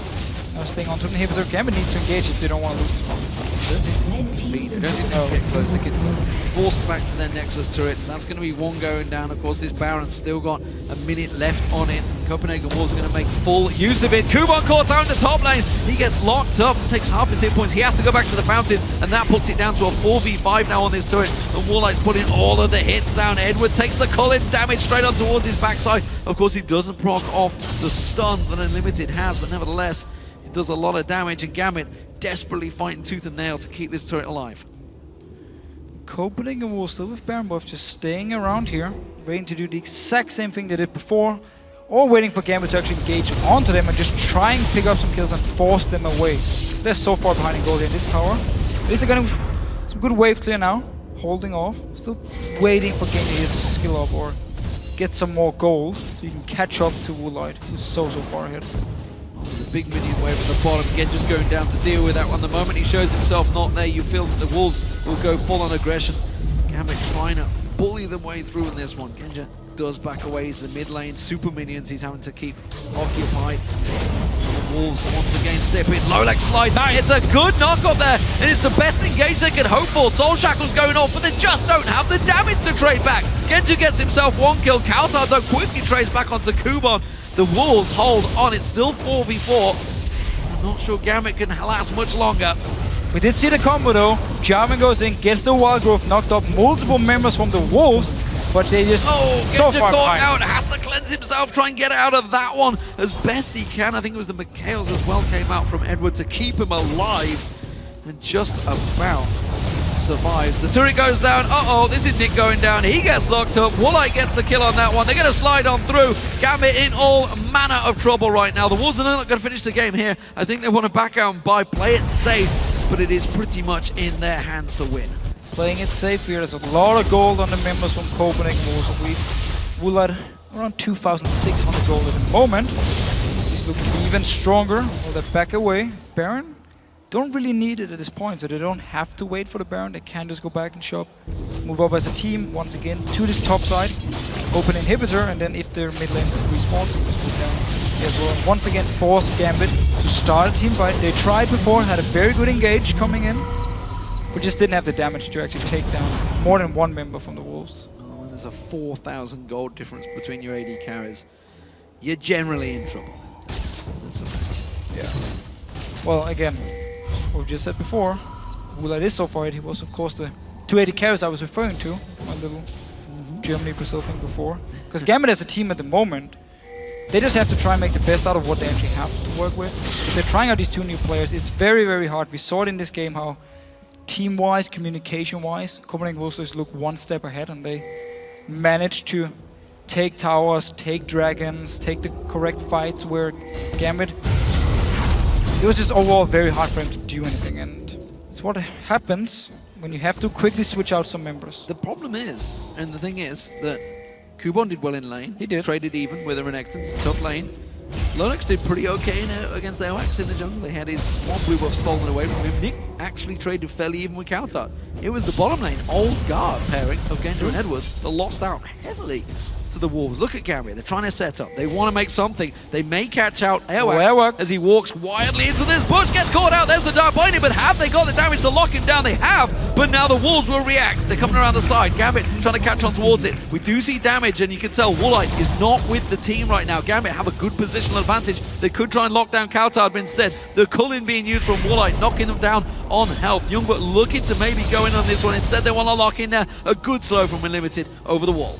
The Wolves looking to disengage, managed to back away here. We did see how important it is to buy wards, even though you're very far behind, because there's some good pink wards in the jungle here from Gambit.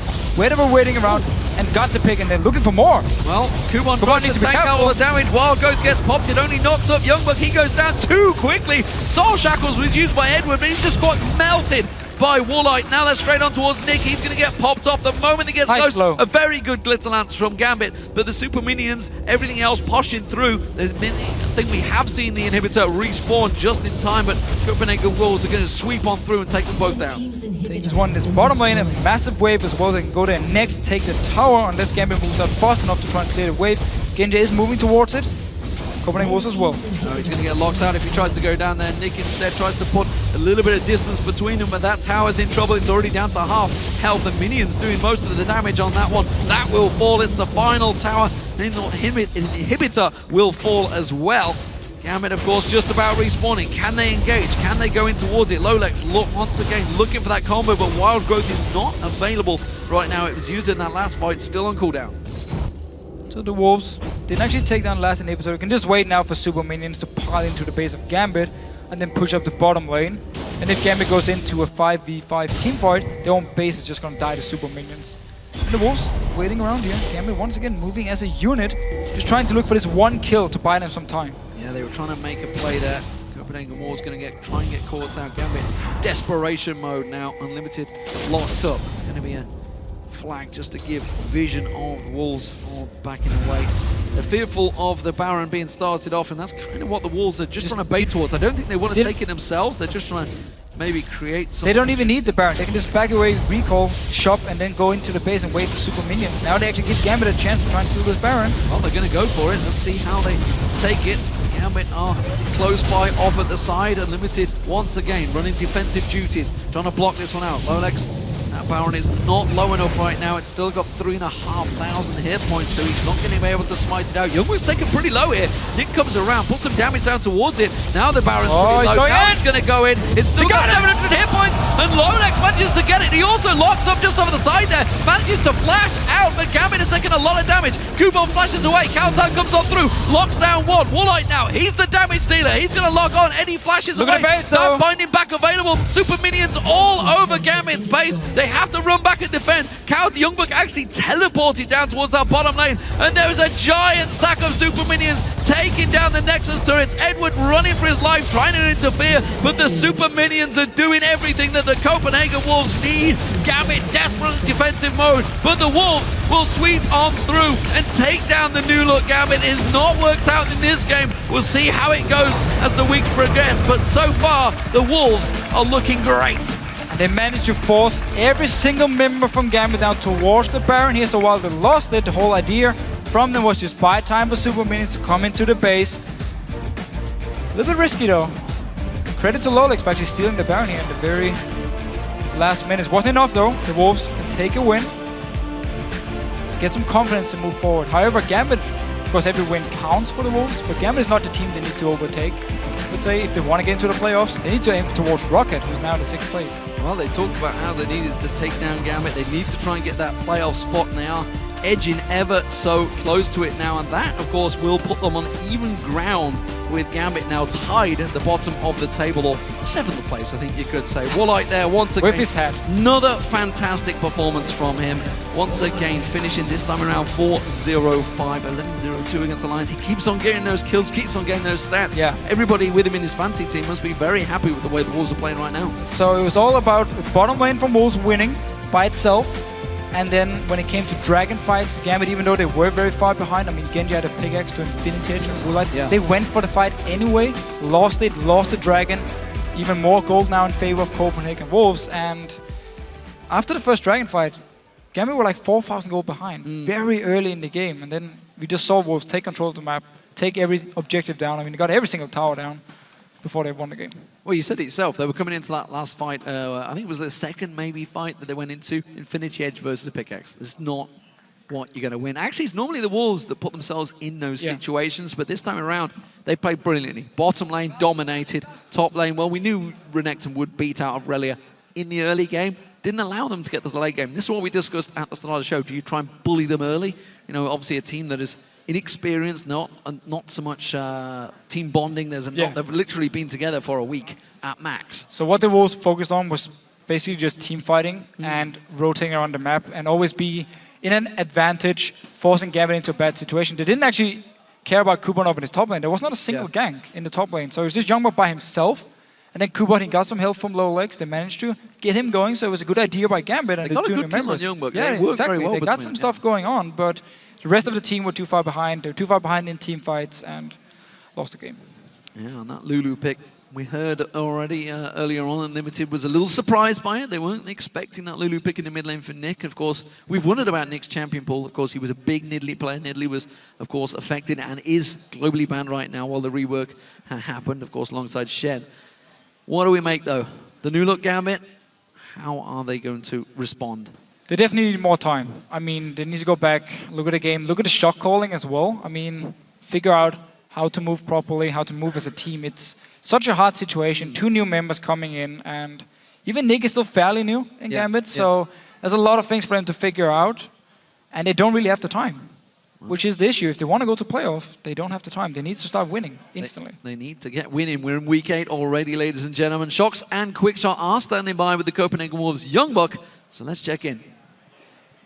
Thank you very much, D-Man. Indeed, Quickshot and I are joined here by the victorious Youngbuck. Youngbuck, as said by the casters before the game, you really don't know what a team's going to do versus a very new team on Gambit then with those new members coming in. You guys going for champions that could be very aggressive early on. So tell me how you decided to play it.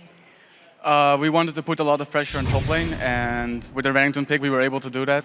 It allowed Airbox to put a lot of pressure on the mid lane and bot lane, and especially the bot lane seemed to snowball very hard from it.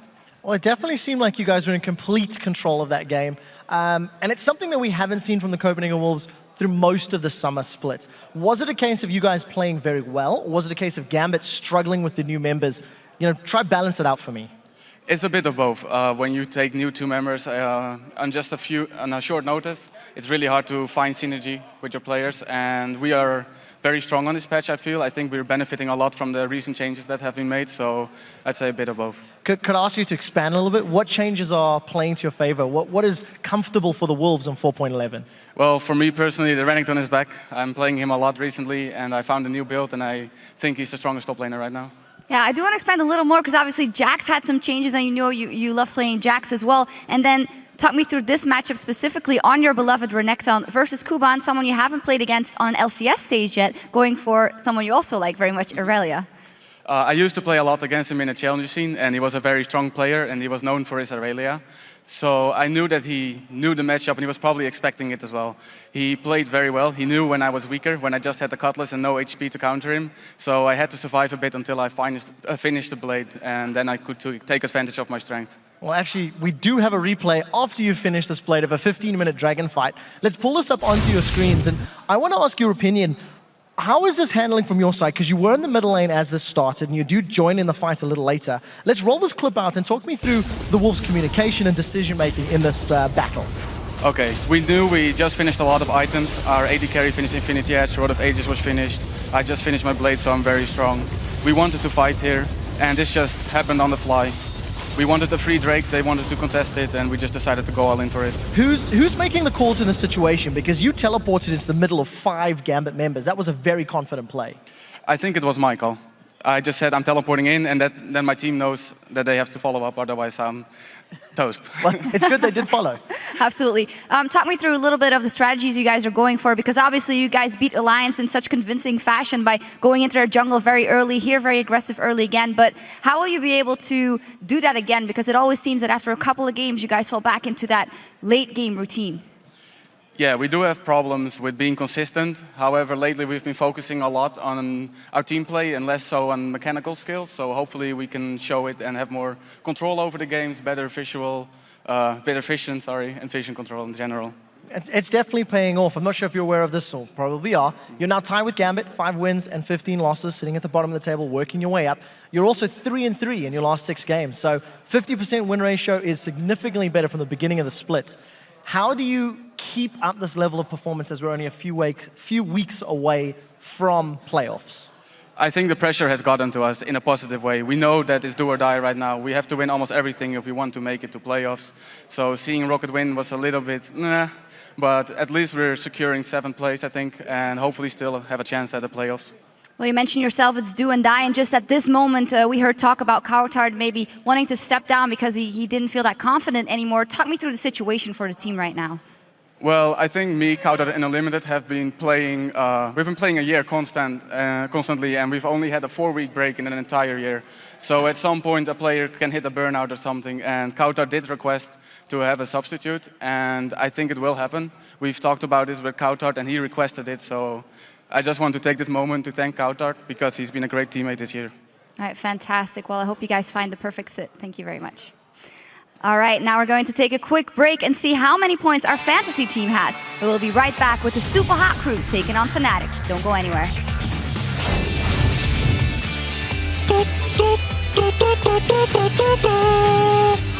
Let's go, boys.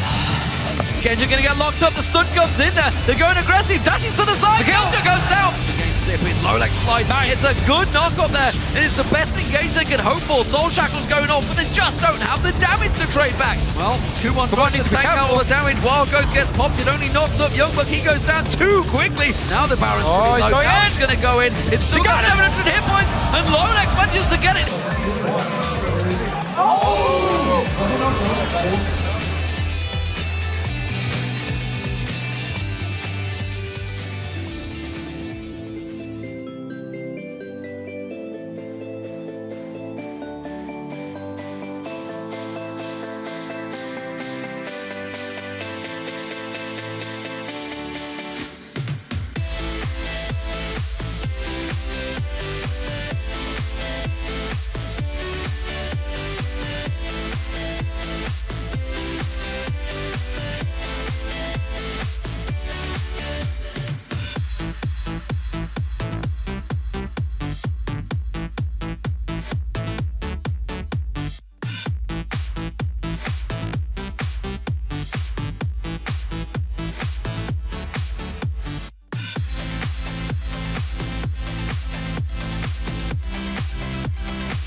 Hello everyone and welcome back. I'm Joe Miller alongside Trevor Quickshot Henry, and it's time for the third game of the day as Fnatic take on the Super Hot Crew. This is the third time that these teams will do battle this split, and it's the Super Hot Crew who currently hold the lead 2-0 over Fnatic. Last week the Super Hot Crew managed to go 3-1 during Super Weekend. Whilst losing a game to Alliance, they did manage to take down SK Gaming, the Wolves, and Millennium. Now, interestingly, this is the first time that Super Hot Crew has actually put back-to-back wins together since week 2. It's a very long time, and the up and down nature of the Super Hot Crew just continues to shine through, and it's manifesting itself in their in-game decision-making. When you look at the team, they've had some great calls, they've had some bad calls, and the thing that stands out for me is that they're learning from all of those decisions, and they're adapting. That's what continues to impress me. Something that is showing a marked improvement in their game is Mr. Rawls. He's continuing to do fantastic, and against Fnatic in particular, he's got a 20 KDA versus Reckless and the rest of the team. 6 kills, 14 assists, and only 1 death across 2 games. Truthfully, it doesn't appear that Mr. Rawls is pressured by Fnatic at all. He's able to perform to his best, and that's something Fnatic will need to sort out if they want to secure their first win of the split against the Super Hot Crew. And on the topic of Fnatic, well, they really stepped up their game last week, going 4-0, and were the first team to secure a perfect Super Week all split long. They really stepped up their game in every single aspect, really, and reminded everyone of that team that's won the European playoffs 3 times in the LCS. So the biggest improvement for Fnatic was their massive increase in objective control. In the 6 weeks leading up to the Super Week, Fnatic had only secured 32 dragons in 14 games. So that's an average of 2.28 per game. During the 4 games that Fnatic played in Super Week, they secured 18 dragons. That's an average of 4.5, more than double their previous record, and more than half of their total dragons on the split. Same can be said for Baron. They got 5 in Super Week. They only secured 10 all 6 weeks beforehand. So the better objective control, the smarter decision-making, it also led to faster games. 5 minutes quicker, in fact, down from 41 minutes to 36 minutes, which in Europe is a big deal. And in general, it was just the strongest performance that Fnatic have put together, all split long, and we need to see if they can keep it up. Well, Fnatic comes into this game looking to stop Selfie in his tracks, where the Super Hot Crew believes the key to taking down the Spring Split champions is to deny them their famously strong vision control. What I learned about Super Hot Crew is that they have the top tier players on their roles. When Selfie has a good game, he can carry his team on his back, and then he's just going to split push and do his stuff. So usually he's really strong in the game, and we have to send more than 1 people to kill him. Fnatic is one of the best teams, to be honest. Like, even though they're not at the top of the standings, they have one thing that most of the team don't have. They play with the fog of war that other teams don't do, and that's really hard to play against. Fnatic has the best vision control in the entire LCS right now. There's times early game when I die for no reason, because there's somehow it's always Yellow Star roaming +1, and suddenly Yellow Star's on my butt, and I'm like, damn. I believe that our vision control mostly is Yellow's part of the team, and I think he deserves more recognition. They play with your mind. They go 1 man top when there should be 5 men. And they're like, no, there's gonna be 1 man. We know you don't have vision there, and we're just gonna play with your mind. We send 1 there, you go there, we rotate mid, and it's it's hard to explain, but it's how they do, and they're really good at fog of war play. I don't know how they do it, but it's really good. When it matters, we always show up. I think that Selfie couldn't really explain what Fnatic do is kind of the point of this one. Fnatic have been absolutely sublime with their vision control. Yeah, they have been in Super Week. They weren't so much in the weeks leading up to it. Reckless said it, Yellow Star deserves praise. He got MVP last week because he just played out of his mind. We'll see if he can keep up that level. Indeed. Well, let's have a look at the starting lineups. On the blue side for this game is the Super Hot Crew, with Mima in the top lane, Impaler in the jungle, Selfie in the mid lane, Mr. Rawls the AD carry, and Kasing the support. And of course on the red side it is Fnatic, with Soaz up top, Cyanide in the jungle, Peke playing the mid lane, Reckless as the AD carry, and Yellow Star as support. And that brings us to our featured matchup, which is a showdown in the top lane between Mima and Soaz. Now, both top laners deliver solid performance against their opposite numbers, but it's Soaz who is pulling out new champions like the Ziggs in the top lane and Lee Sin during the last Super Week. And they worked out very well, especially with the changes to top lane. And those unique champions are great for Soaz, but it's actually Mima who's got better stats in this matchup. He's only given up 1 death against Fnatic. And the most impressive thing about Mima for me this split is how solid he's performing all split long against all of his opponents, and considering all of the changes to top lane with champions, with teleport, and playstyle. For me, this matchup is going to be very important in determining which team is going to have that stronger mid game, because it's the roaming top laners that can directly impact map control off the laning phase. If you go back to what Selfie was saying, they should have 5 top, but they've only got 1, etc., etc. It's Soaz and Mima that'll be responsible in either starting those plays or countering them. And that's where my focus is for the Super Hot crew. Definitely going to be an interesting matchup up top there. But before we start picks and bans, let's see who you guys voted to win this one. With 84% of the vote, it's Fnatic that leads the Super Hot crew. We'd also like to remind you guys that you can get seats to join us here in Cologne and watch these games live. Just head over to lolesports.com and click on tickets at the top for all the details. Very quickly, before we jump into picks and bans, Ziggs has to be a consideration for the Super Hot crew. Not only did Soaz play in the top lane, but also we've seen Peke playing at mid. On the same token, Lee Sin, with the triumvirate of junglers being so important and the changes now to Spirit of the Ancient Golem, if Lee Sin and Elise make it through, you may see a Lee Sin top and Elise jungle, which would imply Fnatic could go for the option of banning away the likes of Evelynn, denying that away from Impaler. So I think that's probably where some of the focus could be. Hell, they could also go mid lane as well. This is a very difficult pick and ban for both of these teams, but I think Fnatic have more of the advantage because of the champions that Soaz plays up top. And that's where they've really thrown a spanner into many of picks and bans this last week, because of the fact that the likes of Ziggs, a predominantly mid lane champion and pretty much an only mid lane champion, is now a top lane thought as well in that one. And we see that Ziggs will be banned out there. First, Yasuo taken away from Self. We've seen many a game where he's caused troubles on that champion. Fizz also taken out here by the Super Hot crew, so not wanting Peke to get that one through, and of course a red side Kassadin ban from Fnatic. So Syndra is still available for Peke. Peke has been playing Syndra and more frequently of late, but it's a champion that he's played multiple times. He played in the spring split earlier this year, and the only reason I highlight that is with the focus of ban outs in terms of the assassins, it's definitely a champion you could run in. One of the alternatives is Orianna, who Super Hot crew have just removed themselves. So heavy focus on mid lane champions, meaning if Fnatic ban away the likes of Evelynn, you may see a first pick jungler from Super Hot crew, or we might even see the double pick junglers on the side of Fnatic. All 3 are still up. Well, Twisted Fate will be the final ban, keeping that trend alive of really focusing on the mid lane. It's allowed Lulu, though, to actually get through on this one, and we saw Selfie actually playing it in their match against the Copenhagen Wolves. 3-1-15 he ended with that Lulu, so not really a surprise if that does get locked in, but that opens them up to this whole 2 jungle first pick here that Fnatic have been going for. It's also a difficult situation, because if Soaz wants to run something like Lee Sin, it may even be too early for him to lock it in. You've still got Lucian available, you've still got Twitch available, Braum, Morgana. A lot of alternative champions are still up and running. Something we've also seen from both of the previous games is double teleports from top and mid laners from one of each of the teams that has played earlier today. So I want to see whether or not Super Hot crew or Fnatic in particular go that route. Fnatic very famed for their map control and their teleport usage last year and early this year. Yeah, the legacy of Charu lives on. The man who, I think we can safely say, really brought that mid lane teleport to things. For Fnatic, though, picking the Gragas, which you've been seeing more and more and more. In fact, in that last game as well, with the Gragas in the top lane.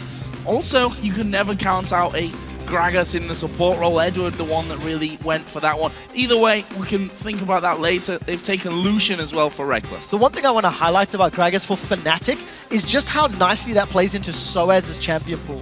Soaz has been very outspoken about the bruiser meta, and he's not particularly fond of playing the likes of Aurelia and Trundle. He will play them because he has to, not because he wants to. And Gragas, being that AP champion, being that pokey, annoying, frustrating, get in your face kind of champ, can work in Fnatic's favor. Yeah. If the rest of picks and bans goes uncomfortable, they can make that Gragas support and stick Yorick top lane, which is also something Fnatic have done multiple times in the past. On the other side then, Lulu was locked in there along with Lee Sin, so Impaler will get his hands on Lee Sin this time around, and with Morgana and Lulu that gives Mr. Rolls a chance to go with something that scales super hard into the late game where he's got more protection. And he has to, because there's not a massive amount of damage on that board. Lulu will get damage in the very late game. Will be able to build himself up. Lee Sin can execute, of course, but if you don't run something like a Twitch or a Cogmore in this scenario, I feel like Super Hot Crew are lacking in damage. You look at Fnatic's squad, Gragas will be equal, if not better damage than Lulu in the mid to late game. Lucian's great damage, Syndra's got great burst, and Evelynn is always going to have that flank potential. So I like Fnatic's composition a little bit more well-rounded, but Super Hot Crew have got the makings of a protect the something, and we just need to see what that something ends up being.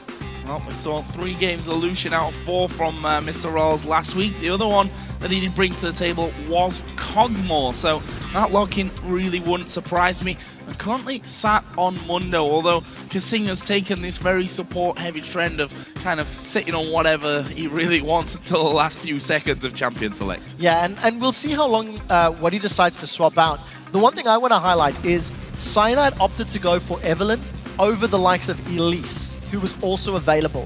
So this may put an indication on how Fnatic wants to play their laning phase and their mid to late game. Looking for those flanks and looking to displace their opponents with Gragas and single out targets with the likes of Thresh, with the likes of Syndra. So I think there's going to be a lot of pressure on Cyanide because there's no front line here. There's no real protection outside of the displacement from Gragas and the peel from Thresh. So if Lee Sin or Mundo get into Fnatic's backline, they can create havoc for Peke and for Reckless. One thing we always have to note though, and specifically these last 2-3 weeks, Thresh and Yellow Star, that combination, that pick for Fnatic has been so strong. If we look back to the game against Millennium in Super Week 1-0-15, and he's just been hitting hooks left, right, and center. So good with Thresh right now. Yeah, and it's going to be very difficult for Super Hot Crew when you look at Lulu, Lee Sin, and Dr. Mundo. They're a fairly linear engaged champions. Yes, Lee Sin is mobile, and he can catch you off guard with those insect-style kicks. But other than that, once a Sonic Wave lands, Yellow can prepare the flay. He can interrupt it. Mundo has to run at you. Lulu needs to speed boost up to you. So if Yellow starts playing well, that's going to be the peel that the team needs. But if he doesn't land the abilities, I think Super Hot Crew can run them down. And form tells us that Yellow Star will be ready to land those abilities, that's for sure. But guys, with champions locked in, which top lane do you think landed a better champion? Tweet at LOL Esports with hashtag Mima or hashtag SOAS, and we'll see if these lineups manage to sway your votes. Mima going back to Mundo, a champion which, if you remember all the way back to when he first came into the LCS with Ninjas in Pajamas, he was pretty much running only the likes of Mundo, super tanks in this top lane. And if memory serves, he played it in the opening weeks of the summer split fairly well. It's a champion that's fallen out of favor in the top lane somewhat, but if he gets to that tanky stage with the assistance of Lulu, it's going to be an unkillable Dr. Mundo. Well, here we go then into game for our third matchup of the day. The Super Hot Crew taking on Fnatic. Fnatic, as we said earlier on, sat in second place, tied with SK. In fact, I think they're even statistically higher than SK now because of SK's loss earlier on in the day, which obviously a win here would propel them into a very nice position sat behind Alliance. Super Hot Crew though, they're certainly still in a bit of a transitional phase, I think we can safely say, despite the fact that they did so well in Super Week. Kasing and the rest of the crew are still building themselves up to the PowerPoint that they want to be in. Yeah, I completely agree. And it just looks like the Super Hot Crew are this young, talented team, because every time you see them playing, their lanes seldom get dominated. You know, even Selfie, who's somewhat quiet in that mid lane, does very well against these superstars of Peke and Froggen, etc. Mima, I mean, he's 1-1-18 in 2 games against Fnatic. He's only given up a single death. Same with Mr. Raz. So Super Hot Crew have got the individual talent, and it just comes down to that in-game leadership and in that decision-making that can help them either win games or, in some cases, lose games. Well, let's have a look at the start here, because it's been a fairly pensive one with just a couple of wards down on either side of the map. Fnatic got one down for the blue invade, for the Tribush, and on the ramp as well. Also one on the top side of the map, but it doesn't look like there'll be too much in these early stages from either team, to be honest with you. Mundo going to join Lee Sin on the top side for the Super Hot Crew, and it looks like we wouldn't be seeing no lane swaps either with the 2v2 setup down bottom. Yeah, so, you know, with the changes in 4.11 to the turret shot starts being stronger, as well as the experience from lane minions going further, it's just going to reduce the effectiveness. And there's your public vote. A lot of fans for Mima.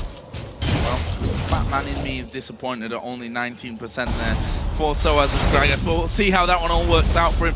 Traditionally, we've seen him run this top lane Gragas before, not been super impressed, but times have somewhat changed on that front, and as you said earlier, definitely become a lot more popular. Yellowstar not messing around here at the start with the harass onto Kassim. That's a very good positioning. Yellowstar making advantage, or taking advantage of that early flay and range damage you can put down. But I just want to briefly mention that top lane Gragas, because if memory serves, Kevin built top lane tank Gragas in the spring split earlier this year.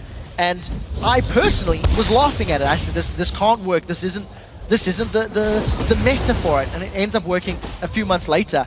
And we're seeing Gragas all over the place. And you can see how he's already harassed Mima. He's got a level advantage, and he's going to poke him down with those barrels. And because there's sustain from Gragas' passive, he's also going to have a very good pre-6 laning phase against Dr. Mundo.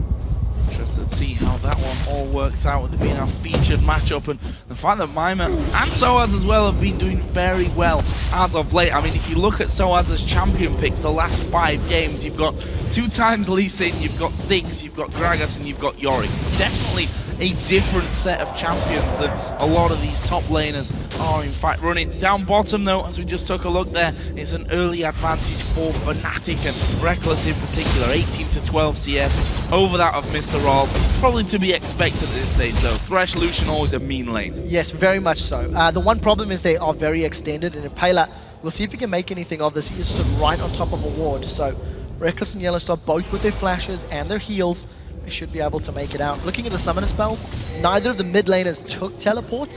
Selfie, of course, is going to be looking for some more damage, and when comboed with the Dr. Mundo release in, maybe he's going to have enough damage with the Ignite to secure a kill. Look at the difficulty here for Mima, but the interesting thing is, because Soaz has spent so much time trying to focus and harass Mima, he's actually behind on CS. So if Mima can farm up this wave equally with Soaz, he's going to maintain the CS advantage.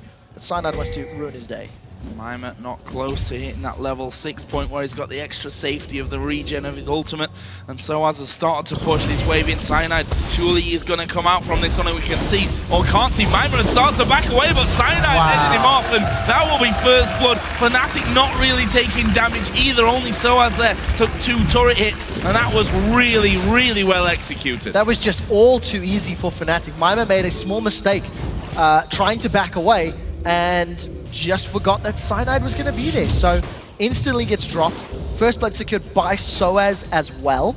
Now we'll see if Peke can get away. That's a great stun. That is a brilliant stun. Impaler stopped in his tracks there as he tries to throw out that Q, and Peke not messing around in this mid lane. I think it expected that Impaler was going to be visiting there, considering that the top lane and the bottom lane were both free of any sort of jungle presence whatsoever, and read them like a book. Meanwhile, Selfie going very low. There is a polymorph coming in. Will Peke try this one? Either way, he's forced a flash from Selfie. So Peke just really stamping an authority on this mid lane. So he manages to avoid the gank, and he burns the summoner spell from Selfie.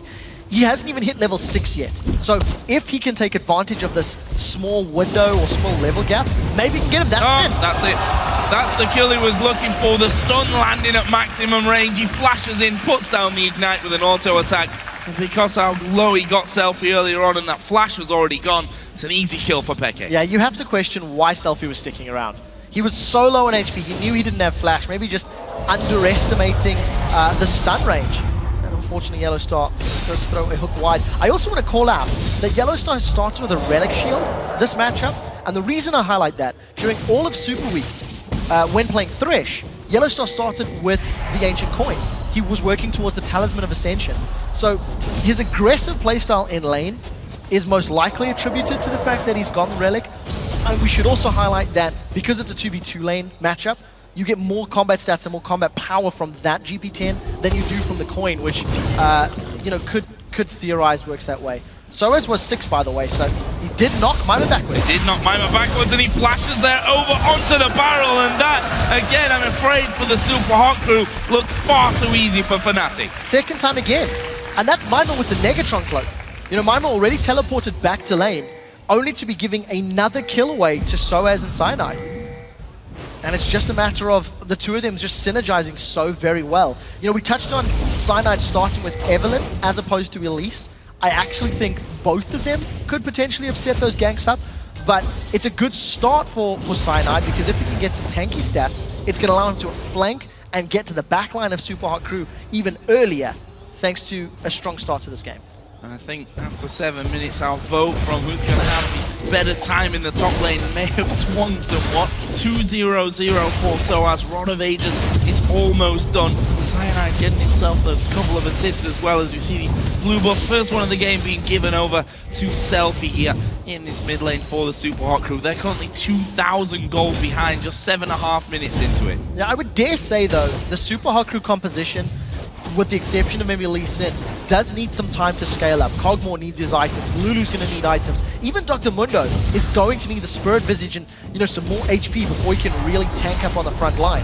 So on the assumption that Super Hot Crew can defend their towers, they may be able to pull this one back. But they can't afford to keep giving up kills, and very importantly, they can't afford to give up dragons or multiple towers back to back. Because if Fnatic can string together a few thousand gold lead more, it may be too far ahead for Super Hot Crew to pull back. And always the question with these later game compositions, how close can you keep the game? And SOAS going to go in there once again onto Mima. Mima is going to pop his ultimate here. Not sure if SOAS has got enough damage, but that barrel will keep him very, very low. The regen from his ultimate just about saving him, but again, the pressure continues, and SOAS has now started to take the lead in terms of the farm as well. Yeah, he's completely got control of that top lane. Mima is not having a very good time of it, and he can't deal with the range and the percentage HP damage that SOAS' Gragas is putting out. Every time SOAS charges up that W, he's going to go in for the Drunken Rage hit. And Mima, who's going to be building and stacking up those hit points, it just makes the damage increase. It's part of the reason that SOAS is chunking him down. So, good strong start by Fnatic. They haven't made any objective-based plays, but with the backing, you know, SOAS having teleport available, potentially his Rod of Ages, the makings of Blade of the Ruined King, I wouldn't be surprised to see Fnatic make a play for Dragon in the next few minutes. Also rather surprised that Peke's been left pretty much to his own devices outside of that one failed gank earlier on from Impaler. I don't really want to call it a failed gank, I'll call it a good read from Peke earlier on. He's absolutely dominating this mid lane, got himself that kill, is a good chunk ahead in farm, and look at this, Cyanide and Yellow Star already starting off the Dragon, knowing that the Super Hot Crew's bottom lane had gone back after pushing out the wave. This is the first Dragon of the game, and it's going to Fnatic without any kind of fight from the Super Hot Crew. Just very intelligent play. Fnatic using the recalls and the shopping time to secure an uncontested and a safe Dragon. So they get an even larger gold lead, and interestingly, in terms of the backs, Mr. Rolls grabbed himself that Zeal and Phage. So because he's going for Trinity Force first, he's looking for a slightly larger power spike than the Blade of the Ruined King. We'll touch on that in a second, as this is going to turn into a 2v2. Oh, there's a kick on towards Peke. Peke may well be in trouble. He is going to go down. Impaler will surely follow with this one, though. And there's the TP. Yellow Star appears as well. And that will be the double kill for Cyanide. And again, Fnatic reading them like a book. Yellow Star appearing out of seemingly nowhere. This should be the tower as well. Yeah, they've just got a minion wave behind them with a siege minion, and Fnatic will secure the first tower of the game. They get more kills to their name, and even though Selfie and Impaler had a very good setup to kill Peke, they just didn't anticipate that very fast response, and they just get shut down. And surely that's what they mentioned in the pre-game video as well, that Impaler's in the enemy jungle here. He said himself that he dies stupidly sometimes because he doesn't expect the reaction from them. It was actually him that set up the kill, but the quick reactions of SOAS coming down with TP of Yellow Star was already well underway when that fight kicked off. Fnatic do it again to the Super Hot Crew. And they're just going to continue to grow this lead. Look at the vision that Fnatic have given themselves in the red buff area of the Super Hot Crew. That's 1, 2, 3, 5 wards down in the jungle camp. Just thanks to Yellow Star roaming around, moving into the jungle, again, taking advantage of Super Hot Crew's back timing, their recall timing. On the side of the Super Hot Crew, we only see 2 sweeping lenses, so they need to do a better job of clearing that vision out, because Fnatic can just keep making all of these informed decisions. Notice how Reckless and Yellow Star are playing super safe, because they notice Selfie backing away. So for me, Super Hot Crew need to change to more sweeping lenses and deny vision if they want to try pull themselves back into control of this game. saw Lee Sin hanging around this bottom lane, constantly pulling off the recall. Looks like this time he will finally be going completely home and won't stick around, so nothing gained for Impaler down on this bottom side. And we also heard that Yellowstar, a big reason for Fnatic's vision control, he got himself that sight stone at an earlier period, which of course is going to give him more time to walk around, particularly that bottom side. Of Selfie here is going to be jumped on by Cyanide and Peke. Not a lot of mana left for Peke as Impaler comes in, the wild growth helping Selfie to escape. Yeah, Impaler did not want to be there. He's got no additional MI and he would have been popped just as quickly. You touched on the fact that Yellowstar's got the sight stone. I also want to highlight the fact that he sold his relic shield and he has picked up the ancient coin. So again, Yellowstar is trending towards that talisman of ascension. Fnatic and Yellowstar in particular put a high importance on the mobility that that item gives you. And I want to see if he's going to rush complete that before anything else, because I would go as far as to say he's the only Thresh that is prioritizing that talisman so highly.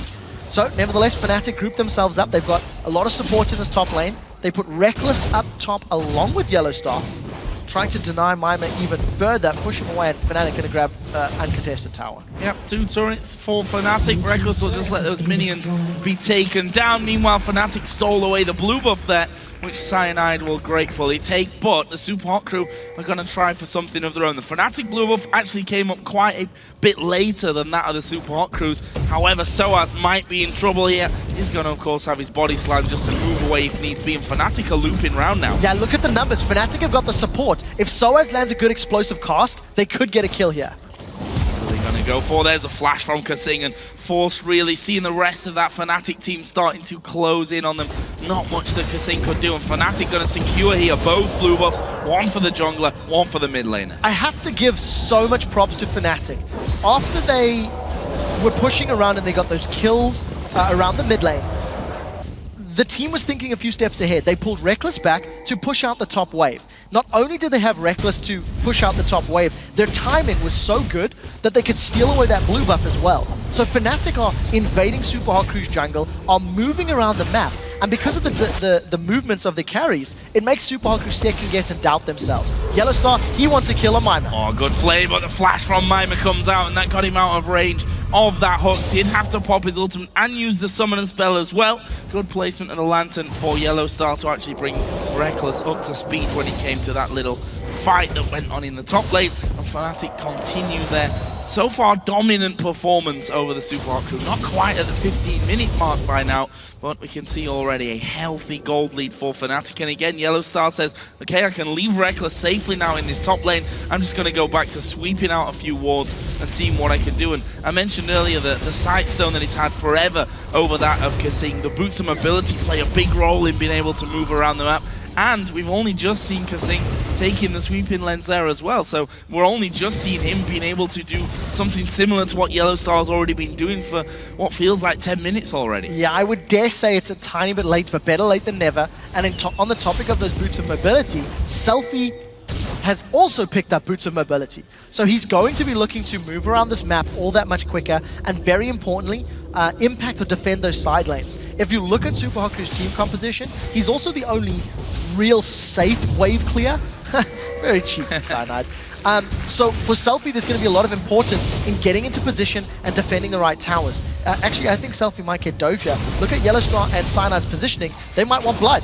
Ooh, damage coming in as well. Selfie will get away for now, but get away from a turret that needed defending here. The final outer turret that's left of the game. The Super Hot crew is starting to close around. Cyanide has gone back to the tri-bush there to be the first line of defense for his duo lane down bottom. They'll take that turret and be able to back away. Oh, or will they? Impaler's actually coming here. Gonna get the slowdown on towards Yellowstar, but he might have to back away. The TP coming in now from Gragas down the bottom. So as they were touch late on that, as we did see the safeguard away from Impaler, but that basically frees them up somewhat for Dragon now. Yes, so Dragon was always going to be the objective. Fnatic were pushing that bottom lane to get the tower and then set themselves up for a Dragon play.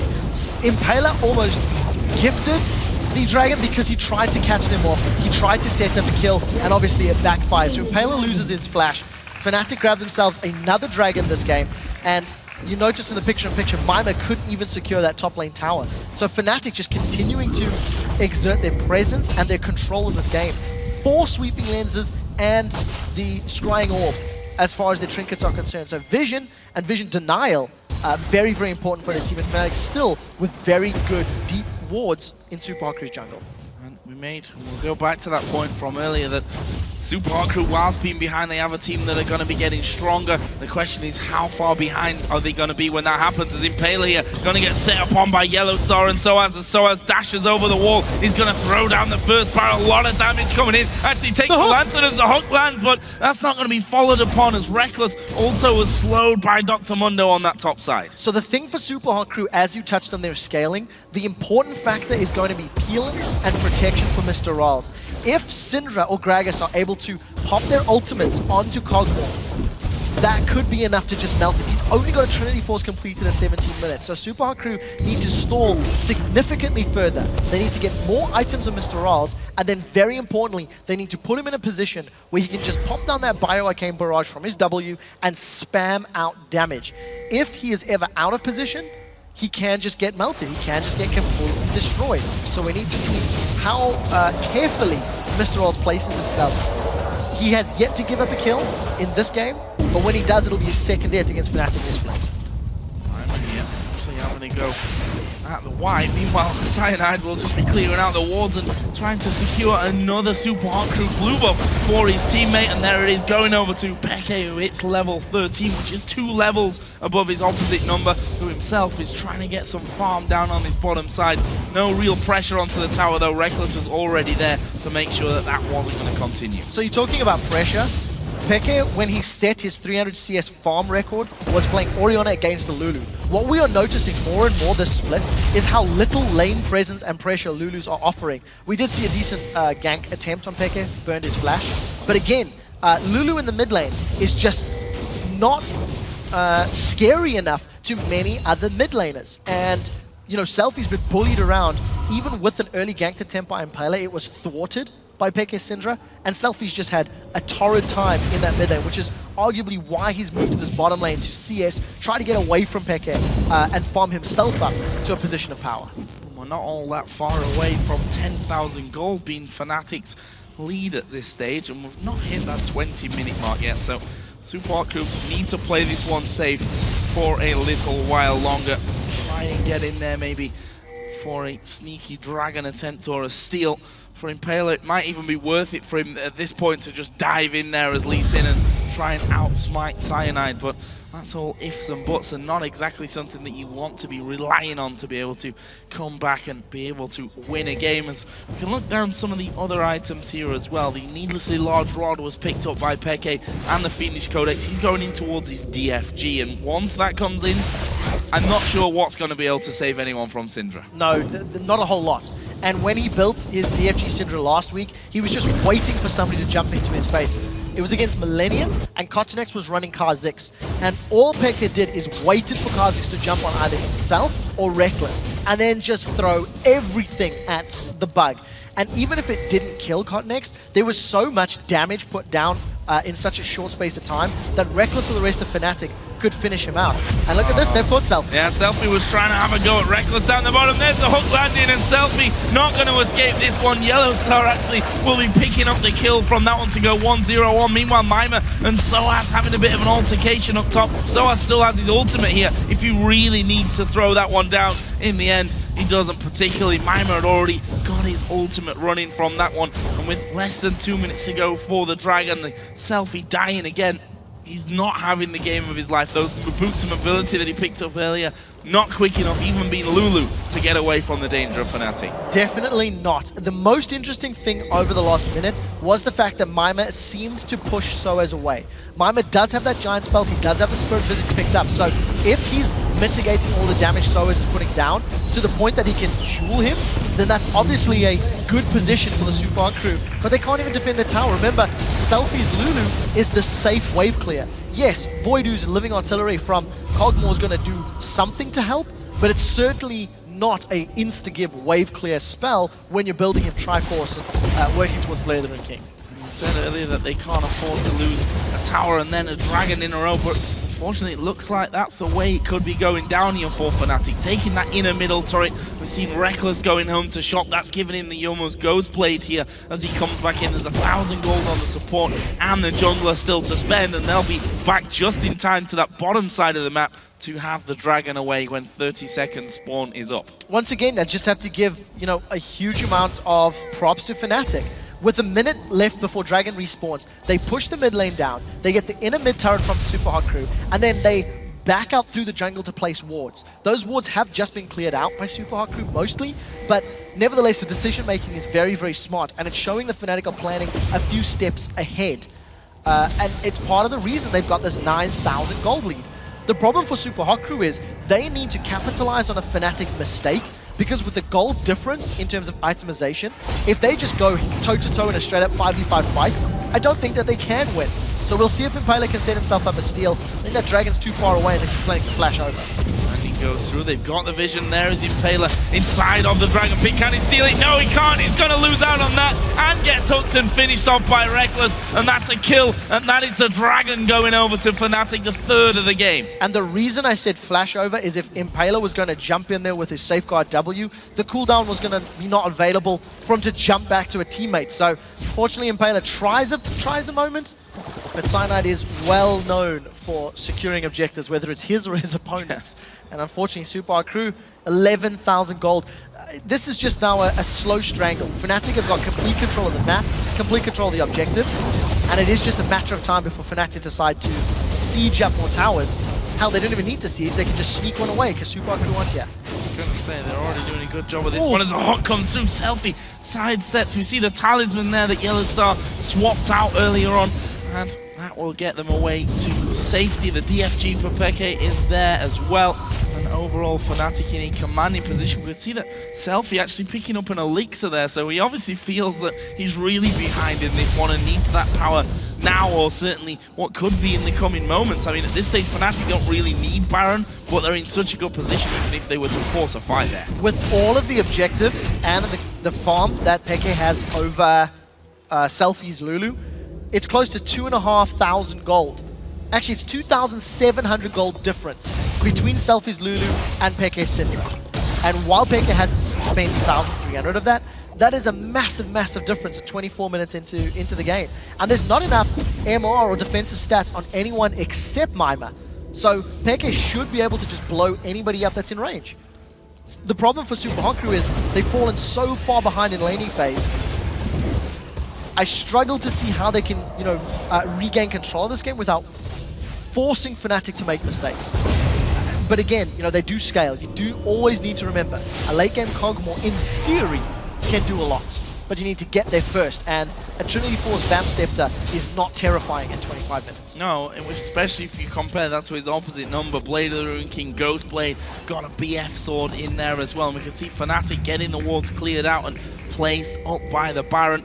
Just want to touch on the top laners there, because a couple of big items have come out there with the Iceborne Gauntlet for Soaz and the Warmog's armor on the other side for Mima. So he's going to be that bit tankier beast than he was before, but what is that going to offer him if Fnatic have got all these extra items over them? Randuin's, for example, on Cyanide there as well. And we see in this bottom lane, there's a bit of a conflict going on as Peke going to get caught out in the middle. He's going to take the support with him, but Fnatic are doing Baron. There's a TP coming in there as well. And I'm not sure that the Super Hot Crew even know it. Now, there's no vision here. Even if Super Hot Crew try to respond, they will be too late. So Peke gives up his life to secure what will end up being a fairly safe Baron. And look at that single auto attack there from Selfie onto Selfie, just melts his HP. I want to touch on the fact that Soaz and Mima were going toe-to-toe for a moment, but we didn't see the extent of the fight. And we need to see how much damage Soaz has. He does have that Iceborne Gauntlet completed, making him the mini Kassadin, and that's a lot of bursts.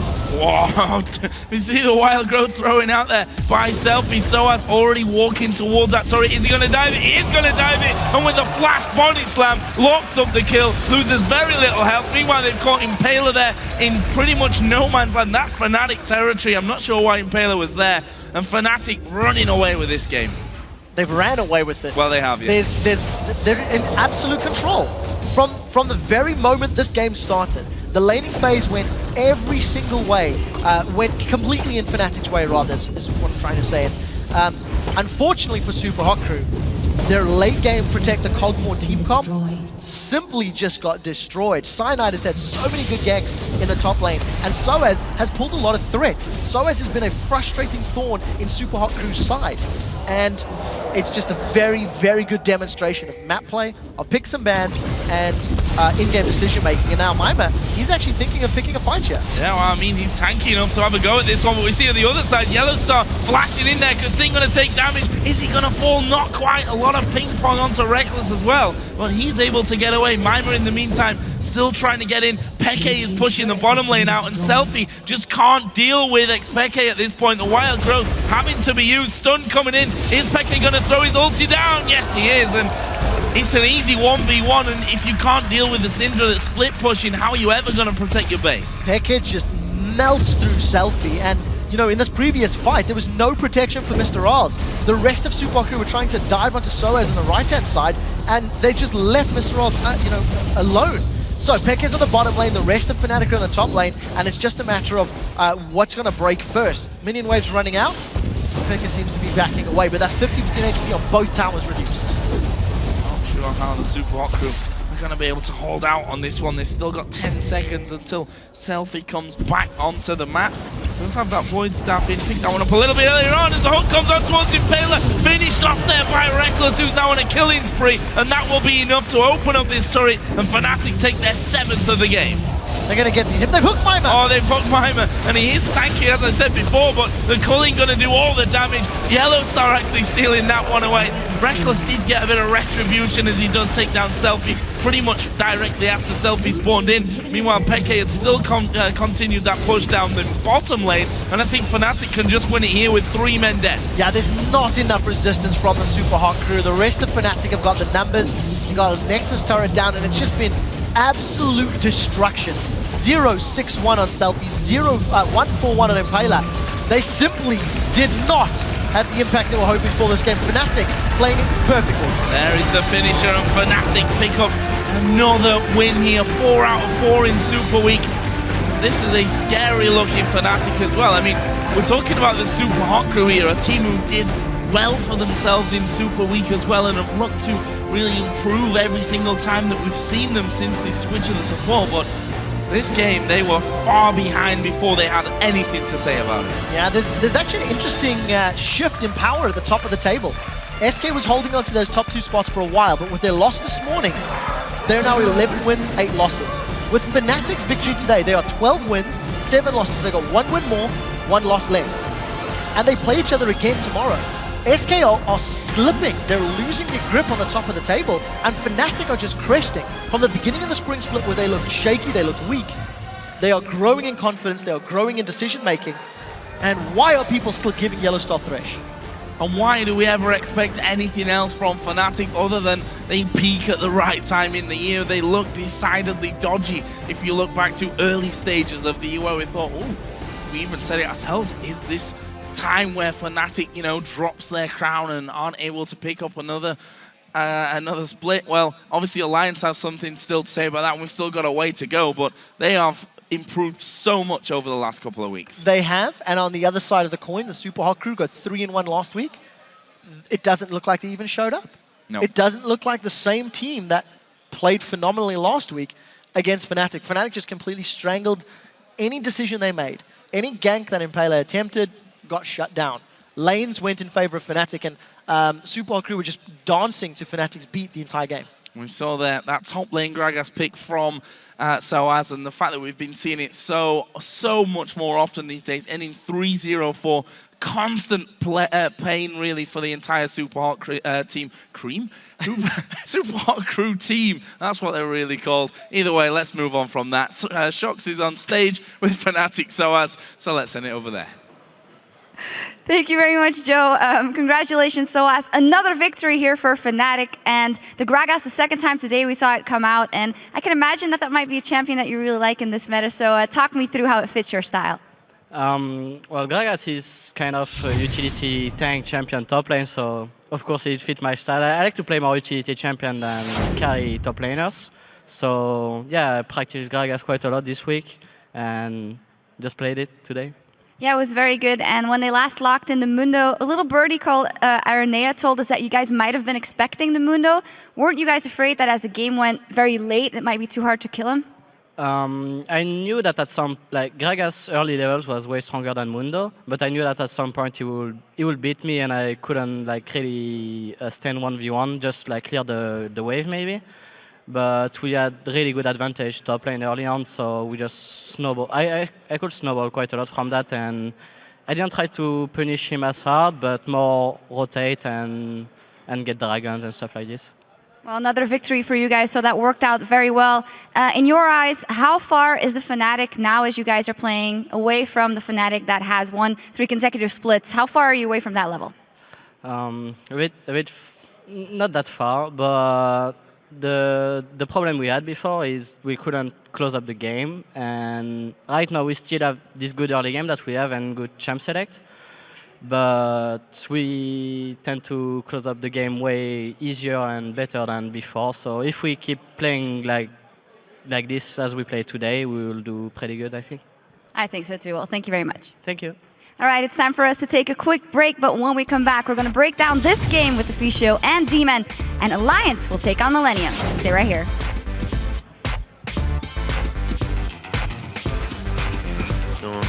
Mima, how does my look? 1 out of 10 jellycoos. What? 1 out of 10 jellycoos. It means he's not very jelly at all.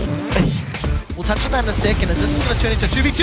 Oh, there's a kick on towards Peke. Peke may well be in trouble. He is going to go down. Impaler will surely follow with this one, though. And there's the TP. Yellow Star appears as well. Soaz already walking towards that turret. Is he going to dive it? He is going to dive it. And with a flash body slam, oh, they poked Mimer. And he is tanky, as I said before, but the Culling going to do all the damage. Yellow Star actually stealing that one away.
Welcome back, everyone. We're here to break down that last match where Fnatic beat the SUPA Hot crew. And, well, guys, we just talked to Soaz, and he was very confident. He said, I knew I could punish the Mundo going in, and just all went well for them. Right, so generally, Mundo laning phase is not the best, and you can often push him down to his tower. Your jungler comes up, you just go in for the kill. They did it with Cyanide, got the first kill, killed him again the second time. They knew how to punish the Mundo. Still, SUPA crew, they picked it because Mundo is very good against double AP. If you do get tank enough in the late game, you become very hard to kill. So there was some idea behind it from SUPA crew, but Fnatic clearly knew how to shut it down. And more importantly, you know, they said they punished the Mundo. They knew Mundo was coming.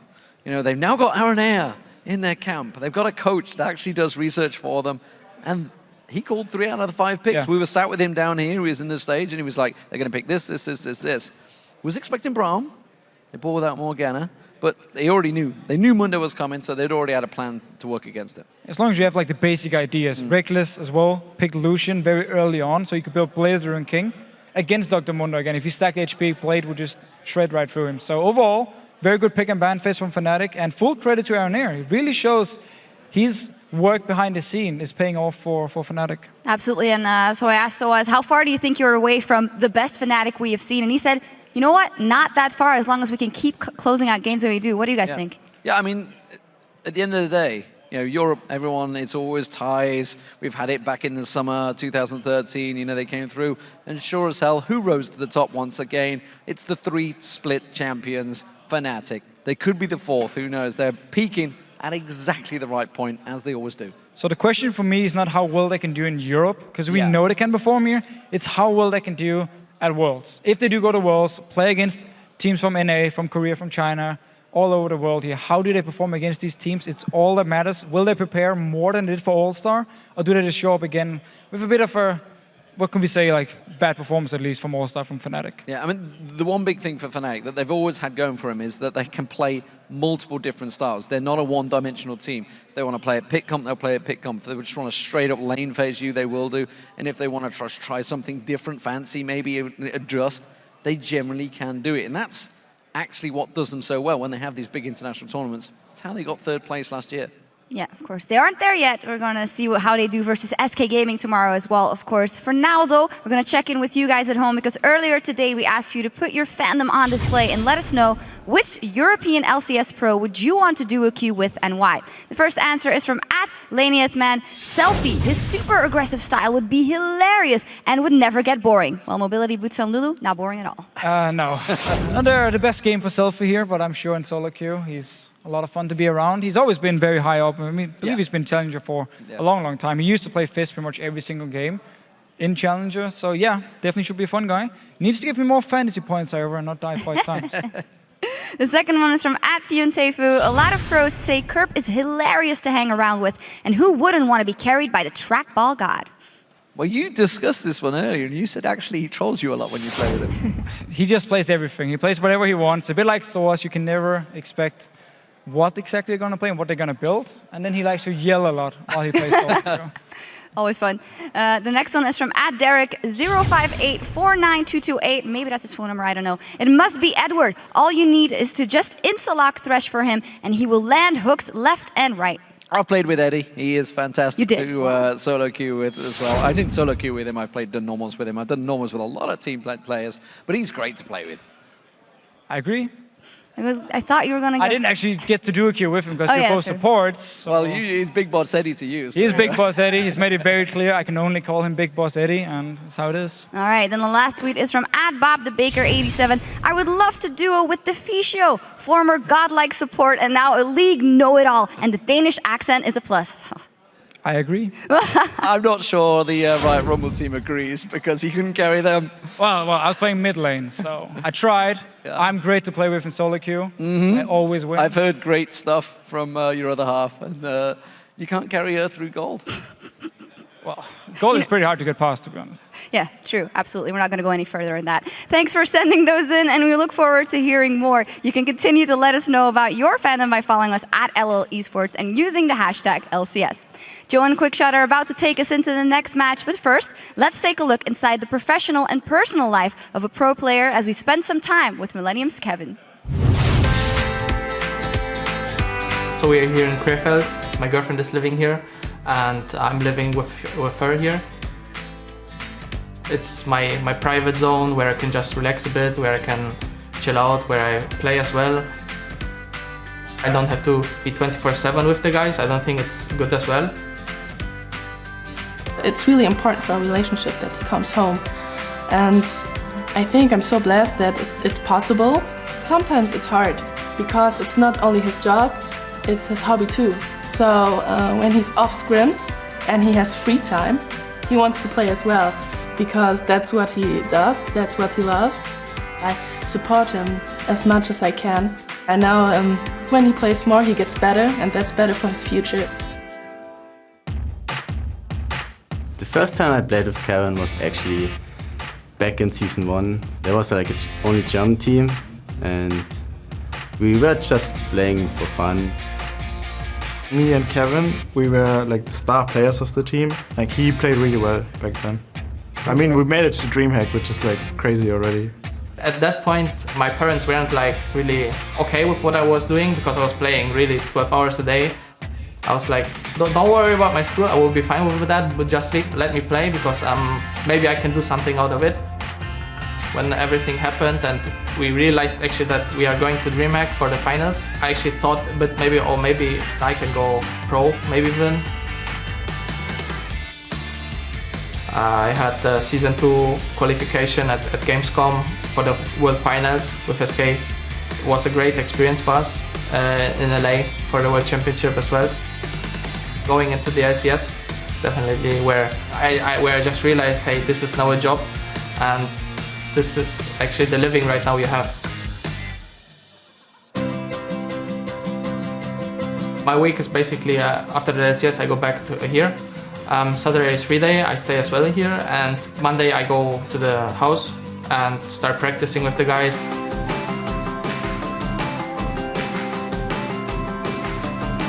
He's like one of the lucky players that can live the normal and gamer's life at the same moment. There is a lot of young people coming to the scene trying to push out the old veterans, and I always respect the people that are actually still playing. For me, the 3 days I'm there are the important ones where I really focus, where I'm really on point. So I'm a person, I like to separate my home and my work. For me, my work is the training to play Thursday and Friday, and my home is here. I think I'm a pretty lucky guy because other people cannot do that. So I'm just happy I can do that. I need it for me. Always great to hear from Kevin. For me, one of the more underrated players who I think, if we saw there, playing at DreamHack Season 1, definitely already achieved legendary status, albeit maybe a little bit on the quiet there in the top lane. Guys, our last LCS game of the day features Millennium taking on Alliance. Both teams ended up going 2-2 last week, but their stories, well, they're vastly different. Let's start with Millennium. They experimented with some different team compositions last week, but they found little success with them. And then the moment that they went back to those all-in champions like Fizz and Leona that they play so well, they picked up some wins. Yeah, Millennium are definitely a team that when they play to their strengths, which is an aggressive, in-your-face style that forces their opponents to react to their aggression, they do very well. But when they don't do that, it just feels like Millennium don't really have the patience, or I dare say the teamwork, to pull off sort of siege comps or split push comps. We've seen them trying out Ziggs in the mid lane last week and it didn't work out. For me, in order for Millennium to succeed here against Alliance, they will need to focus down either Shook or Froggen. So the pressure will be on COPENHAGEN and Kerp to get involved in the jungle invades or apply pressure on those key roles of mid or jungle. Against Alliance, COPENHAGEN and Kerp have had not the best showings. COPENHAGEN is still looking for his first kill in 2 games, and Kerp, not the greatest stats. I think they both need to step up if they want to challenge Europe's #1 team. And on that token, Alliance's winning streak came crashing to the ground last week. After winning 8 games back-to-back, they were absolutely demolished by the Copenhagen Wolves on the last day of Super Week, and then squeezed out of the game by Fnatic later on in the day. And for the team that looked unstoppable, it was a bit of a shocking turn of events last Super Week. It was an incredibly shocking turn of events. And I think in the loss to the Wolves, Alliance just completely failed to react to the heavy invade and the vision game that the Wolves pulled off. The most surprising thing for me was just the slow and the inability to adapt in-game. Alliance just froze under the pressure in my mind, and I think in their flabbergasted state, they just got destroyed. Shook was on the receiving end of multiple invades. Nif never left his lane to roam around the map or to alleviate pressure. And look at their stats, 061, 051. That's not what you associate with a 14 and 14. Anyways, it's a scary sign for Alliance because they're very realistically looking like a team that will represent Europe at Worlds. And if they continue to dominate Europe the way they have been doing, they need to learn from their losses last Thursday. They need to adapt faster if they want to challenge any of the international teams. And for me, this will be an interesting week to see how Alliance bounce back from losing back-to-back games. Can they pick themselves up and return to the same strength as pre-Super Week?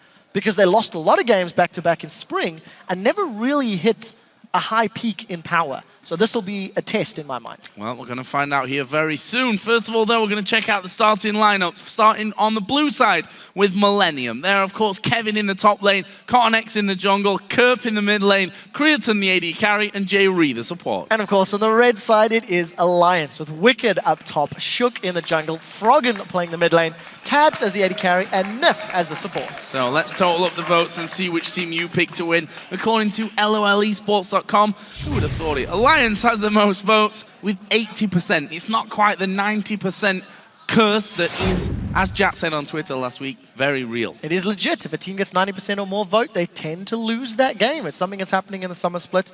Again, 3.11, jungle picks.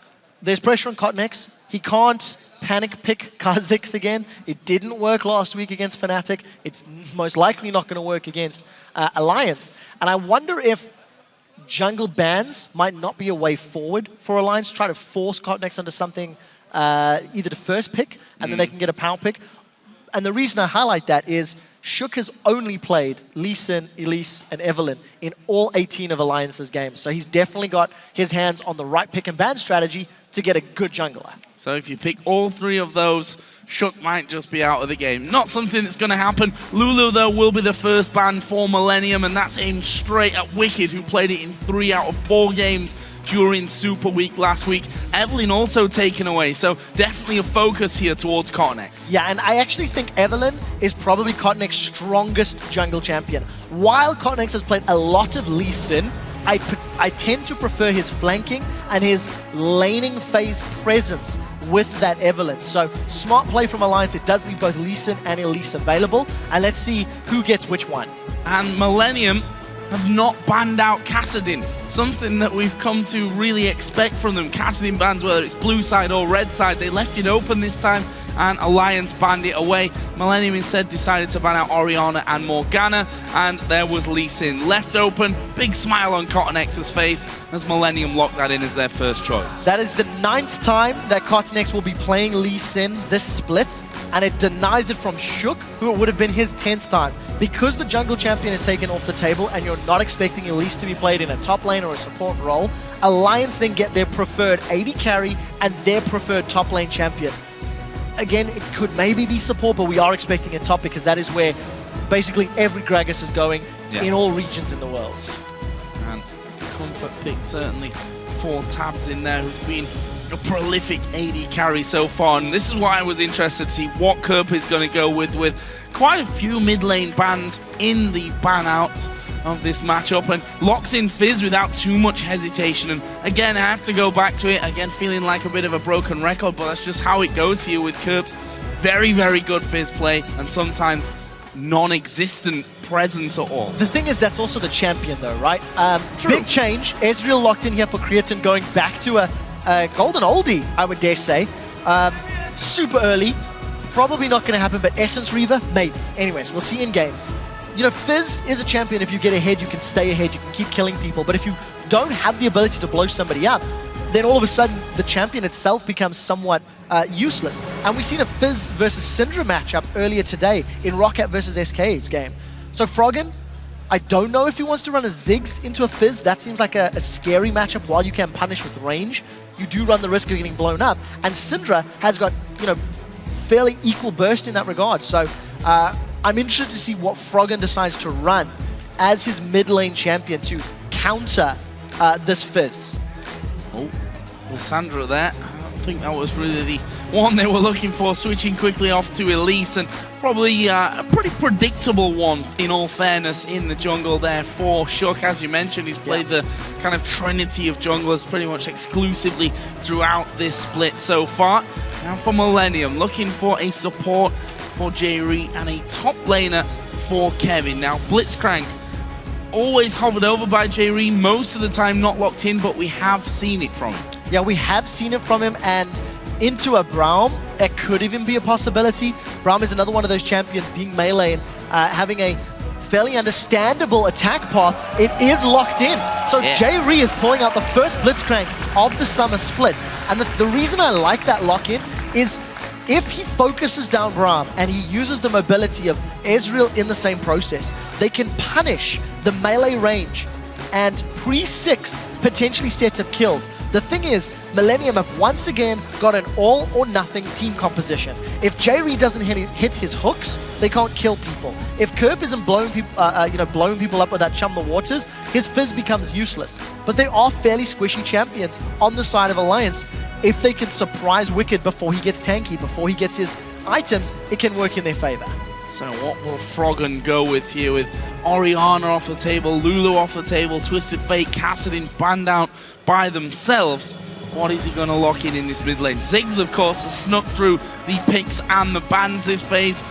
Safe for that mid lane here when it comes to a lot, well, pretty much the entire span of the game. Is going to have strong bullying presence in the early stages, going to be able to clear out those waves later on with his ultimate and put a bit more pressure without actually being on site for all those kills. Yeah, what's so important for this Ziggs pickup is Alliance have got, once again, incredible wave clear for both offensive and defensive duty with Ziggs and Gragas. Minions should never be hitting towers for particularly long. On the other side of the coin, Millennium have got next to no wave clear. They're going to be relying on true shot barrages, really, and, you know, Blades of Torment from Aatrox is the only real wave clear. So if Millennium are ever pushed against a tower, they need the saving graces of Blitzcrank or Fizz as a threat. Because if they can catch and blow people up, they can defend towers. But they can't do it through wave clear. Going to be interesting to see whether J-Re's on form. Hooks or nothing, pretty much the story on that front. But guys, with those champions, do you still think that Alliance are going to come out on top? Tweet at LOL Esports with hashtag MILWin or hashtag AllWin, and we'll see what you think in just about a minute's time. It was 80-20 the vote in favor of Alliance coming in. They are, despite their couple of losses last week, still right at the top of the table and still look like, if you discount those two losses, like the best team in Europe. Yeah, I completely agree. And I mean, even if you take those losses into account, every team in Europe can beat everybody. It is something that has been demonstrated all four splits of the LCS. And I'm just very excited to see how Millennium handle themselves in this game, because they're playing completely to their strengths. Everything about all of the champions they've locked in, it is aggressive, it is in your face, it is pick. That's all they want to do, is pick people off and then take objectives. And Blitzcrank, arguably the best pick champion, if you can land your Q. If you can land the hooks. We're going to find out exactly how Millennium go about this one as we jump into game. Millennium taking on Alliance. Bit of a Poro explosion here in the studio today. And we see there, Alliance moving into position. You've got to be careful right from the get-go with that Blitzcrank in there. Yeah, very, very lucky Poros. They got all the biscuits from the audience members. The one thing I want to highlight about Blitzcrank and what Millennium need to pay attention to is the vision game. In order for Blitzcrank to punish in the laning phase and the mid-game stages, they need to have vision of Alliance's jungle, or if Alliance are playing aggressive, they need to have defensive vision to ensure they set something up. Creatine may get caught out here, and we'll see if Alliance can. They've caught him. There's a knock from Braum, and actually forced to skill his jump there and to get himself away very, very early on in this game. So Alliance already showing that despite the Blitzcrank in there, they're not scared of being aggressive at this very early stage of the match. Definitely not. And what I like about the invade, they force Creatine to skill his Arcane Shift, which means his level 1 and level 2 presence is going to be much lower as he hasn't got his hands on that Q on his Arcane Missile. So on the same token, if Alliance can get favorable lanes, we'll see if they want to maybe initiate some sort of lane swap. I'm not expecting it. Very, very smart invade. A lot of deep vision, and it looks like they want to challenge for blue. Q almost connecting there onto Wicked. think they did maybe spot them just heading out of that brush, so we'll see exactly what they're going to go. Well, they saw that there was a ward down there as well in the death brush, so definitely see an alliance coming into that area of the map. And we'll see if they try and defend this one, although it looks like the likelihood here will be that Millennium switch straight over to the other side of the map and go for alliance as blue. Yeah, vision is so important for both of these teams. For Millennium to secure picks and for Alliance to play safer. If Alliance know where the Fizz or the Blitzcrank are going, they can avoid the hooks, they can avoid the setups. And we actually have the makings of, you know, an early tower push here from Alliance. They have, in fact, initiated a lane swap. So this is the first time we're seeing it on 4.11. Keep in mind the changes to the turret damage. It is higher and hits its peak after fewer shots, in addition to the lane experience being a longer range. So once the top laners eventually get to lane, we need to keep an eye on how Kevin and Wicked keep themselves relevant in terms of their levels. Also want to just touch on the mid lane, the fact that Kurt once again going in for that crystalline flask start with pots as well, of which he's already got running there. So see if Froggen can actually bully him out of this mid lane, and we've seen already that Froggen loves those champions where he can get a lot of farm in the early stages. In 6 is certainly one of those as well, and we'll see how aggressive Kurt wants to play this one. You have to feel that Cornex is going to spend a lot of time on that mid lane. Yeah, he's going to need to, because Kerp is already struggling. He missed a lot of those CS under the tower. The pressure from Froggen in the early levels is just going to be absolutely immense. Everything about Ziggs can deal with a low-level Fizz. But once Kerp does get to level 6, the tables can turn, especially if you add into account the Cottonex factor.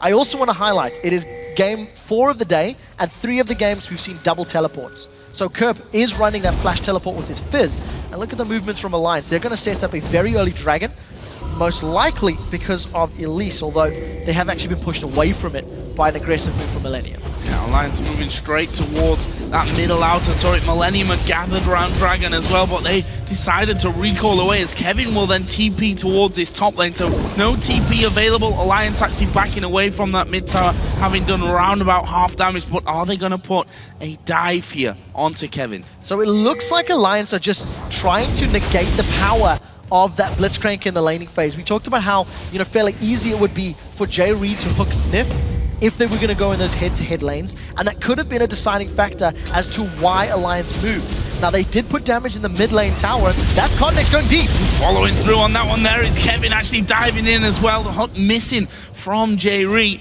but they've managed to force them out of their jungle. Yeah, I actually think that hook connected a Spiderling from Shook. And that's important to note, because if Shook is sitting on the somewhat front end of his team, they could just negate it. Now Kerp's being dove. In a lot of trouble from this one. He's going to manage to get away from that thanks to his flash there and abilities being used. But that just showing danger here that Alliance, if you think back to that loss against the Copenhagen Wolves, the Wolves just ran them rugged, ran around the entire map pretty much the entire time. And Alliance have shown signs of that as well, not staying static in these lanes. There is a big difference though, because in this game, Millennium are responding. You notice that Cottonex was running through the jungle. Kerp pulled himself out of lane, and very importantly, Jay Ree has left Creator to solo farm that bottom lane. So even though Alliance are somewhat using an invade tactic that we've seen them lose against last week, it has not been completely unchecked. Millennium have continued to respond and continued to move around. The most interesting development from the strategy of Alliance is that Wicked has not actually been in a lane at all.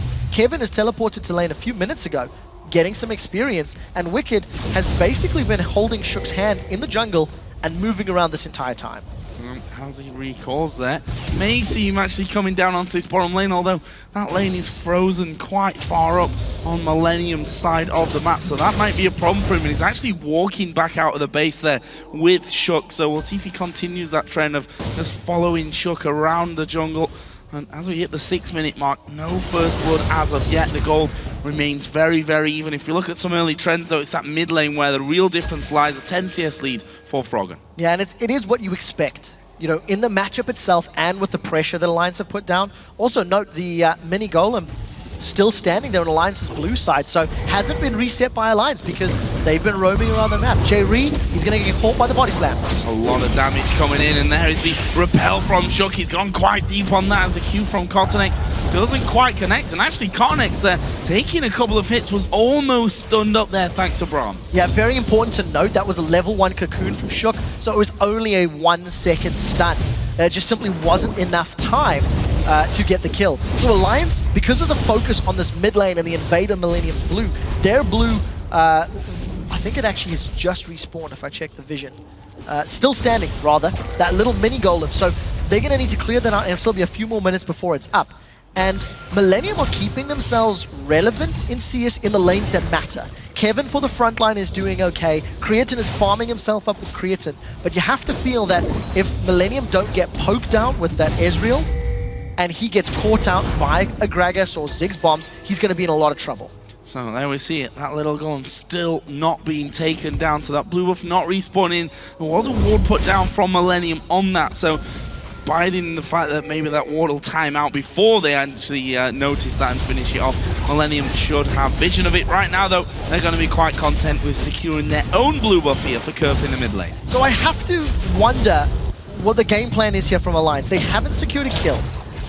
They made a move towards the Dragon early with Elise, who does incredibly well at juggling the auto attacks that Dragon can put down, which does, in theory, allow you to get early ones. So that was thought. They didn't get the mid lane tower. They didn't get first blood after, I don't really want to call it a dive in the top lane, but they were positioning for something. All of the pressure and the movement that Alliance have put on the map have not yielded very big results. Kevin is winning in CS, Creatine is winning in CS, and there's only 10 creeps difference between Froggen and Curve. So you could dare say that this opening, 10-minute game plan from Alliance has in fact failed because it hasn't netted them any sort of gains or any sort of advantages. And they've only just seen as well that small golem was actually still there, so Nif cleared that out on his own, but that means they've still got quite a span of time to wait things out until they can actually secure that from themselves. Meanwhile, J-Re has come down to help out Creatine, and we're going to see those 2v2 lane matchup really getting together now on the bottom side, and we'll see what J-Re can deliver on that front, and whether COPENHAGEN, who's also on the bottom side of the map, will try and get involved there. So I think the pressure is going to be on Creatine because he needs to make sure he gets those Mystic shots or those Essence Flux down onto tabs, his Qs and his Ws, because if he can keep tabs or Nif slightly low, then Ezreal can be somewhat relevant in that lane. But you do have to feel that Lucian is just a slightly better ADC. He's got a higher burst at the low level. He's got the double tap passive from his Light Slinger. So in any of these trades, I think it's going to be very determined by the long-range poke of Ezreal. Also, notice as J-Re moves forward, Nif is the one that goes all the way back. Nif simply cannot stay close enough to get caught by that rocket grab because of the fact that his dash, his stand behind me, is reliant on another minion or teammate. And obviously, I think that J-Re's going to be focusing him. We saw that though, at least the Unbreakable able to dodge away from all that damage that Creatine was going to put through. And look at this Alliance sending Shook down towards the bottom side of the map. Are they thinking here that it's time now for Dragon? You have to feel with that bottom lane of Millennium pushing them up quite far that this is probably not the time for it. However, a gank may be on the cards. Shook going to come around. Can they lock anyone down? Arcane Shift used by Creatine. J-Re didn't have a flash, but just simply sped away. Yeah, very, very easily dodged there by the members of Millennium. COPENHAGEN himself is actually going to get out thanks to that safeguard to a minion. Unfortunately, the ward is going to safeguard to a ward, rather. Ward's going to get cleared out instantly. So Millennium holding even. They're a few hundred gold ahead. But for the time being, it's Alliance making the aggressive moves and no real ganks paying off. Let's have a look down some of the items here. Creatine working his way towards the Trinity Force first item. Blade of the Ruin King will be coming out here for tabs as once again Froggen using a lot of mana there to spam away on towards Kerp, who got himself the Sheen start after his Crystalline Flask and Doran's Ring that he picked up. And obviously from Froggen's side, just moving himself straight towards Athene's, and there's the grab onto the minion though. So I want to see how J-Re handles those Blitzcrank cabs, because of course the Unbreakable Shield from Braum should negate the damage, but the hook should still come into effect. So J-Re in theory, should still be able to catch somebody, and that's an aggressive play. He's moving right forward on this one. Jerry already down to less than half. He's underneath the tower. Actually, summoning heal being used there by Creatine. That will keep Jerry alive. Meanwhile, the TP's coming in from Kerp. Got the ulti onto Wicked, but he's already underneath the tower. That was such a good play coming out of the bottom lane of Alliance. Punishing Jerry on his positioning, and there's a very, very high cooldown on that rocket grab. At level 2, it's 18 seconds. So Jerry burns his flash, Creatine burns his summoner heal. They did burn Tabs' flash, so let's see if COPENHAGEN can make anything happen. He's got his Dragon Rage kicks available, and he's may have caught Nif. Q goes in, Nif though, actually will be forced to flash away there. The hook was well and truly on its way to connecting, so Jerry trying to make that presence felt. COPENHAGEN doing a good job to get in, couldn't get behind them though to secure that kick and really set up the kill. So with the ganks that have happened in multiple lanes, there's a lot of summoner spells blown.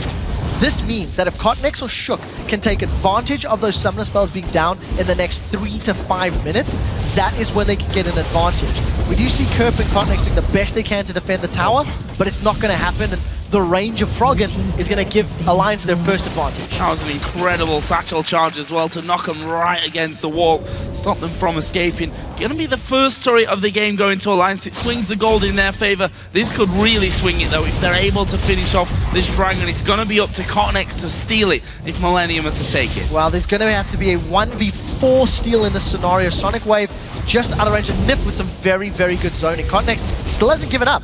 Now he has. Got a ward there as well, so Alliance able to attack over the top of the wall. They get the kill onto the dragon. Wicked will TP up to the top lane to make sure that Kevin can't take that one down. And there is the early advantage coming over. And back towards Alliance's side. That mid lane, not quite a 20 CS lead, but still very decent for Frog in these early stages. You could also argue on the other side, though, is that going to be enough for him? Yeah, we need to see. The main thing about Froggen is even if he's not necessarily killing people all the time, the wave clear and the utility that Ziggs offers is going to be more relevant than Fizz, in my opinion. What we did see, though, Alliance, they got the dragon, cleared out the waves, both middle and bottom, and then they backed away. So that has opened up their blue buff to be stolen away by Kerp. And it looks like Millennium may be able to push the bottom tower down. Instead, Kerp is deciding to peel away and maybe put some more pressure onto Froggen in that middle lane. Top lane we haven't actually seen all too much, and Wicked is now being jumped on. Yeah, jumped on there. He's actually 20 CS behind that of Kevin, who's got the Vamp Scepter, got a Negatron Cloak as well, so I mean, got some good sustain as well, also from his general abilities there, and that Vamp Scepter, and also a bit to just negate the damage that Wicked can throw his way. And it seems like Wicked having a few little issues with Kevin up top. So remember that Wicked went to lane later than Kevin did. True. Wicked was farming the jungle with Shook and playing that sort of invade roaming game. Kerp, level 10 versus Shook. Oh! Actually, Shook's going to have the support of Froggen, and all of a sudden it's Kerp that's in trouble. Yeah, Kerp just going to dash away from that one, though. We saw, as I said before, Wicked going a little bit low to Kevin meant that he wasn't feeling so comfortable of actually joining in there for that fight. And look at this, Kerp is still hanging around. Alliance have completely left their jungle, so this really opens up Wicked to danger. Yeah, so they know that Wicked doesn't have that flash, and look at the vision. Kerp has stood in the little shadow. He could flash over the wall, doesn't even need to. Ulti coming through there, it's not going to connect, but I feel they've got the damage for this one. Kevin got his Bloodwell passive. If he does need it, he will need it, but they get the first blood, and importantly, it goes on to Fizz. Yeah, first blood for the cost of a Bloodwell. I think Millennium will be happy with that trade.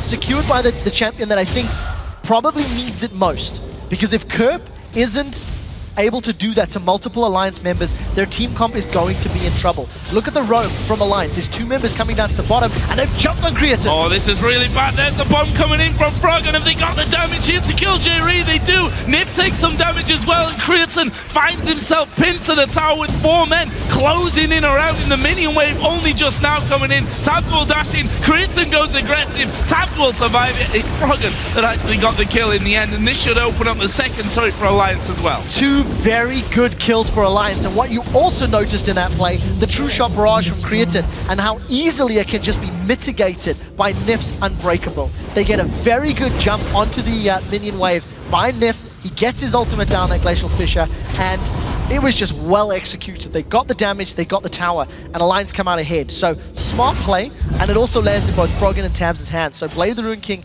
completed for Tabs, and he's got the makings of that Brutalizer working towards the Ghost Blade. Realizing, okay, there's a bit of backup now for this turret.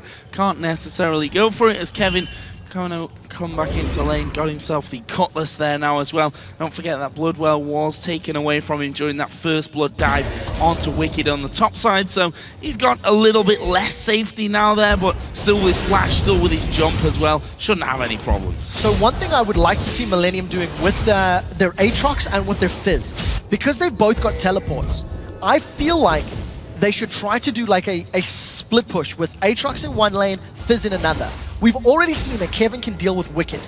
I doubt he'll be able to really deal with Froggen or completely control him, but Kerp may be able to once he spends some of the gold that he's been sitting on, 1,800 in his back pocket. If Millennium can force Alliance to deal with the side lanes, use a Mega Inferno Bomb or an Explosive Cask, and then teleport to a single lane, that's how Millennium can force team fights or force Dragon fights to be in their advantage. But it means they need to plan ahead, it means they need to bait those ultimates out, and then obviously force the objective fights. So let's see if they can pull it off. I'm not as confident because they haven't been able to really do that or demonstrate that ability in the past. And it seems like Alliance, when we talk about that, has spread quite finely here. Not really bunching up whatsoever. The duo up on the top side that Kevin can't really break through. The bottom side as well will be Wicked versus Kurt, which Wicked still, you can see there, is a little bit apprehensive about. He's 2 levels behind. The Lich Bane is now done for Kurt. Rod of Ages for Wicked, so he's going to be getting a little bit tankier. We see that Millennium now looking for a kill onto this duo, but Alliance are ready for it. Yeah, there's a party in the top lane. Both teams are aware of this. And Nif, now, as Millennium moved into the grass, they did use that sweeping lens. Oh, they missed! That was so close, but it missed, and that means for the next 15 or so seconds, Millennium do not have that hard engage. And gives away completely the position, and they saw that Nif had stepped forward and then probably thought, okay, we've not got vision of Shook. He's probably going to be waiting around here, and look at that Froggen stepping forward. No, thought they were maybe looking to close in there and utilize that Mega Inferno Bomb to get those last bits of damage that they needed, if not to get kills, but to maybe force them away from this top tower. It's already half health. Jerry going to come forward, does get the grab. It's onto Nif as he gets knocked up, kicked back as well there, but he's very tanky already and somehow manages to just walk away. Wicked comes in for the barrel to disengage, and there on the top side, Kerp has actually come around as well. He got the 1 kill, went straight down afterwards. The Mega Inferno Bomb not quite landing. Have Alliance got enough health here to force Millennium away? Of course they do, because their 2 key wave clears of Ziggs and Gragas are available. So Millennium can't sit on the tower because they just physically can't deal with the damage and the zoning that Alliance are putting down. Trading a mid laner plus his teleport and flash simply for support, I'm not sure that was a worthwhile trade. It means Kerp's going to be more limited in his split pushing and his side lane control, and obviously not having that flash means he's more likely to get killed in this next fight. So there should be a replay of Kerp coming in from the side. You can actually see the teleport from the river. Let's see how quickly he blows tabs up, because this looks like it was just insta-get. Yeah, flash, and actually turns back the Nif. So, you know, I guess he got the kill, but not sure if worth. Not sure if Worth goes down. Tab's got the 1 onto him, and he was only the kill on the support. Either way, the Dragon is there now, and Alliance already have 4 members around. They don't have Shook, who has that all-important Smite Summoner spell to have a go at the Dragon, but they're going to start things off, and Shook should be there when he's actually needed. Millennium, though, are starting to arc around onto this one and may try and challenge for it. Jerry steaming on forward. Can he get the grab? Actually, it's going to be Alliance to pick up the Dragon itself. Kevin getting right to the front, and Shook focus will go down to Creatine. That's a single kill for Millennium. Now they have to back away, though, with that Mega Inferno Bomb coming in. Barrel comes out of Wicked as well, and Millennium realizing they've not taken all that much damage here. They can try and push them back with the ultimates down. Yeah, the barrel really did not do a lot, and Kerp managing to thread the needle, landing the Chum the Waters onto tabs, forced him to fall back, and if he had been caught up by more damage, may have given up more. Alliance did get the Dragon though, so that's very important. Trading Dragon for a single kill is definitely worthwhile. And I want to highlight Shook's build. We've seen Elisa's moving away from that Spirit of the Ancient Golem, obviously because it's now been changed. It upgrades out of that Quill Coat, and the focus is a little less about HP in the early stages of the game.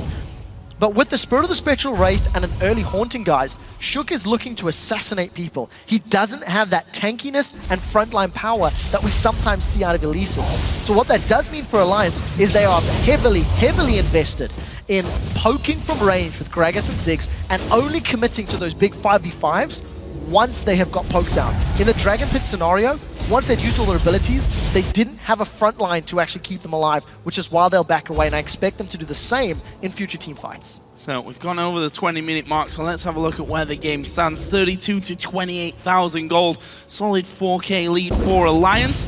Turrets, the main part of that one as well. 3 up on that front. Still tied 3-3 in kills, which lie 1 with Frog and 2 with Tabzus. 2-0-1. Pretty much a similar scenario on the other side. Kerp got the 2 and the single kill for Creaton as well. So we'll see how that one goes. Tabs will be closing in on that Ghost Blade here soon, though.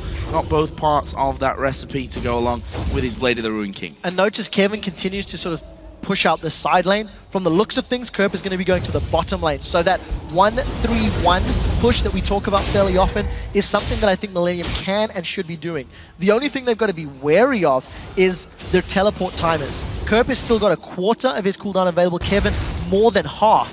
And it looks like Alliance are again sort of reading the pressure from Millennium well. They've got numbers in the top lane to fend off the push. And if Millennium react quickly enough, Kerp may get some damage in the bottom lane tower while simultaneously pushing this middle lane. So quite a smart play from Millennium, using the minions to their advantage and forcing Alliance to react. Not moving too far up on those turrets there, though. As they notice Froggen coming back, who of course by now with a needlessly large rod in there. Blasting Wand also got himself a bit of that Zhonya, so we'll see whether he goes Death Cap first or wants that extra protection of the Zhonyas. Kerp, on the other hand, though, blasting 1 for him as well, and he's going to be a constant threat, although Wicked getting tankier and tankier as things go on. Yeah, it really is just a matter of time before Wicked's going to become very frustrating to deal with. But if he picks the incorrect battle, like right now he's got a bunch of MR, so if Kevin is the one that can meet him toe-to-toe, you know, land the slow, maybe try to deal with that cask with the Dark Flight jump of his, he may be able to bully Wicked around. So until Wicked gets the likes of that Iceborne Gauntlet, I think Kevin may be able to deal with it. So the trick will be for Millennium to find the matchup that best suits their opponents. Also, key thing to note, Froggen does have that Zhonya's Hourglass, so he'll be able to avoid those chumper waters that Kerp will be putting down.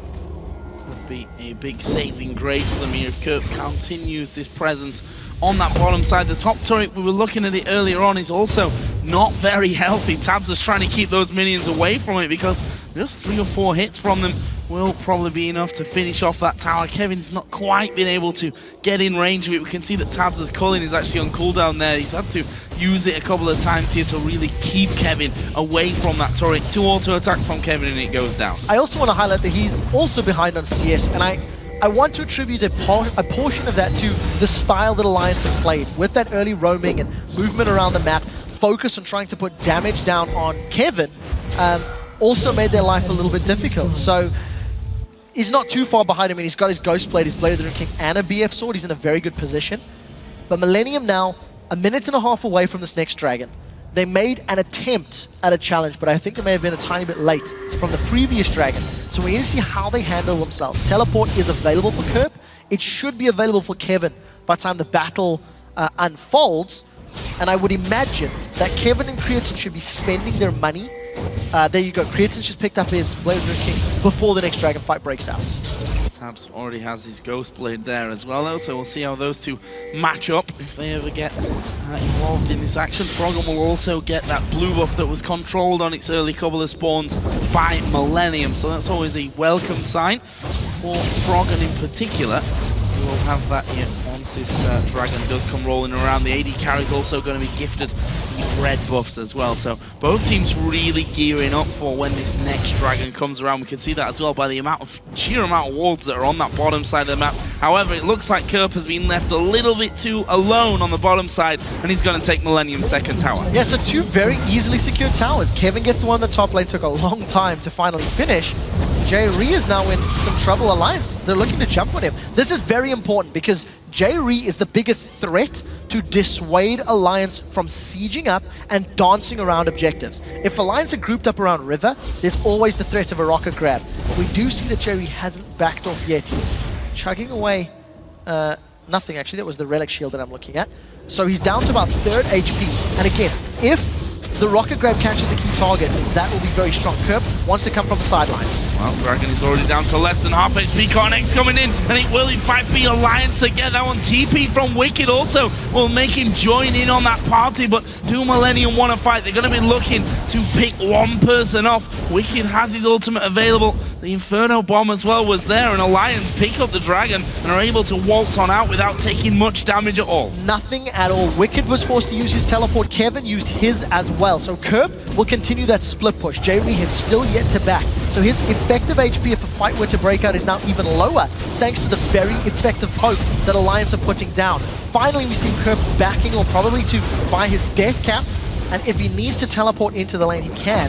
And we do see they've got Wicked. They've got Wicked. He flashes very, very early from it, using his barrel there as well. And Alliance seem to have actually turned Millennium a little bit on this one. J.R.E. at half HP. Kurt will finally be getting in there. In fact, using his teleport, and he's going to try and come around the back of them. Can this work for Millennium? Very important. Alliance burned through their flashes and multiple ultimates. Millennium have started the fight. The knock-up from Kevin, and here comes Kurt from the backside. Nick's going to go low. They want tap zone. They get tapped as well. It's Creatson that takes down Nip. Kevin here may have a go at Froggen. Nip will dive onto him. Zhonya's is there for Froggen, and in the end that won't work out for him, but Kevin's flashed in. Knock-up comes around as well, and that will be 4 for 2 in favor of Millennium, and they managed to hold on to that tower. So important for Millennium. The reason that fight was a success was because of the earlier initiation that came out of Alliance. They blew Explosive Cask, Culling, and the Glacial Fissure, and Millennium just dashed away from it. Very important to note. I'm not sure if this is before the ultimates. No, it's not.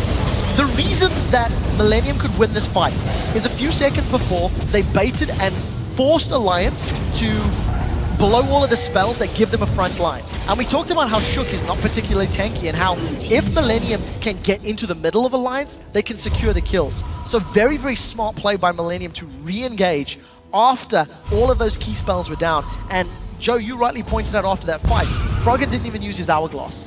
You could dare say that he was going to die anyway, even if he did pop it. But nevertheless, convincing Team 5 victory for Millennium. They grab the middle outer turret, and they close that goal gap to 1,500. Well, that's still a little bit of fear in Alliance. We're going to find out here shortly. We see them already getting wards around the Baron area. In fact, Millennium sending a couple of guys towards the top side of the map. Cornex and Kurt between them have a lot of control. And we saw there that Wicked, despite being relatively tanky, or very tanky at this point, I think we can say, he's still not out of danger if they can lock him up. If J.R.E. can bring him into the rest of the team and force him to panic throw his ultimate out there. This is very important to note. With Wicked getting that Randuin's, with him building more tanky stats, he's becoming the front line that Alliance need. But it's not enough yet. And very importantly, if Wicked doesn't land the disruption very effectively, if he doesn't knock up Ezreal or knock away Fizz, the mobility of Aatrox, Lee Sin, Fizz, and Ezreal will simply negate all of that spell power. All of that disruption is completely countered by an effective dodge or an effective reposition from Millennium. So what that means is Alliance have the tools to deal with Millennium, but they need to land everything perfectly. Any mistakes whatsoever will cost them. And look at Kerp again, looking from the sideline. Kevin didn't get the knockout. Diving in there, Chum the Waters comes down, but that will be repelled away from what they wanted. Oh, the hook landing there from J.R.E. as he comes down. Creatson gets the kill. They might want to back away now, though. Cornex will be focused, and in the end, it's a 1-for-1. Kerp actually on the top side there of the Alliance jungle, I think, has decided he doesn't want any more of it, and will, in fact, do a big loop around the top towards that top wave. Interesting little fight. Again, J.R.E. on point with the hook. Actually, Kevin being a little caught out there, but does have his dark flight to jump over the wall. Jungler for jungler, and J.R.E. with such a good rocket grab, catching Shook the moment he landed from that repel. And Millennium just played with more confidence. If you look at those team fights and you look at how they're pushing Alliance around, they have hit a power spike that they're comfortable to engage with, that they're comfortable to do battle. And again, if they can take advantage of the ultimate windows being down, that's how Millennium win this game. Teleports will be up in a short while for Millennium, so they can go back to that split pushing to force team fight style of play, which I think they've been doing fairly well this game. So Lily carries now also have that last whisper in there as well. We see a Locket and the Iron Solari for Shook as his next item. Randuin's for Wicked was finished a little bit earlier on. Kevin is in one of those scenarios now. Got himself the Spirit Visage plus that Blade of the Ruin King.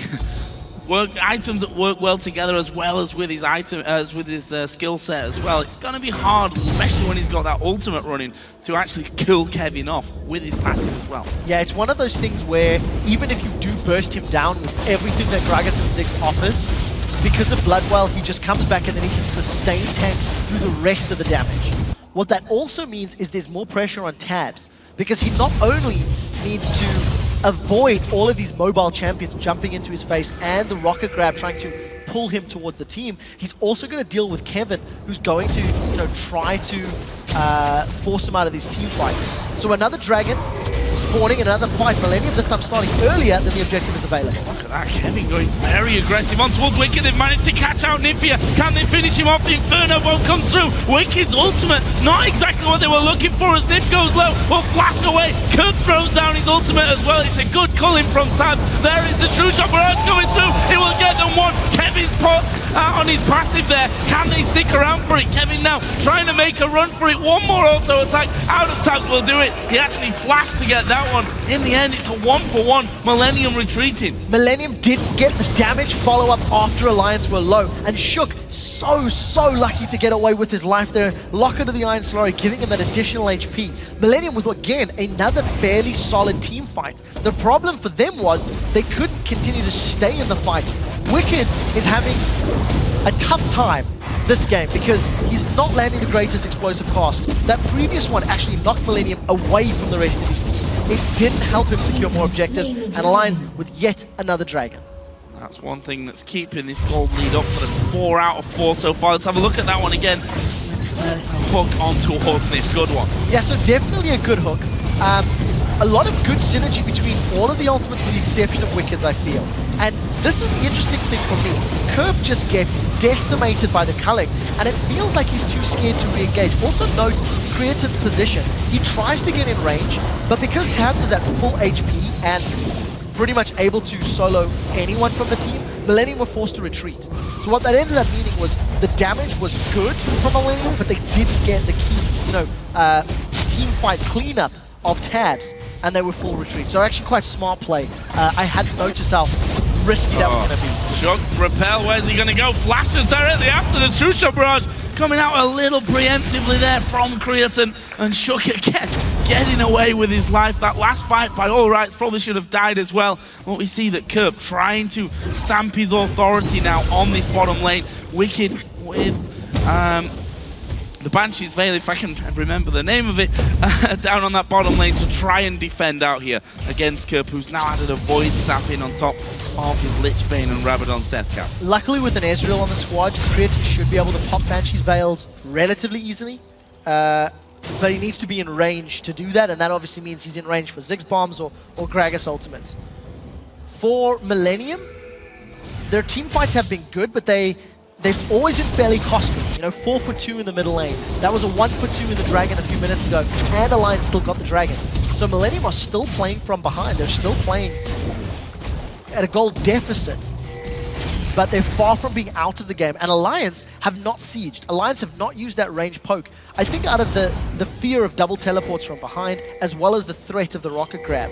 So for Alliance, in order to pull ahead, they too may be looking for a big team fight or a numbers advantage before they, comfortably and safely siege up towers and objectives. So there again, Curb trying to get around the backside of them. And you have to feel that Alliance, as they take a step forward down the lanes, they're probably going to have to keep a lot of wards behind them just to make sure that Curb isn't trying to get in there and flank around the side. At this point, Curb is actually going for that top inner turret. Alliance have bunched up in the middle lane though, and will take the inner tower. Yeah, so there's no wave clear from Millennium outside of that true shot barrage, really, and they're completely at the wrong angle to defend that tower. Luckily, they should be able to reposition fairly quickly. They've traded inner turrets, mid for top lane. Curb has not left, and thanks to the vision that Millennium have, the incredible vision they have in the top half of the map, there's little to no threat on Curb at all, because if anyone moves back, they're instantly just going to get spotted and can turn away. I mean, that's so many walls. That is you'd almost argue maybe overkill, although none of them really on top of each other. They've got complete sight of that area around the Baron there. We can see with their vision toggled on that they own that area of the map, and they're going to try and use that to stamp their authority on this game. In fact, the inner turret goes down for Alliance on the bottom side of the map, but Millennium doing a two-man Baron at this stage. Alliance trying to push for more objectives in terms of the base, though. Baron is down to half HP. Cullen's going to come out. I feel like Alliance should be able to finish off this turret, but now Kirk going to come running around there to grab on towards Junk. He's going to actually go down before he can get up onto his repellers. Nip tries to get in there. Kevin will have his Bloodwell pop, but will be coming back into it. The Baron went over to Millennium there, and now they're trying desperately to get away. They'll lose Kirk, though, and actually Wicked fell to Creatine in the end, who's going to be recalling home, but it's going to be an inhibitor for Alliance for their troubles down there. So Baron secured for Millennium in exchange for a inhibitor from Alliance. Millennium come away with 4 members of their team securing that Baron buff. The problem that they have is they are going to be under pressure from Alliance's map. Super minions on the map in the bottom lane. If Alliance wanted to siege and use their poke to their advantage, these next few minutes is when it's really going to count. Force the super minions to do work for you and take that last remaining inner turret in the top lane. Wicked did a pretty good job of actually trying to disrupt that Baron play. Unfortunately, in a 2v1, you're not really expecting him to come away with his life. And Millennium, we'll see which strategic decision comes out better. It is an argument and discussion that happens often. Inhib or Baron. And depending on the team you talk to and the composition, there's always a different opinion. I'll look down some of the items here then as things quieten off somewhat. In particular, the AD carries. You see the Scimitar coming out for Tab, which will keep him feeling a little bit safer, although you can also argue that a lot of that CC is not something you can get away from with that Quicksilver Sash. What's also important to note is that's going to drop the ultimate from Fizz. Once the Chum the Waters gets thrown out, Tabs will be able to shake that little fish off and leave it on the ground. I'm interested to see if somebody else picks it up, because that is a definite possibility if somebody else walks over that ultimate. And I think for Tabs, probably a smart call. If he gets silenced by J.O.R.E. after a rocket grab, he can't flash away. He can't use his dash to save him. So probably a very smart call. And of course, the movement speed that it gives you as well. Once again, just the escape and the dash that you can get away makes life even more difficult for Millennium to stick to a target. You know, Millennium's still 2,000 gold down. They're still in this game. But they haven't had the map control that Alliance have had. Alliance have really taken charge of the game from Dragons and from a Tal's perspective. Kerp there pushed out bottom again. Alliance already swooping around to clear things out. I thought that Kerp was going to really full on recall. Either way, this should be a free Dragon for Alliance, unless COPENHAGEN is actually able to get around to this one. He's starting to move into position, sees that Froggen is there, but will be too slow even if he wanted to do something. Just land the Q onto Nip.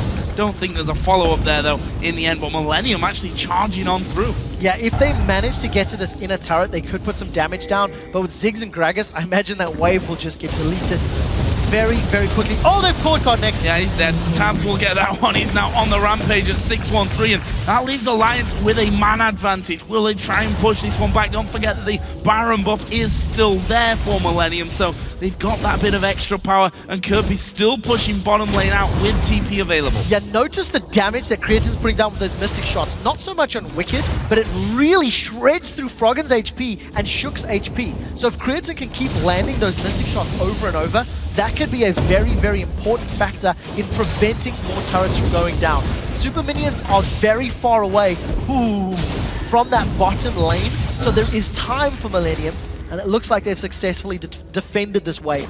So Creatine is their, the most important wave defense person for Millennium, because he needs to get multiple Mystic shots at the longest range possible to prevent minions getting to the tower.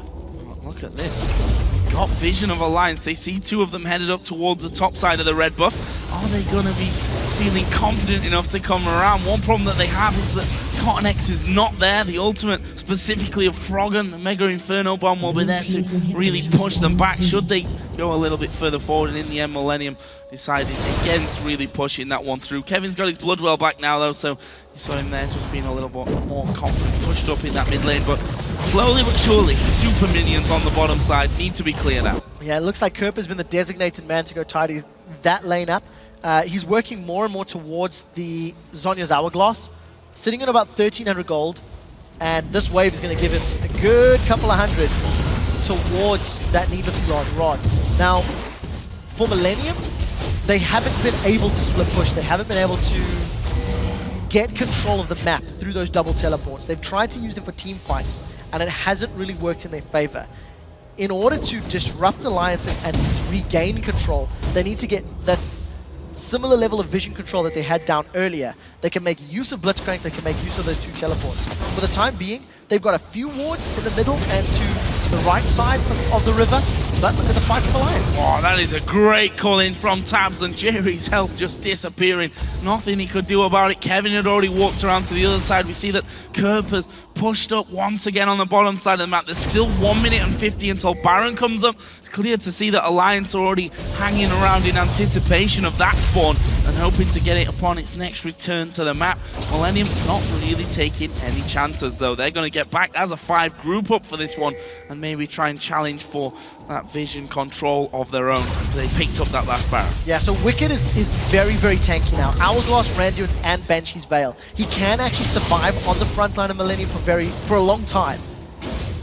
But I don't think Millennium are going to focus him. I think with the mobility that Millennium have, they have the option or the opportunity to jump onto that back line. So we need to see how Wicked uses his explosive casks in this next few minutes. He can't afford to knock his opponents away, or even more importantly, he can't afford to knock the likes of Connex and Kerp closer to Tabs. If they can get some of their burst damage down on Tabs, that could be the way to winning a team fight here for Millennium. It's just a dance of positioning as one team pushes a wave out, gets closer to an objective, and forces their opponents to come back and defend. Neither team's getting an advantage, and I think we're going to be going to the Baron Dance stage. Here because Alliance have recalled. Millennium are pushing this mid wave up. The bottom wave has now neutralized itself and will probably stop around the halfway point, so nothing to really be worried about on that side from Millennium's point of view. But 20 seconds until Baron comes up. Millennium still not got a massive wards down, certainly not comparable to the last time they were able to take that Baron with just 2 men. As there is a cocoon landed onto Kevin, means a bit of free damage onto him. 7 seconds are going to come up. Baron Dance is about to start. Yeah, the thing is, Millennium do have that Bloodwell up with UC GA from Froggen.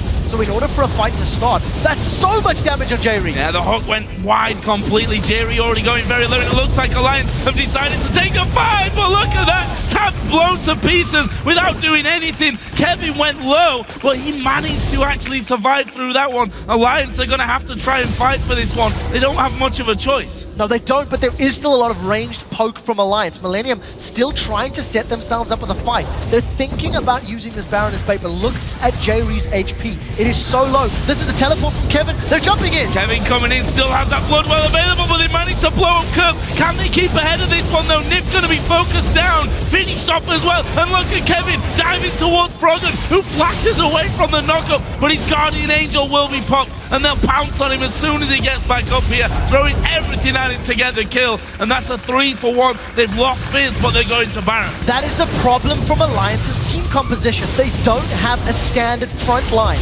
Gragas needs to knock up and knock away multiple targets, and he didn't have his explosive cask for that secondary team fight. So even though Kerp got focused down and blown up so incredibly quickly, it doesn't matter because Creatine can clean up house. Creatine looks like he's going 1v2, and I think he's going to get some kills here. Yeah, he's going to kill Shook. No real problem with that one. He came right back down on top of him. Wicked finds himself pretty much all alone in the middle area of the map there. Can't do anything. And Millennium secure a second Baron in this one. Look at those stats as well. They've not had a single dragon in this game, but they've made sure that they've got those towers. They've done well in the team fights. They're still behind on gold, however, by 1,000. Yeah, their team is simply stronger in straight-up 5v5s. They've got more tools available to them, and the mobility is a very, very big factor because all of Alliance's damage is reliant on skill shots. Landing a strong culling, getting a good barrel, getting a good bouncing bomb, and something that I haven't really mentioned in 4.11, the bouncing bomb from Froggen, it does have a slightly smaller explosive radius. It's 30 units, but regardless, all of the movement from Millennium is allowing them to dance around Alliance in team fights, and it's why they've come out ahead mostly. The problem for Millennium is it hasn't equated to map presence. It has not equated to super minions pushing down Alliance's base, and you'll notice Kerb has still not taken that bottom inner turret. So until Millennium regain control of the map, it's still technically slightly in favor of Alliance, as there is an exposed inhibitor in that bottom lane. Actually do much with that one as Kevin catching the end of that satchel charge explosion. Finally, they're pushing the mid lane up. Kerb's pushing the bottom lane up, so they want this final turret outside of Alliance's base. They probably should be able to get it with this one. I think Alliance might think, okay, this is a Baron up Millennium that have been beating us in these team fights. We might just have to let them have this one. Yeah, I think they need to pick their fights correctly. And Kerb is just going to melt through this tower. That's 3 or 4 auto attacks and a couple of minions, and that's it. 6 towers secured. So finally Millennium are now sieging up. Alliance are afraid of the rocket grab very obviously, and because of the fact that they've lost so many team fights, they need to be very careful of how they engage. When it does go down, it's going to be Wicked that goes around to try and protect it. Of course, have his teleport should the fight kick off in that middle lane as well. We've also seen Bloodthirster now picked up 4 tabs. On the other side, it's a full stacked out Creaton.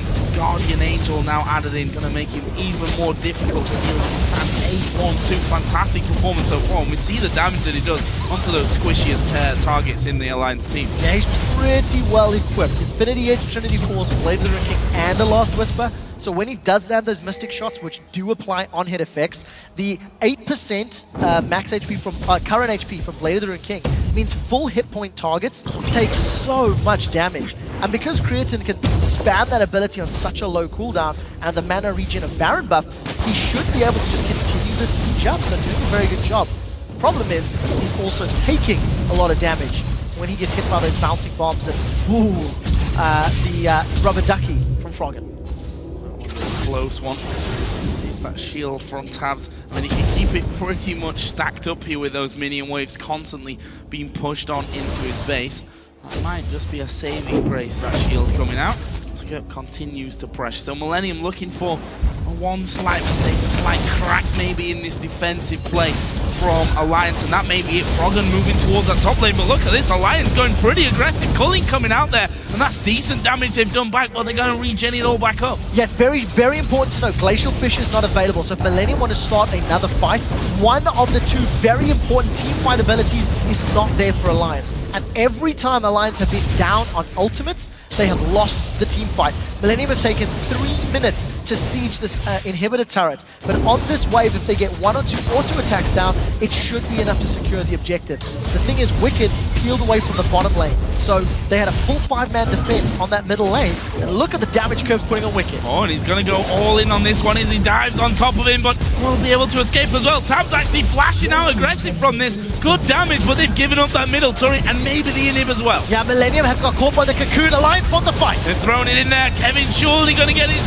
Bloodwell popped too, and it's right on the steps of the base, right on top of a minefield. He'll flash straight out as he True Shot barrage comes through as well, and Millennium having Kerb TP in there may still have something to say about this inhibitor, and they are in fact just going to move straight in for that one. They're going to take it. Will Alliance try and go for the fight? Wicked stepping forward, got no ultimate. Nif moving in there as well. They want to get J-Ree. Cocoon not quite got the range. Millennium back out. That is an excellent trade for Millennium. They've got all the time in the world to push down the rest of the lanes. They used the entirety of that Baron buff to siege the middle and bottom lanes, and only committed to the objective when they really felt that they had the advantage.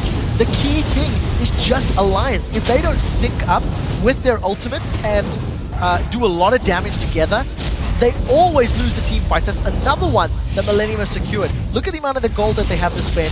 First dragon that they've secured, and at 50 minutes in the game, Millennium now have control of this matchup.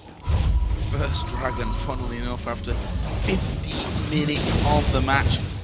Another Baron coming up in 1 minute and 40 time. We saw the amount of gold that Millennium were actually sat on there before they decided to go back, and it means that Guardian Angel's really been spread across the board. An extra life for Kevin. Kerb got that GA on there. Creaton had that one earlier. We see a Frozen Heart picked up by J-Ree as well. Had a little bit of trouble surviving all that damage that's thrown his way by Tabs, so that should give him that extra bit of protection. now we're going to see Kerp again, moving into position to run this split push tactic for Millennium. It's one of these situations where you look at the team composition and wonder to yourself, had there been a Thresh for Alliance, would that have been enough peel?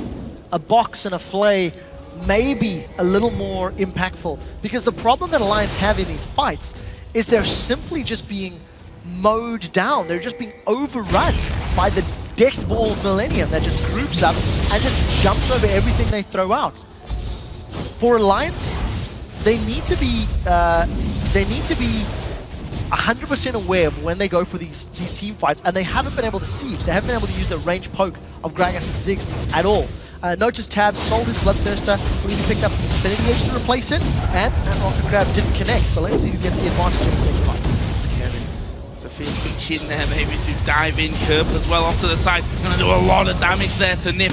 We'll back straight out from it. Alliance here, they're going straight down this middle lane. They need to be real careful. The rocket grab doesn't quite connect, but the damage may just be too much for them. They're gonna keep going, they're gonna be sandwiched, and they're gonna have to either go left or right, or take a big fight here on this mid lane. We see Wicked is the one right at the front trying to keep Millennium out of range, and they're stepping back and forth, and they could go at this for a while. We've got the Baron actually spawning in as Tabs. They're going to catch some good damage there on Connect. The Colin going to come through, and that's half health gone already. There's the grab the one to Wicked, but he's not taking too much damage. Nif will be focused. Froggen using the Zhonya's to get away from Kerp's ultimate, and that will be Shook getting one. Froggen's GA does get popped. This is going to be a long fight, but up until now, Millennium doing a decent job of it. Tab's going to get jumped on. It's a double kill, a triple kill in there for Kerp, and they're going to finish the left on the Creatine. That's 5 for 1. A brilliant fight again for Millennium. Then Millennium just tore through Alliance. Creatine comes away with that with 50% of his HP. Yes, he did have his Guardian Angel pop, but there were so many extra lives from Millennium that Alliance simply didn't have the consistent damage. Millennium are going to close this game out after 52 minutes, and Alliance are 0-3 for their last 3 games. Not what you want at the top of the league, but for Millennium, a valuable victory. It's taken them 53 minutes, but they topple the league leaders here in what was a very strong performance. We say it every single time Millennium plays. When they play champions that revolve around picking off their opponents, they play well. Fizz in the mid lane, Blitzcrank, Lee Sin, Aatrox, champions that want to jump in, assassinate people. They're very mobile, they're very aggressive. And it's definitely Millennium's strong suit, because they always find ways to make it work.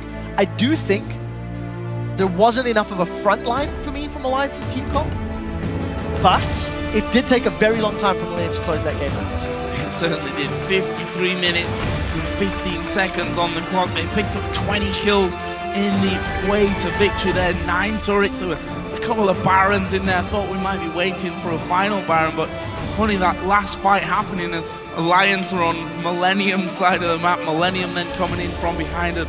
As we talked about, those Guardian Angels on 3 men.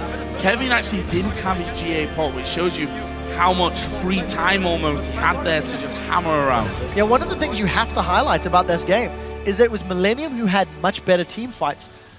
Yes, their team composition does play a very large factor in that. I do feel that they had the mobility to deal with Alliance's comp. But when you look at the two teams, you feel that Alliance has a higher level of team play, has a higher level of team coordination and communication from what we've seen in the split. But Millennium just said, we don't care. We'll pick things that we're comfortable with, and we'll just go ham. And by getting so aggressive so often, Alliance just didn't have the tools to deal with him. I also felt that, you know, Wicked playing the Gragas, I don't want to point out and say he had a terrible time of things, but we have to also say that when you've got a team that jumps in there, your job as a Gragas is probably going to be to knock people away from your important players. And we saw at least 2 of those fights where they were able to get straight onto Tabs, kill him off before anything was really going on. And he just didn't have the impact with those explosive casts that he needed to. I completely agree with you. And I think for the team comp that Alliance put together, it was one of those comps where they could get ahead, and then they could poke you to death to stay ahead. The problem is the double teleports from Millennium countered that ability. So while Alliance had a very strong sort of laning and early 20, 25-minute phase, they got every dragon for the first 5 because they poked Millennium down, they poked J-Re out, they poked Cotnex out.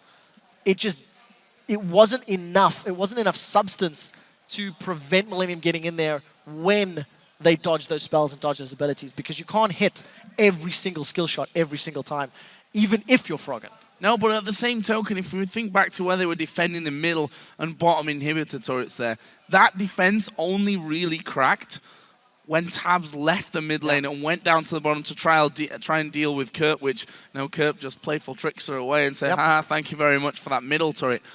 I'm not going to say that they would have held on to, because Creatine was every now and then stepping forward, getting an auto attack here, and possibly just a matter of time. Maybe the game was a little bit too far gone for them there, but either way, let's focus on the positive here. Millennium taking down Alliance, and that's a victory for a team that we said they're a very solid mid-table team. We can't always count on them to perform when it comes to, well, I don't even want to say towards the top teams, because they just perform at any point for them, because they have been probably the most back and forth team in terms of how they've performed. Very quickly, what I did like about Millennium's game is the double teleport and the way they played that side split push, at least in the early stages. It kind of fell to pieces later, but they are showing an attempt to grow this style, and even though it's pick with split push involved, and it's definitely their strength, but they are expanding, so you have to give them credit for that. And for their vision control as well, finally, on the top side. Yeah, when all they got 37 million wards. Yeah, there were a lot of wards down there on the top side. But guys, we're going to head over to Shox and Deficio, who are standing by with Millennium's Creatine. Thank you very much, Joe. First off, congratulations. What a win here versus Alliance for you guys. When I talked to Jerry a while ago when he played Blitzcrank, he said, well, usually when we don't feel so good, we just all play our favorite champions. How much of that was the case here? So basically we were really dismotivated after this week of practice because we played crap, and we decided to go old school alternate with Ezreal and Blitzcrank, and it worked. So sometimes it pays off to just go YOLO. So why do you guys play like crap sometimes, and why do you now beat the #1 team in Europe in the standings? What's going on here? It's hard to say, but I feel like it's a mentality of players. Sometimes we are like really an emotional team, like people can see that, but when we're doing bad on scrims, we can feel it during the LCS games that we didn't do that well this week, so most probably we're not gonna perform that good. But this game was completely different because we went with winners mentality. We were like, we're gonna just destroy them, and somehow it worked. You talk about winner's mentality, and it definitely showed in some of the team fights you guys did. We're actually going to get one of those team fights on the screen right now with a great teleport flank coming in from Fizz. So yeah, of course, you guys have double teleport. You used it really well in this game here, and we actually are about 27 minutes in. You're slightly behind in goal, yet you guys start the fight. You just roll the clip. Tell me about the whole comp you're using and what's going on. So basically, we just wanted to fight because Fizz is really ahead, and he can one-shot Lucian. We got a good flank TP from Fizz. Kevin just engaging the fight on 3. Kerp didn't manage to get past, but he in the end got him down, and I'm just cleaning up with Cotton in the backline. And this Ezreal pick here, it really seemed to work well because you had Kerp, you had Kevin just jumping in the face of the enemy, and you just stayed back and kept poking around. I mean, what's the good thing about Ezreal now? Because you're the only one playing him. I don't think, I think Ezreal is weaker champion than Lucian and Corki, but I played so many games with Ezreal, and I feel like I can perform better with this champion than Lucian. But overall, I think Lucian is better at every state of the game in general. Well, here in generally in the last fight, if we can get that up on the screen, you were not only full build, you also had double buffs on Ezreal, so I can imagine that helped. So walk us through that one. We might as well just roll the clip straight away. Very last team fight of the game. I think they were kind of trapped between our turret super minions and us. We just engaged on them straight away. We got a good shark on Froggen, but he's on yard. But Cotton followed with the kick, we just take him down. Then Taps is trying to go in on me, but I have GA at this point, and I will just resurrect and pin them up, even though they were dead already. It seems there was a bit some weird team fights from Alliance in this game. Everyone kind of has some individual mistakes where they would either dash in your face or Jerry would land the hook onto them. And it just looked like you guys were always in control in the team fights. Yeah, basically our 50% of our chat was like fight. I will try to flank, let's go, do something. And yeah, I think like our team comp was just superior to theirs in team fights. So final question actually going on what the Fisho also asked. It seems that you guys sometimes are very up and down. You say you're a very emotional team. Now is going to be the time to hold on to this kind of form. So how are you guys planning on doing that? We're just gonna calm down a bit and play the game as usual and just think positive. Keep smiling. Well, thank you very much. Congratulations. Thank you. All right, now let's send it back over to Joe and Quickshot to check out the standings. Thank you very much, guys. And with 4 matches so far this week, here are how things currently stand in the European LCS. Alliance are still in the lead, although that hold on first place is slipping a bit, and they are now 14-5, and Fnatic closing in right behind them, now on a 5-game winning streak, and in second place with 12 wins and 7 losses. Yeah, SK Gaming have actually slipped into 3rd place at 11-8. Then Millennium and SK Gaming in a tie for 4th, both with 10 wins and 9 losses. And at the bottom of the table, Copenhagen Wolves and Gambit now tied 5-14. And on Friday, we'll be bringing you 4 more LCS matches, starting with Alliance versus Rockat and Gambit versus the Super Hot Crew. That will be followed by the Copenhagen Wolves versus Millennium, and we'll wrap up the week in Europe with Fnatic going up against SK Gaming. Then the European Challenger Series will continue with a quarter-final matchup between the Ninjas in Pyjamas and the Unicorns of Love. And that all happens on Friday at 6 p.m. Central European Summer Time, which is 9 a.m. Pacific. Well, right now, ladies and gents, it's time for the European Challenger Series as H2K Gaming take on GG Call Nash, with Freak and Zyrene calling all the action.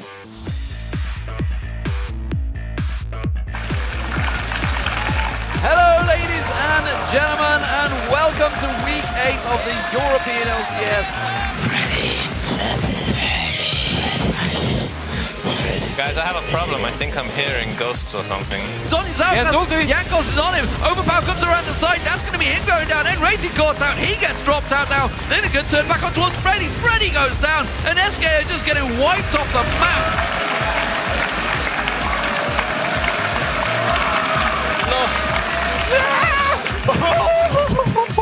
No. Let's go, boys. Low leg slide. No, it's a good knockoff there. It is the best engage they can hope for. Soul Shackle's going off, but they just don't have the damage to trade back. Mayday, I have American size chair, mayday. We'll touch on that in a second, and this is going to turn into a 2v2. Oh, there's a kick on towards Peke. Peke may well be in trouble. He is going to go down. Impaler will surely follow with this one, though. And there's the TP. Yellow Star appears as well. Doesn't matter if we win or lose, just have fun, guys. Have fun. Enjoy the weather on the Rift. This is going to be a long fight, but up until now, Millennium doing a decent job of it. Tam's going to get jumped on. It's a double kill, a triple kill in there for Kim.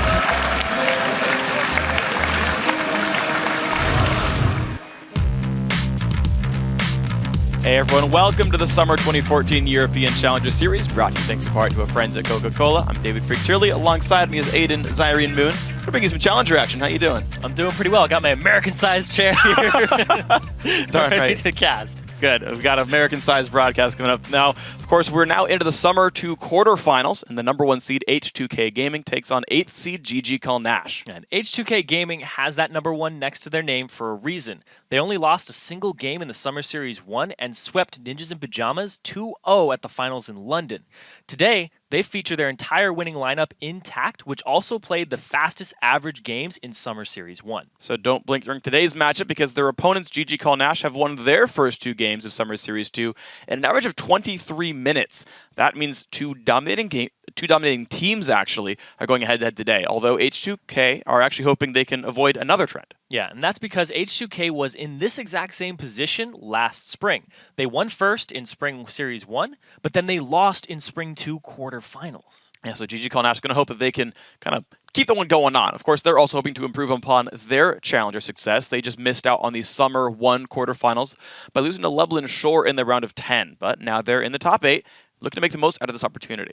See if they can do it, see if they can knock these guys down and kind of repeat history. Of course, here's a quick look now at the other opportunistic teams in Summer 2. After today's match between H2K Gaming and GG Call Nash, LCS's Ninjas in Pyjamas take on Unicorns of Love tomorrow in the round of 8. Then next week, the quarterfinals continue as Forever Zenzig and SK Gaming Prime go head-to-head, and Ocelots Gamers 2 take on Playing Ducks. There's going to be some pretty important matchup for all the teams involved, so let's also not forget the points. That's what matters when you win the games. Things are getting interesting here in Summer 2, where the stakes have been raised for victories. H2K Gaming, Ninjas in Pajamas, and Gamers 2 lead the pack for their performances in Summer Series 1. After that, Lublin Shore is in 4th place, but they did not re-qualify for Series 2, so they can no longer earn points towards the playoffs. However, Lublin Shore can still clinch a playoff spot if H2K, NIP, and Gamers 2 move on to the semifinals. See if they're going to keep on winning. Now, of course, every team with an asterisk still controls their own destiny and hopes to end up in the final 6, the top 6 in points when it's all said and done. All they got to do to have that happen is just keep on winning. And to keep up on all the Challenger playoff scenarios, log on to lolesports.com. Under the Leagues and Tournaments tab, you'll find score, schedules, links to VODs, and everything else you need to follow the Challenger Series and the LCS all season long. So let's move on to today's matchup. It's a best of 3. It's about ready to go, and it's going to be a fast and furious one. H2K Gaming going up against GG Call Nash. Yeah, GG Call Nash, we saw them previously. They lost in the round of 10 to Lublin Shore. Something these teams actually have in common is they've both dropped a single game to Lublin Shore. Yeah. They're the only team that ended up beating H2K Gaming, but then they ended up losing the best of 3. With Lublin Shore out of the picture, maybe GG Call Nash has some potential to unlock. Yeah, sometimes there's just kryptonite there. You've got to get past the one team, you get out of the way there.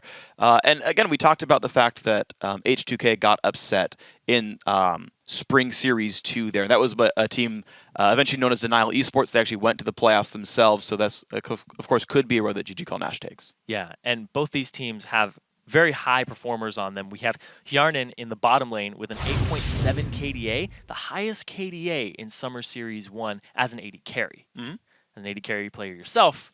Good player. That's a really high KDA, yeah, especially over 7 games. It's a good number. He's honestly very consistent for the team. He's been one of the guys who's been with that roster the entire time as well. H2K have had a couple of roster swaps over time, but those guys look real good. Yeah, it's the same roster, though, completely intact. Not all the other teams can say that. True. Even GG Call Nash, they've actually brought on 2 new members since they ended up losing in the round of 10. They've brought on Lickety and Vince. And now Lickety, he currently has a 24 KDA so far from the round of 20 and round of 10. And he's up against Hjarnan in the bot lane, who we just talked about being a strong force for the team. Yeah. I don't know what he can do. It's quite possible he's the underdog, but it could be Lickety's split. It really could be. And here's the thing, actually, is a lot of players will sort of turn it on when it comes to the actual competitive performances. The fun thing about the Challenger Series is a lot of these players, it's kind of like their first time on these sort of competitive teams playing more coordinated games. In solo queue, it would look really hard. Hjarnan is number 8 in Challenger and solo queue. He's kind of up there, and that's kind of always been the H2K hallmark, is they were always the best solo queue players. They'd be able to take scrims off of LCS teams, and it was like, well, we've got to build ourselves up as a team. And now it's been a good 8 months together as a team. Now these guys have actually built up this energy quite a bit. GG Call Nash, a bit of a newer set of faces. Lickety, also a player I haven't seen very much as well. So sometimes you just have the right instincts and it just turns on and you're good in this kind of situation, but sometimes it's going to take you time to adapt to how you play in solo queue versus how you play in a competitive 5v5 game. Yeah, it's very, very different. Your strategies are different. And also with 4.11 dropping, your picks are going to be different too, as well as your team's strategy and what you're going to prioritize. That's very true. Might see more level 1s because they're worth more. Might see more defensive plays off of that. Don't know what's going to come out.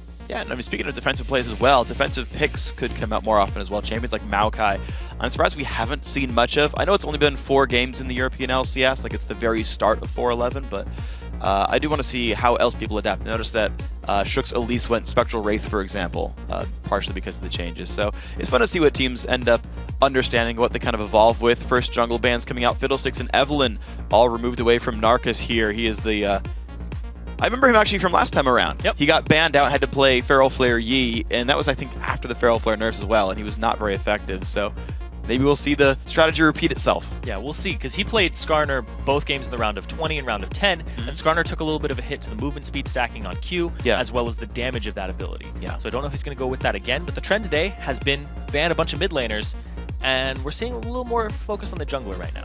Okay, we'll see if that continues. Orianna also removed away from Vince right here. LeBlanc and Kale, his next most played, nerfed in the last few months or so, or the most recent patches. Elise now away from Trashy there. On the H2K side, they got to make their choices. Gragas top lane still up. The Lulu as well, another high priority pick if they want it, but just got to see what they believe to be the strongest right now. So right now, there's a lot of junglers that haven't been picked up, but the top 3 have been banned, and Narcus's number 1 is also banned away. So Jarvan's still on the table. We saw Trashy's Jarvan previously, where he would just flash over the wall, EQ somebody underneath a turret at level 3 very, very quickly, very smoothly. Vi is still available too, but they are going to go with the dang Kog'Maw. Well, with Vi still available, but that's actually the really interesting thing then, because you talk about Vi being available, and when you fight a champion like Kog'Maw, you want some hard engage. I actually prefer Vi much more to Jarvan in this kind of case, because Vi actually contributes damage threat, where I feel like Jarvan doesn't really. And so, you know, if you go for like a Morgana Vi pickup right here, you get to kind of create all this pressure on the Kog'Maw, make him really hard to peel away. Right now, though, we'll see what GG Call Nash actually goes for. They're just hovering on random stuff for now. Yeah, but the Kog'Maw, very prioritized in Korea, pick ban pretty much 100%, very close to it. And it's kind of making its way into NA and EU. We do like to copy what the Koreans do. Sure. Nobody's hiding that. It's like, oh, they must have the right idea of what we're supposed to be picking. Gragas saw it a lot today from Korea, just imported that on over. Yeah. But the Kog'Maw, just so much pressure, so much damage, and a lot of it's magic-based too. And the fact that he will crit you with physical damage at the same time. Oh, sure. So he's a painful guy. Damage threats. He is a painful guy to deal with. Honestly, if you can keep Kog alive, Kog is, I think, pretty much the best. And even if you kill him. Yeah, even if you kill him, he still has some true damage. The guy is a bit scary. I do like GG Call Nash grabbing the Morgana early, and then also the Lulu for the arguably top lane here. Because again, it locks out the counter pick on Vi. I'm kind of telling on that one. I know it's not super likely, but it is a Narcus champion pool. And again, it works against Kog'Maw here. I wouldn't be surprised to see that get picked up later on. Yeah. Trash right now looking at Jarvan. And of course, this team could put together a bit of a knock-up comp to help Febiven's Yasuo here. Yeah. Of course, with... Actually, yeah, Nami's on the table as well as like another support pick. So this could very well be a team that sets up Yasuo. Yeah, I think what they want to do is twofold. They want to take the Yasuo away so it's not combined with the Lulu. Also, at the same time, if you do lock in this Jarvan, you do a really good job of setting up a defensive line for Kog'Maw. You're going to be going into them. Kog'Maw's going to be staying in the back line doing damage. You can Cataclysm, and that forces people to flash out or take Kog'Maw damage. Sure. If they flash towards the Kog'Maw, you can keep the Cataclysm up, and they're kind of separated from their team. So that passable terrain is very handy. And the fact that you put a Nami on top of it, you're going to be able to send your tidal wave straight through. Oh, absolutely. I actually love engage like champions with like these like super backline AD carriers, because yes, they can peel for you for a while, but also if you engage them and lock them down, it's just as good, arguably better. So I actually really do like H2K's lineup so far. I still do expect Yasuo to come in by the end here, but he's going to make sure like the matchup's not too bad.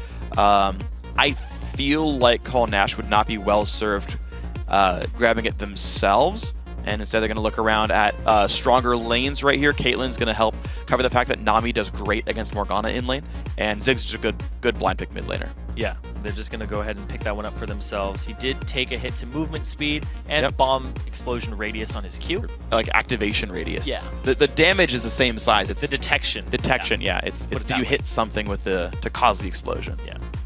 Just 5 movement speed off of him. Not a huge deal, but he has taken multiple nerfs in the past. We've seen the range nerf, we've seen the damage to minions nerf, but he's still a top pick priority, like A tier mid lane. Oh yeah. I mean, there's a reason people pick him all the time. He's pretty safe. I guess if you guys heard the sounds of the game or the all chat from the preview show, Dignitas was like, "Oh my!" QT was like, "Are you sure you want to pick Ziggs here? It's a really unsafe lane. I mean, it's a really rough early game for the guy." Just like trolling everybody. But yeah, Ziggs is a great champion. H2K once again going to hover over the rest of their champions. 20 seconds to go until they have to make their lock-ins. Like the worst QT impression too. I'm a bad QT. I imagined him just being more like, "You sure you want to take that?" Yeah, that's more likely. There's like a little. Well, he's more energetic than that though. Oh yeah. Right. You don't go to Dyrus level of Mellow. You want that laner? Yeah. I don't know. He's got a very Okay. It's fairly sincere, but you know he's kidding. You know he's got the overtones of humor inside it. And actually, the Mundo top lane coming through. We're going old school in this one. We saw Mundo today. Yeah. In the top lane. Mimer played it. Not to great effect. Yeah. Although right now in top lane, it's all about can you get the Gragas in there? Can you get the Mundo in there? A lot of people going back to those beefy top laners that just provide peel for the team. Since Kayle took a nerf and Lulu, people are kind of finding counters to that right now. They might just be. Gragas does really well against Lulu, but Lulu is still top tier top laner. Yeah, she's pretty great overall. And we got to see what GG Call Nash though goes for this one. I don't super expect the Master Yi. They're hovering it, I think, as a troll. So for what it's worth, it is a Narcus champion pool. He does play the champion. I just don't feel like it fits that well in this team. I think it's really tough to play Yi up against a Jarvan. I do like Cog, and actually, here's what not Cog. This is what I love about this, and I should have thought of it sooner. Lulu Morgana is so good with Skarner. You have the haste from the Whimsy and the Black Shield to prevent the peel. That makes way more sense than Vi, and I'm sad for not thinking of it earlier. We talked about Skarner taking a little bit of a nerf. Don't care. It's not huge because he is a CC bot, and against somebody like Kog'Maw, you just want to go ahead and kidnap him. Yep. Pick him up and just roll him back into the team, drag him back. Same thing though is Trashy can kind of stop that. Yeah, true. And Skarner won't Cat have goes anything down. to do with that. So there's Doesn't- a whole lot of situational positioning here that you There's can't a really theory lot craft of too weird much counterplay here. in champion selects. You have to watch how the game unfolds. Because yeah, no, you don't have these like easy like 1700s like line up in front of the battle lines and go walk at each other sort of battles. It's all about positioning and like weird Flanks, what summoner spells are available. Oh, absolutely. Yeah, so it's going to be a really interesting battle to see how this one does play out. You do have a couple of knockups here for H2K. Jarvan and Nami can both set up Forbidden's Yasuo here. Of course, he can do it himself as well, but otherwise GG Call Nash have the ability to kidnap a Yasuo or kidnap a Kog'Maw and just break him down and remove one of the 2 damage threats that H2K has. But they're both really big damage threats, and at the same time, they're both, innately physical damage, but Kog'Maw does a lot of magic damage that people underestimate. Yeah, and you can't completely discount what Dr. Mundo can pull to That's a team. true. There is actually a fair bit of, I guess, repeated threat. It's not quite the right term I want, but like he's Sustained? Yeah, sustained threat is a pretty good term for it. He's like this cloud of damage where it's just like you are going to lose health if you're nearby to the guy. He's going to throw cleavers at you. And Caitlyn is not well equipped to kill him either. Caitlyn is one of the, I would say, worse sustained damage champions. Her damage is high because she's safe, but like most AD carries are like safe against Mundo. They don't have to like kite back the entire time. You have really high uptime against Mundo. So it's all about how much damage can Lickety put out and how safe are Hjarnan and Forbidden going to be. All right, and if you guys are just tuning in, it is a best of 3. Yes. That is something to keep in mind. Round of 8 points are definitely involved here. And H2K lost previously in the round of 8. And now GG Call Nash, they lost in round of 10. They're further than they've ever been before. So maybe they're on an uphill swing. But everybody just defensive line, level 1. They don't want to give up that extra goal. You know what I'm sad about? Is they're not lining up as their portraits. These supports went near the middle and the AD carries went to the bottom. They are messing with the lines a little bit, but God's going to put the trinket down. He will watch top lane invades. But you talked about the progression of teams throughout the bracket. Basically, the way it tends to work, top 3 almost always puts you in the postseason. With very few exceptions, that's going to work out for you. H2K, as we mentioned, did win Summer Series 1. They are almost definitely going to make playoffs. They are not necessarily guaranteed a first-round bye, and that is important because then you're almost guaranteed to be in the promo tournament at that point. Whereas GG Call Nash, they absolutely must win this game outside of a bunch of teams forfeiting. They have to win this match to make it to the postseason, to play in the promo tournament and have a chance at that. And H2K, they really want to get that first round bye. They want to make the promo tournament again. Last time they got 3-0'd by the SUPA Hot crew. And since they've changed their roster. They now have Trashy in the jungle, and they now have AOD on support.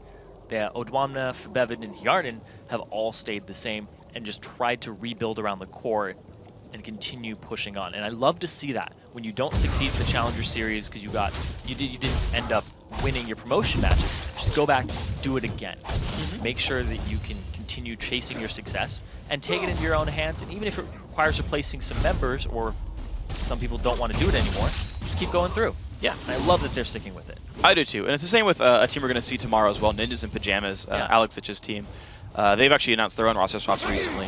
I do love the teams that stick around and keep going for it. GG Call Nash, right? They failed in Summer 1. They're keeping going for this one as well. So we'll see as they continue to rededicate themselves who gets the progress here. Just watching early game lane matchups. Not too much happening. Standard lanes as well. Just kidding, not standard lanes. We did have a lane swap. Forgot to call that one out properly. And we'll see where the junglers end up and who makes the early moves. Yeah, lane swaps are something we haven't seen for a little while here, especially because the increased gold on Dragon and the fact that H2K went for it because they wanted to have the safe lane for Kog'Maw, so he'll scale into the late game. That's the biggest thing here, because Caitlyn, big range advantage over Kog'Maw. Not a lot of people know this, but his range is actually 500 when he doesn't have Bioarcane Barrage up. Yeah, the same as Sivir. And Sivir's a pretty bad lane against Caitlyn. So definitely keep in mind, Forbidden still just pushing up against Vince, although he's not really winning in minions right now, so he's just putting some damage down, making him chuck potions. Yeah. That is true. That is actually a pretty big deal, though, is if you can push him out of lane entirely, it's a good place to be. Level 3 so far in these lanes, and we have the very different, actually, game plans here. So Call Nash are actually pushing heavily in the bottom lane. They're going to take this turret down pretty soon, as well as group up for this dragon right here, so they're going to get that gold off of the lane swap. However, H2K have rotated their mid laner and top laner to maybe they can pressure top lane and maybe even contest dragon. It's the 3.5-minute dragon here. You have to delay it a little bit because they were going to take some damage from this dragon. And there it is. There's the ward. And then makes Look at that. Great play by H2K. Once they saw the AD carry leave lane, they said, okay, let's check this one out. Again, the movement of the support to get around on this side of the map, really great stuff. But the biggest thing here is that Jarden has just been solo farming the entire time, and he's not going to fast push this either, because that's not what Kog'Maw wants. Caitlyn wants to fast push, Kog'Maw doesn't. Kog'Maw wants to sit there and get as much farm as he possibly can. Well, first smite fight just went to Narcus right there, grabs that one away. Trashy did not manage to get that one with his own smite, so there we go. But the knockup comes in, the bubble onto one. Narcus, Smite's not going to save in this one. First blood goes through to Dr. Mundo from Odwamna. And now Vince forced to run away. Looks like he'll stay alive, but H2K starting off nicely. These level 2 fights, that's full value first blood after the 4 minutes. Everybody getting a little bit of a piece of that one, except for Kog'Maw. Still farming up top. Still having a great time. I'd take 28 CS though. I'm okay with that one. Looks like the recalls, the movements come in. Call Nash going to send Gob top lane. Couple levels down though, so good luck with the matchup. Yeah, especially against this level 4 Kog'Maw. Squeeze is going to try to make something happen here on Bevan. He'll go after Vince instead. See if he can do it. Black Shield goes in, literally has no effect against this one. Nice flash Q comes in. Bivin. He's going to block everything out, and now Squeeze forced to run away. Beautiful play right there with the kill. Former Cloud9 Eclipse member coming up huge right now in the mid lane. Ended up getting a part of that assist and the solo kill in a 2-on-1. Yep. That's just awesome play. We mentioned the wards all, or the potions all getting removed earlier on, and that's the case. Narcus does grab a Quill Cloak here, so he's going for the new Ancient Golem build on Skarner. We've seen Lizard before, but not this time for him. Vince is going to go more armor-based with an early tier, likely to follow up with an Arm Guard next. So looking for a gank in the top lane here. Trashy, he's a forcer. We've always known him as one, even back when he was on Reason Gaming. See what he can do here. Well, it's going to be a little bit of damage going on. So he's got a nice flash to keep himself safe. Trashy went for the knock-up and forces Summoner out. Good play. Yep. That's all he'll do on Jarvan is force your flash, and then he'll stick around as long as he can and try to deny you a little bit of farm. And then other times he'll be like, oh, I'm going to go ahead and gank you again and again and again. Yeah, we'll see if Gob sticks around. He's right about in the EQ range. He's flash hitting with Qs, but the lane will not freeze, so Gob can wait under his turret for this. He's going to wait for the Bioarcane Barrage cooldown if he has communication with Yarden. Can they die this actually?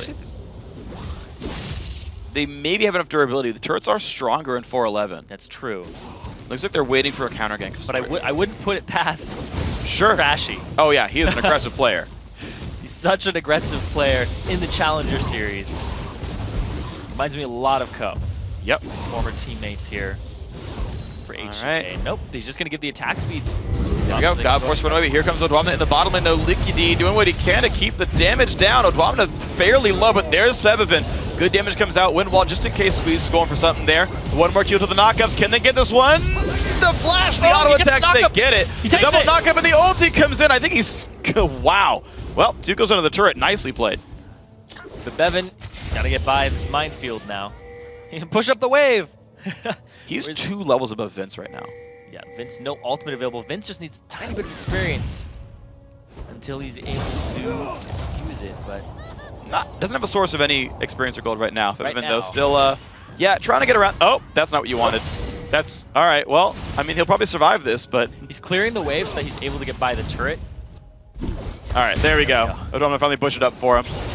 And they're going to stay safe. It was a project and a half. Seriously.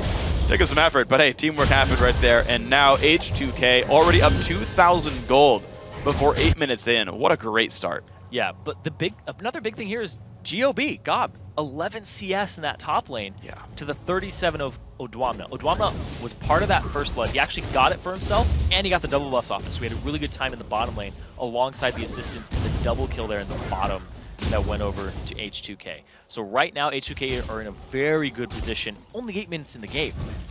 These guys are looking very, very strong right now. This is the team that had the fastest average win time in Summer 1, and you're seeing just why. Aggressive players, they make a lot of great choices. Liquidy does manage to get the solo gold on that turret. Squeeze puts a ward down saying, I see you, Jarvan, so Trashy can't force anything here, but honestly, this is going to be hard for Call Nash to do much here. They have taken down a turret, so that's good for them, that dual lane in the bot lane, but they're still down pretty heavily. And you talked about how different it is between team play and solo queue play. Back when we were talking about H2K being all very individually skilled players and the times that they've had to mesh as a team. It's vastly different. 8 minutes in, you're already seeing turrets go down, and you're seeing 4 kills on the board, as well as a dragon trying to be contested. If you're playing a solo queue game, 9 minutes in, you're like, I hope I have 70 farm. Yeah. I hope I've been farming well this entire game. The 8 kills are normal. And I think those just happen. I think another big thing here, too, is H2K did the lane swap to really test Call Nash's teamwork. Can you play and make the right map movements versus a team that's trying to play the map over you? And they're trying to play it from the left side. We do see the tidal wave is not even leveled up because it's not 6 yet, but they're going to go for this anyway. The attempt on Squeeze, who does not have anywhere to go in this one. Bubble's going to land out at 2. Nice job towards the back line. Peppervin not going to follow up just yet, but they're going to keep on pushing forward. The Kidnap not going to do much for them either. Leaky D goes down as well. Trashy going to help claim the kill on another one, and 3 champions go down. H2K playing perfect. Doing a really good job here. They end up going 3 for 0, and in the meantime, Yarnan still farming up top, waiting for that late game threat. This is just looking very grim for GG Call Nash. They don't even need him, is the real thing. There goes the mid lane turret as well. The rest of the team playing perfectly.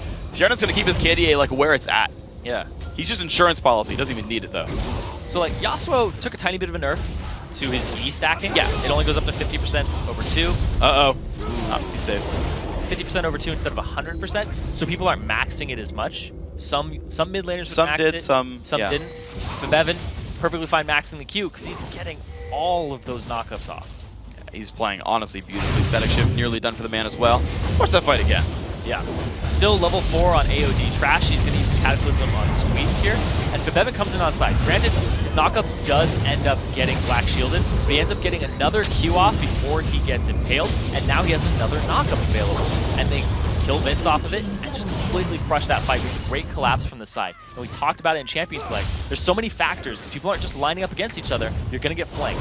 People are going to have some summoner spells up, some aren't. Squeeze, no flash to get out.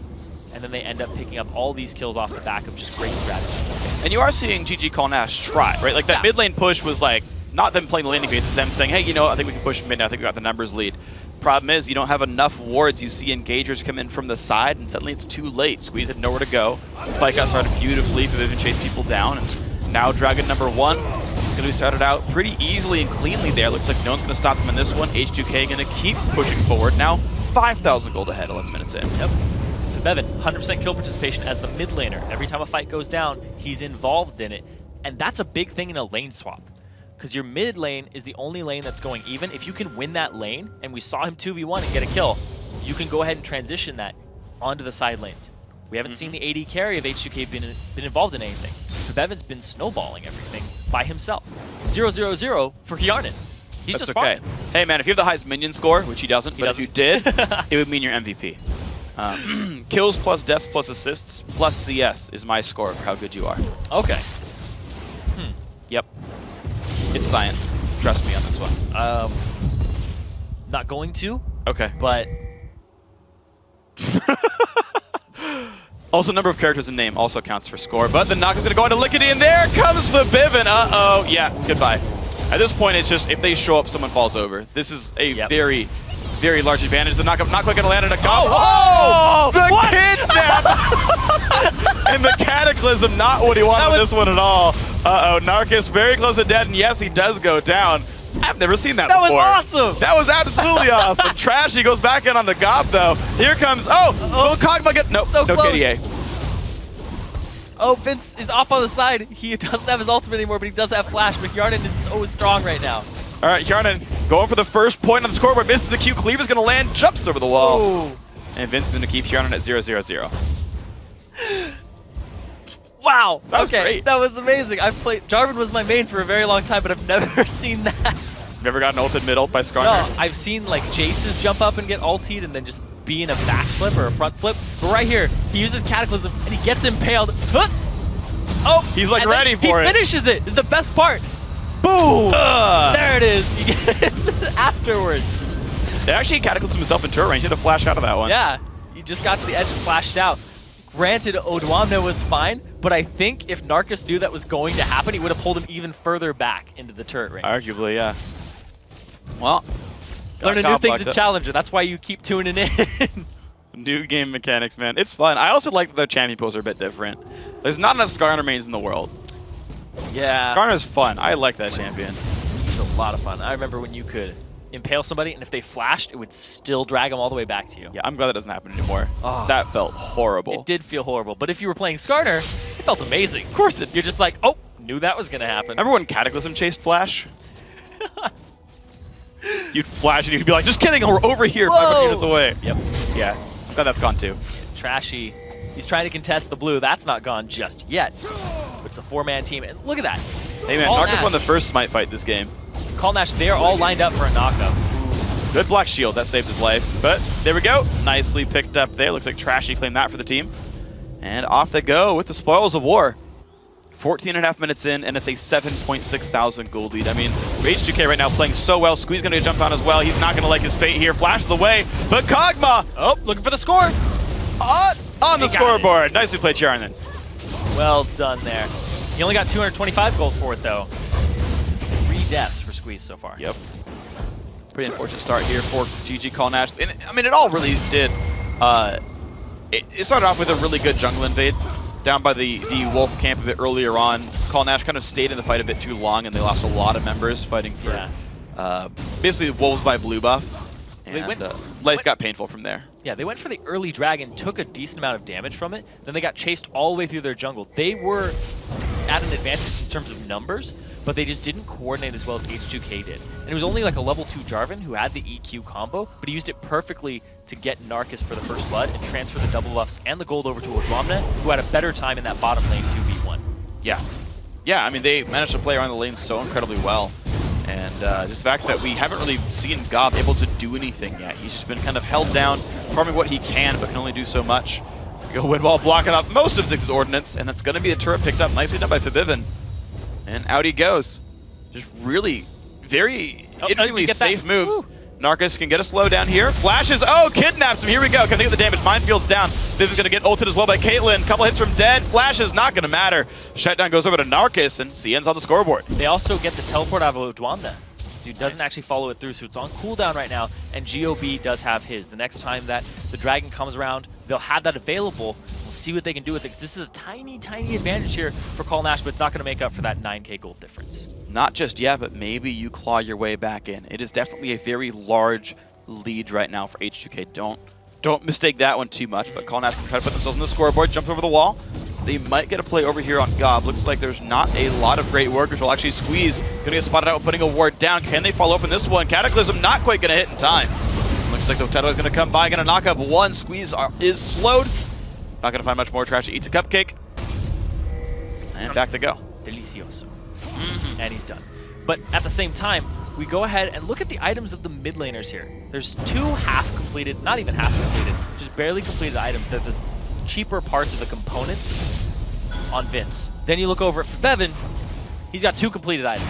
Oh my gosh. That are actually decently expensive. Oh yeah. He's gigantic. He's pretty big right now, and he's only getting bigger. The gold difference between them is, I think, the largest gold difference in the game right now.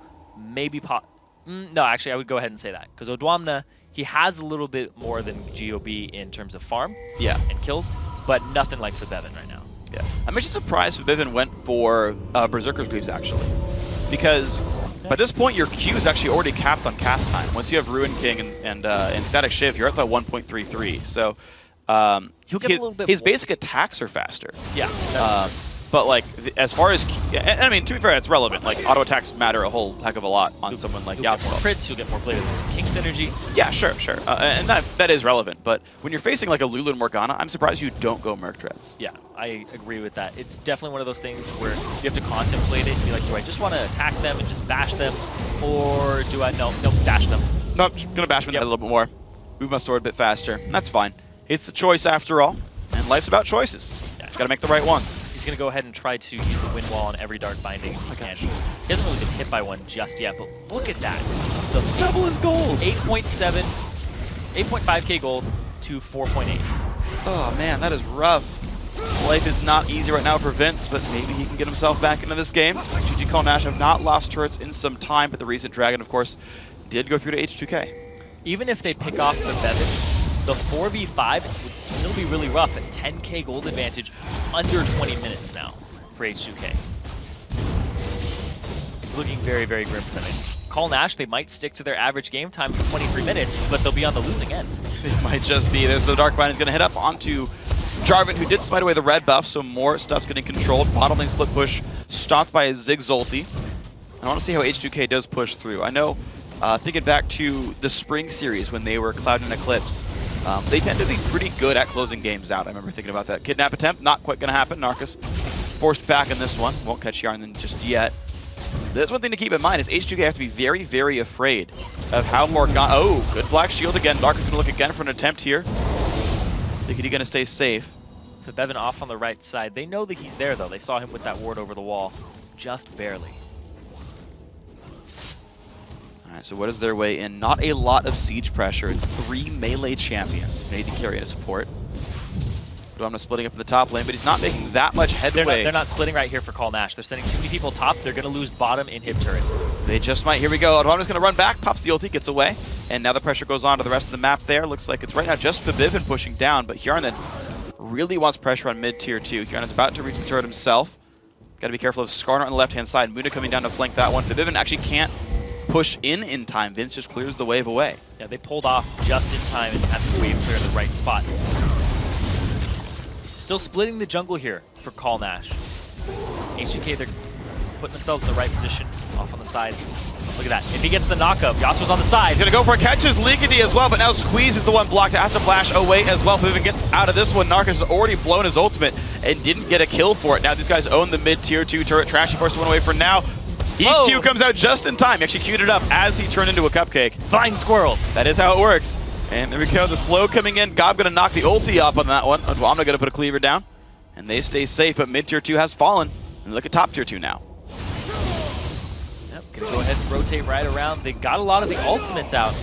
And Bevan still has his as well as AOD, so they have that combo still available if they line up. Adwamna trying to split the lane. Can they find this? Not going to go past the turret, won't quite find anybody, but looks like the threat is just too high. GG Call Nash forced pretty far away on this one. Next mini wave could be the turret going down, but Ziggs already wave cleared it. Yeah, they're going to go ahead and move mid now and try to clear that out and keep constant pressure on these lanes. Keep them up, make sure they can't wave clear. Wave clear one lane at a time. Granted, Vince, as Ziggs, he can kind of clear two, and that's why they're hanging on into this game. So now let's see what else these guys can get. Because, yes, Call Nash are holding on, and there's an Infinity Edge now for the Caitlyn. She's going to keep powering up. Ziggs, of course, such a great defender overall. And if H2K can't make their way in, I mean, we've seen teams lose games by being unable to finish them. At some point, your opponents will catch up to you. Blue buff goes over to Hjarnan. 67 gold. And a blue buff means plenty of wave clear for him, plenty of spells coming out. And we stay at 11,000 gold. But this number has not really moved much in the past, like, 5 minutes or so, really. Yeah. And there's nobody really hugely tanky on Call Nash just yet. It looks like a Frozen Heart might be what Narcus is going to go for, try to slow down the attack speed of Bevan and Hjarnan. Could also be an Iceborne Gauntlet, we'll have to see. But nobody's really tanky or has a lot of HP to try and shred through. And even on that note, Odwamna, 2 items right now. Has another Giant's Belt, just backed. He just got the Giant's Belt for himself, and now he's up in that top lane. But then you look at Trashy, he's all damage. He's looking to just blow people up with the Hex Drinker, which I haven't actually seen a lot of lately. Most junglers are going to go for tanky item second instead of a second offensive item, but that's totally Trashy's style. Yeah, he is an aggressive playmaker. Problem is, turret diving is really all that H2K needs right now. They've got plenty of damage from Hjarnan and Fnatic, but that's the play all the same. They move up towards this top lane. Gob's got to be a little bit careful. But now top tier 2 under fire, and Gob is alone, but the team is coming up. Hjarnan's far away, actually. Looks like, Fnatic's far away right now. Narcus looks for his pick attempt. Bubble's going to turn him back. Nice job there by AOD. Call Nash are doing a very good job of going back to their turrets and defending them over and over and over again. Looks like Bevan's actually going to split mid right now, see what type of pressure he can make. That's going to tell Call Nash he might have to fight right now. Well, they don't have him in the fight. But look at that, Odwamna barely takes anything right now. Damage-wise, it's just a big wall for Soaking. Oh! That was close. And Ziggs goes into the mid lane. Trashy can't take this for long. And look at that, Ziggs continues to keep their team safe. But the bottom lane now getting hit pretty decently. Forbidden getting some damage down. 1/3 health removed so far. Dragon's up in 15 seconds as well. H2K can keep claiming the jungle over and over. And in fact, at this point, they can set up Baron pretty cleanly as well. They're going to have 2 Blade of the Ruin Kings done by the time Kjarnan goes back to base to buy. I'm surprised Forbidden didn't use Windwall there to stop the Ziggs bomb from clearing the wave. Yeah, true. Could have stuck on it a little bit longer, but at the same time, they're in just such a great position to force these fights. I think you also need to respect Dark Binding just a little bit to not get picked off. Yeah. Eventually, just on this way, they can go for it anyway. There comes Narcus in. He's going to go ahead and kidnap AOD. That is a Nami all the way in the back lines. Puts the ulti down, but she has died. Will they stay for the turret? Kjarnan is going to. And that inhibitor now is open. Gets away from the Dark Binding. But now, will they fight the 4v5? Vivian goes for the knockup. Gets a whole bunch of them. And takes down Morgana. The fight will continue. Narcus caught up as well. 2 kills picked up so far. Great fight, H2K. Just doing so much damage in that fight. Just blowing them up. Regardless of not having AOD, they still set up the right fight with the flash from Forbidden. They get the first inhibitor of the game. They've cracked the base. It's pretty much easy sailing here, considering they're 12k up 24 minutes into the game. And that is the right inhibitor to take down as well. Odwamna still does have his summoner teleport on this one. Kjarnan just healed, by the way. Doesn't need the summoner spell. Just to be sure, you know, why not? But 25 minutes in, Dragon, of course, has been back up. They get that one cleanly. Great flash E there from Forbidden. He ends up getting 2 people with his ultimate, killing Narcus on the back end, and then getting the first inhibitor of the game. Really great play there by H2K, and I like how they stayed to take out the turret. Kjarnan walked up, gave it that little extra touch, and that was all she wrote. And gave him the inhibitor off of that one. So, 15, actually, well, I guess 14,000 gold in the lead here. That number is growing. You can see 12 to 6,000 gold in the mid lane. Pretty rough difference there. I mean, you've got leads down the line. It's really no surprise that it's far ahead in objectives as well as kills. So it's still Call Nash trying to lick the runes best they can. They had defense working for a while. They had that kidnap on Nami, but unfortunately, there's just enough tools for H2K to engage that life is difficult for GG Call Nash. They can't quite seem to find their way back in. And you got to consider, I mean, it really did scale a lot from the early game. There are a lot of early game kills that H2K can't make the right decisions on.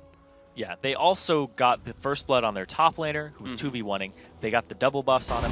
Narcus ended up not having double buffs as a very defensive jungler who wants to farm at the start of the game and make some ganks. Not as much as Trashy's Jarvan, but you still want to be in a good position. The fact that the game got out of hand very early and these lanes got edges means it was a very tough situation. Wow, they took that without Smite even being up for Trashy. It just came back up now. They managed to last hit that one, but that was actually a pretty big risk that Narcus could take them out on this one. But his flash was down and they were safe. H2K now with Baron buff, look to continue the split push. Minions pushing the bottom. Dr. Muda pushing the top. The rest of the team mid. They would have had to steal that Baron with a bomb of some kind. Narcus did not have flash available. Look at that. He's still trying to force this out. His team available. H2K. Just very, very aggressive. Odwamna has his teleport available. Kjarnan, he's caught a little bit. They might go for the play right there. Flash in. There's the kidnap on the Kjarnan. Here they go. Teleport in for Mundo as well. Kjarnan will go down, but the knockup chain comes through. The fight begins. Narcus doing what he can to people. Lickety goes down to Forbidden, and he is just chasing everybody down. Triple kills so far for the Yasuo. Trashy finds a 4th, and this is all the way into the base they go. And that looks like it's going to be game here. Super minions are coming up to these Nexus turrets. It's only GOB left alive. And the average game time from H2K in Summer Series 1, 32 minutes. 27 minutes right now. And look at that, GOB just running out of the base as fast as he can, trying to stop the super minion wave. He's saving his fantasy points right there. Half a point saved by not getting picked off. Could get some CS as well for 0.01 each time, but that will almost certainly be the game. Looks like actually Kjarnan's going to chase him down across the map. H2K not happy to close the game out just yet. They want the kills. I have not seen that actually happen yet in competitive. Really? Okay. Trying to pass. Oh, he's out. No, he's teleporting. Oh, nope, it doesn't work. Oh, the turret died he was teleporting to. He was TPing to a turret that Odwamna killed, I believe. Wow. 20k gold lead. H2K not ending the game despite being in the situation to do so. They were knocking out the Nexus. They still had a couple of seconds left on everybody on the team. I'm sorry, I have nothing to say about that. They are super BM. That's what I was saying. All right, Bevan, he wants more. Oh, he's going to get one. Oh, he's got the knockup. Oh, he's going to try to end it. Oh, good flash. Putting the laugh down, put the wind wall in. Forbidden saying, you know what, 1v5, let's go. Eats a cupcake just for good measure, 50 gold. The inhibitor just respawned. The Nexus is now invincible right now, but it's already dead. Fnatic got a triple kill in the last fight of the game. That's not enough for him. He has to go end the game solo. His entire team, he's like, no, back off. I got this. I mean, he was 9-1-5. His team respected him enough to say, you know what, H2K, we realize that you guys played that one really well. You know, Fnatic, you were the carry. You had 100% kill participation for the first, like, 7 or 9 kills of the game. We'll go ahead and let you close the game yourself. The thing is we're going to show that replay of the Nexus exploding later on at some time in the series. And it's going to look like Fnatic just backdoored the base. I mean, he kind of did. Everyone responded at that point, basically. Yeah.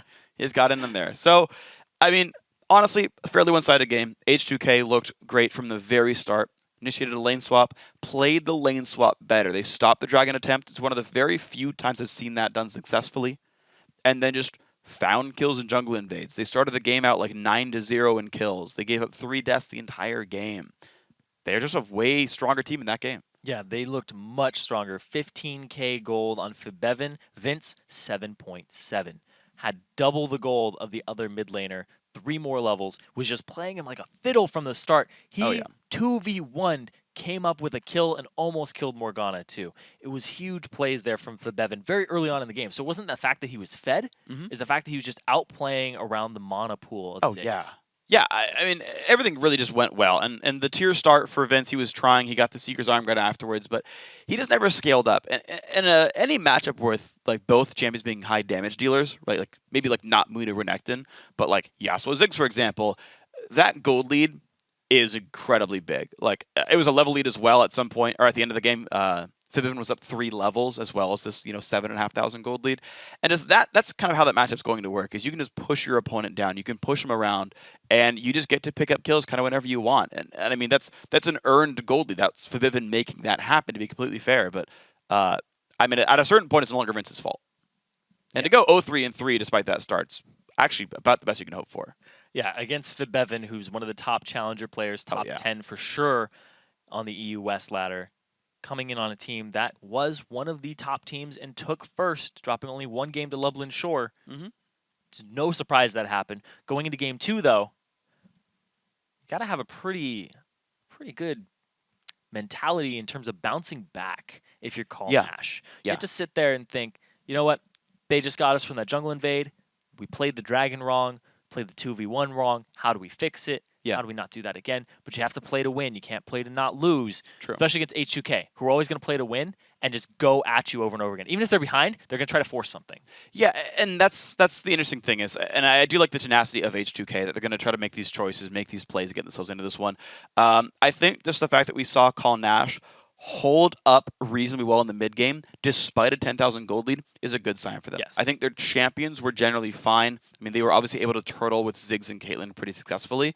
It's, okay, let's go ahead and not give up 10 kills by 12 minutes, and then that's a good way to start things out. But I think they can fix it. Early games are always tricky. Sometimes random things happen that you don't expect. I think there was a chance for them. It snowballed off of some great early game plays, which I think can be fixed. We're going to see if it can happen, and we got a game coming up. We're going to take a quick break. When we come back, it's time for Game 2 between GG Call Nash and H2K Gaming. Don't go anywhere.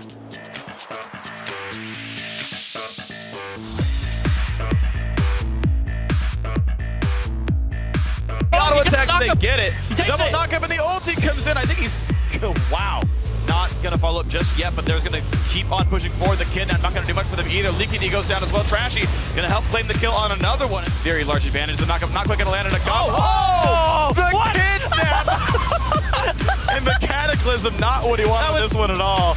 Will they fight the 4v5? Vivian goes for the knockup, gets a whole bunch of them, and takes down Morgana. The fight will continue. Narga's caught up as well.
Hey everyone, welcome back to the 2014 European Challenger Series quarterfinals. It's time for Game 2 between the reigning champions H2K Gaming and GG Call Nash, who's hoping to make their way into the postseason with a win in this series. Yeah, right now H2K up 1-0 over GG Call Nash, and they're showing that they're the champions for a reason. Oh man, H2K looked real good. They looked really good, just like the outro song. They looked really good. They did. H2K, they got off to a really early game lead, right? Yeah. They were 10-0 in kills by the 12-minute mark. They had this enormous gold lead that seemed very insurmountable around about 20K at the end, to the point that they were just toying with their opponents. Yeah, they did that at the end. Yeah. The last 2 minutes of that game was unnecessary. I mean, it was cool, but it was a little unnecessary. They knew they had that game. But adding the fantasy. They're basically saying, when we make LCS... They didn't even pad fantasy. He killed the Nexus. That's the thing, though, is they got the kill down bottom, though. On, oh, they did get one. Okay. Yeah, on GOB. But Trashy and all the rest of his team is saying, you know what? When we make it to the LCS and we make it on fantasy, you better pick us. Because it's going to be a bloody game regardless of what happens. We're going to kill the turrets and then kill the rest of the turrets. Take another Baron and Dragon.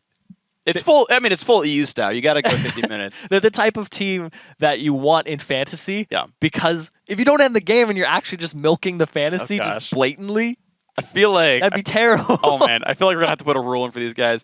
Actually, the funny thing though, as well, is as we were closing out the game, I was like, I kind of want to start talking about them. Like, are they the next LMQ? And I don't always want to go to NA references, but because all the EU challenger teams failed to qualify, whereas 2 of the NA teams did qualify, it's like LMQ was the crushing challenger team that dominated everybody. They lost like 1 game total ever until the postseason. This is all very familiar to H2K, by the way. And they get a lot of kills. Like LMQ is like the best fantasy players to have, basically. Like Ackerman's like the best top laner in all of fantasy right now, for example. And it's like, there's all these easy parallels to draw where it's like, man, H2K are looking really, really good. Like maybe they can make their way on up against some of these struggling teams. And I mean, this is very much the clear favorite. Oh, yeah. Like H2K are definitely incredibly strong. I think it's going to take a Herculean effort from GG Call Nash to get past these guys. They've got a 2-0 from here. And this is a team full of 2 players in top 10 in solo queue, right? A bunch of other challenger players as well. H2K have been together, generally speaking, for a while now and are getting much better shot calling. They're closing games out quickly as well. They're tenacious in diving turrets. Like, that's a lot to deal with. Yeah, and if you want a little bit of an example of how dominant they were, both Trashy and Fibevin had 76% kill participation in that very bloody game. Trashy went 1-0-12, and then Fibevin went 9-1-5. Yeah. They had huge score lines there. They're just padding their KDA, too, for this series. Love it. But, I mean, they're looking great. It's like, what, a combined, like, 27 KDA between the 2 of them. So, you've got some good players on there. Shockingly, Yasuo got banned from GG Call Nash. Vince is like, guys, that was horrible. Please don't make me fight him again. This is going to suck a little bit. The Lee Sin goes away from Trashy as well. And, of course, these are very one-sided jungle bans. Narcos is a Fiddlesticks and Evelyn main. That's why you're seeing those bans out there. It would be fun to see, but no one's ever going to let him play that champion. Yeah. Is Yasuo really, really big, though, for Fibevin banned out? Fiddlesticks never going to go over to Narcos. Nope. Last time Fiddlesticks was allowed in the Challenger Series, it was a Zingi's team taking out Team 8. That's crazy. Yep. Crazy game. But yeah, the Yasuo, he went 9-1-5, which is actually 14 of the 17 kills he was involved in. So a little bit higher than 76% kill participation. He was around the map causing the plays and was really involved in that first play they made in the jungle, and then 2v1'd mid lane around level 6. Yeah. Like right before that, it was crazy. You don't see that early. No. But sometimes when you're a great player, you just outplay your opponents, and it makes it a whole bunch of fun. Kassadin also moved away, not going to let GG Call Nash first pick that, but that does allow the Elise to come through. So a new champion coming in there for Narcos, if he can have a better performance here. H2K last time first pick Kog'Maw wasn't instrumental to their success, but they're happy to play it again for Hjarnan here. It was kind of their back pocket ace. Just in case. It was like, just in case this doesn't work out, and we end up going 2 ham and dying and feeding, we still have Hjarnan. Doesn't matter. Doesn't matter if Jarvan's 0-6. Nope. Cataclysm, and just let him do his thing. Press the buttons, let him do some damage. So, yeah, the back pocket's going to stay there. Morgana also coming through there, so they're going to keep some of these champions still in the pools. I think Morgana going over to H2K this time around, but just more ways to keep Cog safe. Yeah, given the Black Shield, this will also make GG Call Nash have to focus on something else in terms of engage, because he can't be cocooned so easily now. Yeah, that's true. It does keep him alive against some of the backlines. This also sets up a very easy 2-on-2 for GG Call Nash. Kate Nami would be great right here, for example. Of course, H2K lane swapped against that. Maybe we have mind games around the lane matchups, but this is not a very strong 2-on-2 right now that H2K are showing. So it is something that GG Call Nash can play around. They can expect the 2-on-2, pick champs that can play around that really well. You know, maybe create pressure where they can roam mid and make plays. Yeah, and it's hovering over the Thresh right now. They go Thresh, Triss. They're going to play for the late game here, too. I like that. Thresh, very telegraphed moves versus Morgana, though, but they're looking for the catches. Yeah. I feel like this would be the choice I would make if I was Call Nash, if I was expecting H2K to lane swap. Yeah. Because Triss can sit there on the 1v0 and farm forever and scale similarly to Cog. Thresh is a great playmaker roaming around the map. Doesn't need levels to do very well. Like, just having rank 1 Q is like enough to be a strong champion. So I think these are good elements for success for Call Nash. Yeah, they're basically going to try to play the game that H2K was. And here's the thing with Tristana. We saw it with Complexity multiple times. Robert X. Lee undefeated on that champion because all they do is wave clear and just sit around and say, yep, 6-item Tristana, one of the strongest champions in the entire game at 6 items. Yeah. Because of the scaling and the range. We're fine. Yeah. As long as we get that champion to 6 items, we're golden. We're good. She has late game wave clear, 700, a little bit over range, where you actually clear the wave with AoE a little bit. It's a pretty glorious thing. 703 at level 18 does take you to 18 to get to above 700 here, but similar champions coming through. H2K grabbing the Lulu this time around. They're just kind of borrowing champs from each other. The Jarvan is still grabbed for trash, having to keep playing that one with the top 3 removed away, and great team with a lot of defense for Cog, basically. I think it's up to Hjarn that actually have some real damage out, or sorry, Forbidden to have some real damage output. Yeah, and if anybody knows Forbidden, it's Forbidden. Well, at the same time, he could play the Orianna. On this, it wasn't banned out this game. He's known for his Orianna play, and it'd be a composition that is very closely resembling to the one that Cloud9 ran, where they were protecting Sneaky and had a Nunu in the jungle instead. Jarvan does give an attack speed bonus to his team, but we'll have to see what they end up going with. You know, this actually does allow H2K to go for something like a Relia top for Odromna as well, or even a Jax, where you've got support for Kaga, but also support for a big top laner to fight people around as well. There's 2 ways you can send that Lulu. One of the things I like about them picking it, but not picking both their solos here. Ziggs still for Vince with a, hopefully for him, easier matchup. Aatrox top lane. A great 1v1 laner. He's one of the, I think he's considered kind of a lane bully in the fight. So we'll see how his matchups go. Yeah, Aatrox in the top lane versus Lulu. It's one of those matchups where you'll poke him, and if you let him sustain, then he's just going to go ahead and out-mana you. You're going to run out, and he's just going to be fine. And even if you kill him, you need a lot of assistance. He's a very good champion that Europe is very on top of right now in 4.11. Yeah. I want to see, especially if the NALCS starts picking up on it too, because we've kind of shied away from Aatrox forever. Aatrox has always been the sort of EU champion, if you've noticed. Same with Aurelia. Yeah, exactly. They have these, all their kind of interesting sort of picks. I mean, back Season 3 Worlds, like, Cyanide required Aatrox ban. He was actually really good at the champion, and teams knew how to play around that. Turns out the call on Orianna is correct. That is going to be some more engage and just enough damage coming through for Forbidden. So, fairly tanky, fairly support-heavy lineup, but I think still well-rounded for H2K. I do like the set of 5.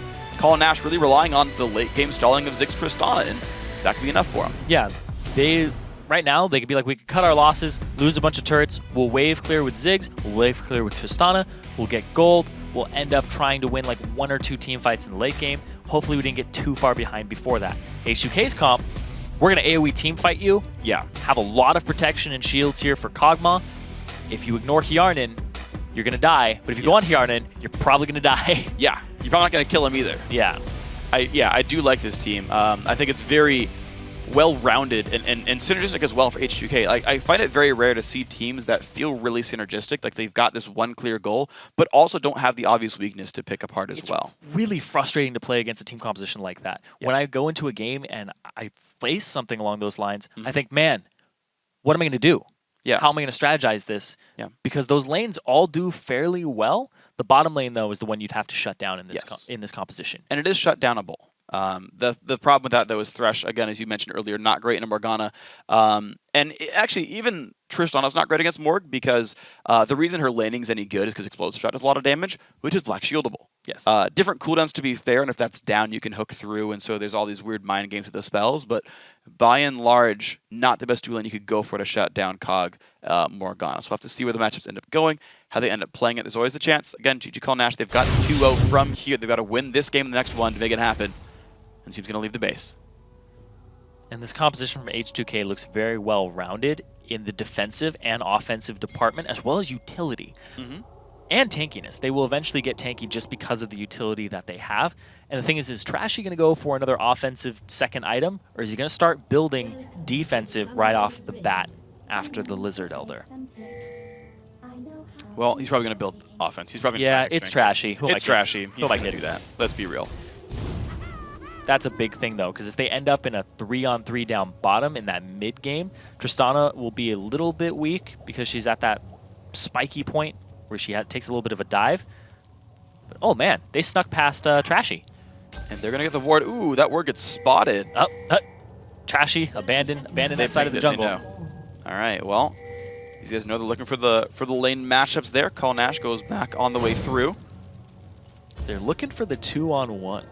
Oh, nice. Spots that one out. Gob, 10 gold. Early lead to GG Call Nash. In fact, actually, AOD did not get the mastery for bonus gold. You start at 2.4k if you get the mastery instead of 2.3, so deep defense, I'm guessing. There's a lot of European sports that go like 0-21-9 just for the extra tank stats. And I think that's actually what this Morgana went for here. Some will go 0-16-14. But he didn't. Split it, but yeah, he didn't. And that actually, I love 0-16-14. I think it's the optimal support page on most champions. We're going to see, though, GG Call Nash going back to their own matchups. And actually will find the 2-on-2 here. And I got to assume that's pretty much on purpose for both these sides there. Trashy going to be safe starting top side, whereas Narka starts on the bottom, so these junglers will not meet each other for some time. We'll have to see how the battles end up going, though. Looks like Narcus will get spotted as he runs around because Trinkets will see him leave the Wraith area. The 2-on-1 has been avoided. 2-on-2s in the bot lane. Now we're going to see if Lickety can go up against Hjarnan with AOD and Squeeze at their sides. Early push does go H2K's way, so there's actually not going to be an easy way for Call Nash to push in and start fights because minions just do so much damage. Yeah, they'll clear them out with the explosive shot, though. And another thing here is the fact that the junglers started on opposite sides. So if Trashy immediately goes from blue to bottom, there won't be Narcus in the vicinity. He will be doing his blue, and he'll be on the top side of the map, possibly looking for a gank on mid or top. Now Trashy, he loves to go ahead and do his last buff and then gank immediately. If he farms the wolves, it's typically a different sign of aggression, and it means that they want to go ahead and just wait the laning phase out a little bit more. It's weird because he loves to just force flashes early. That's his big thing.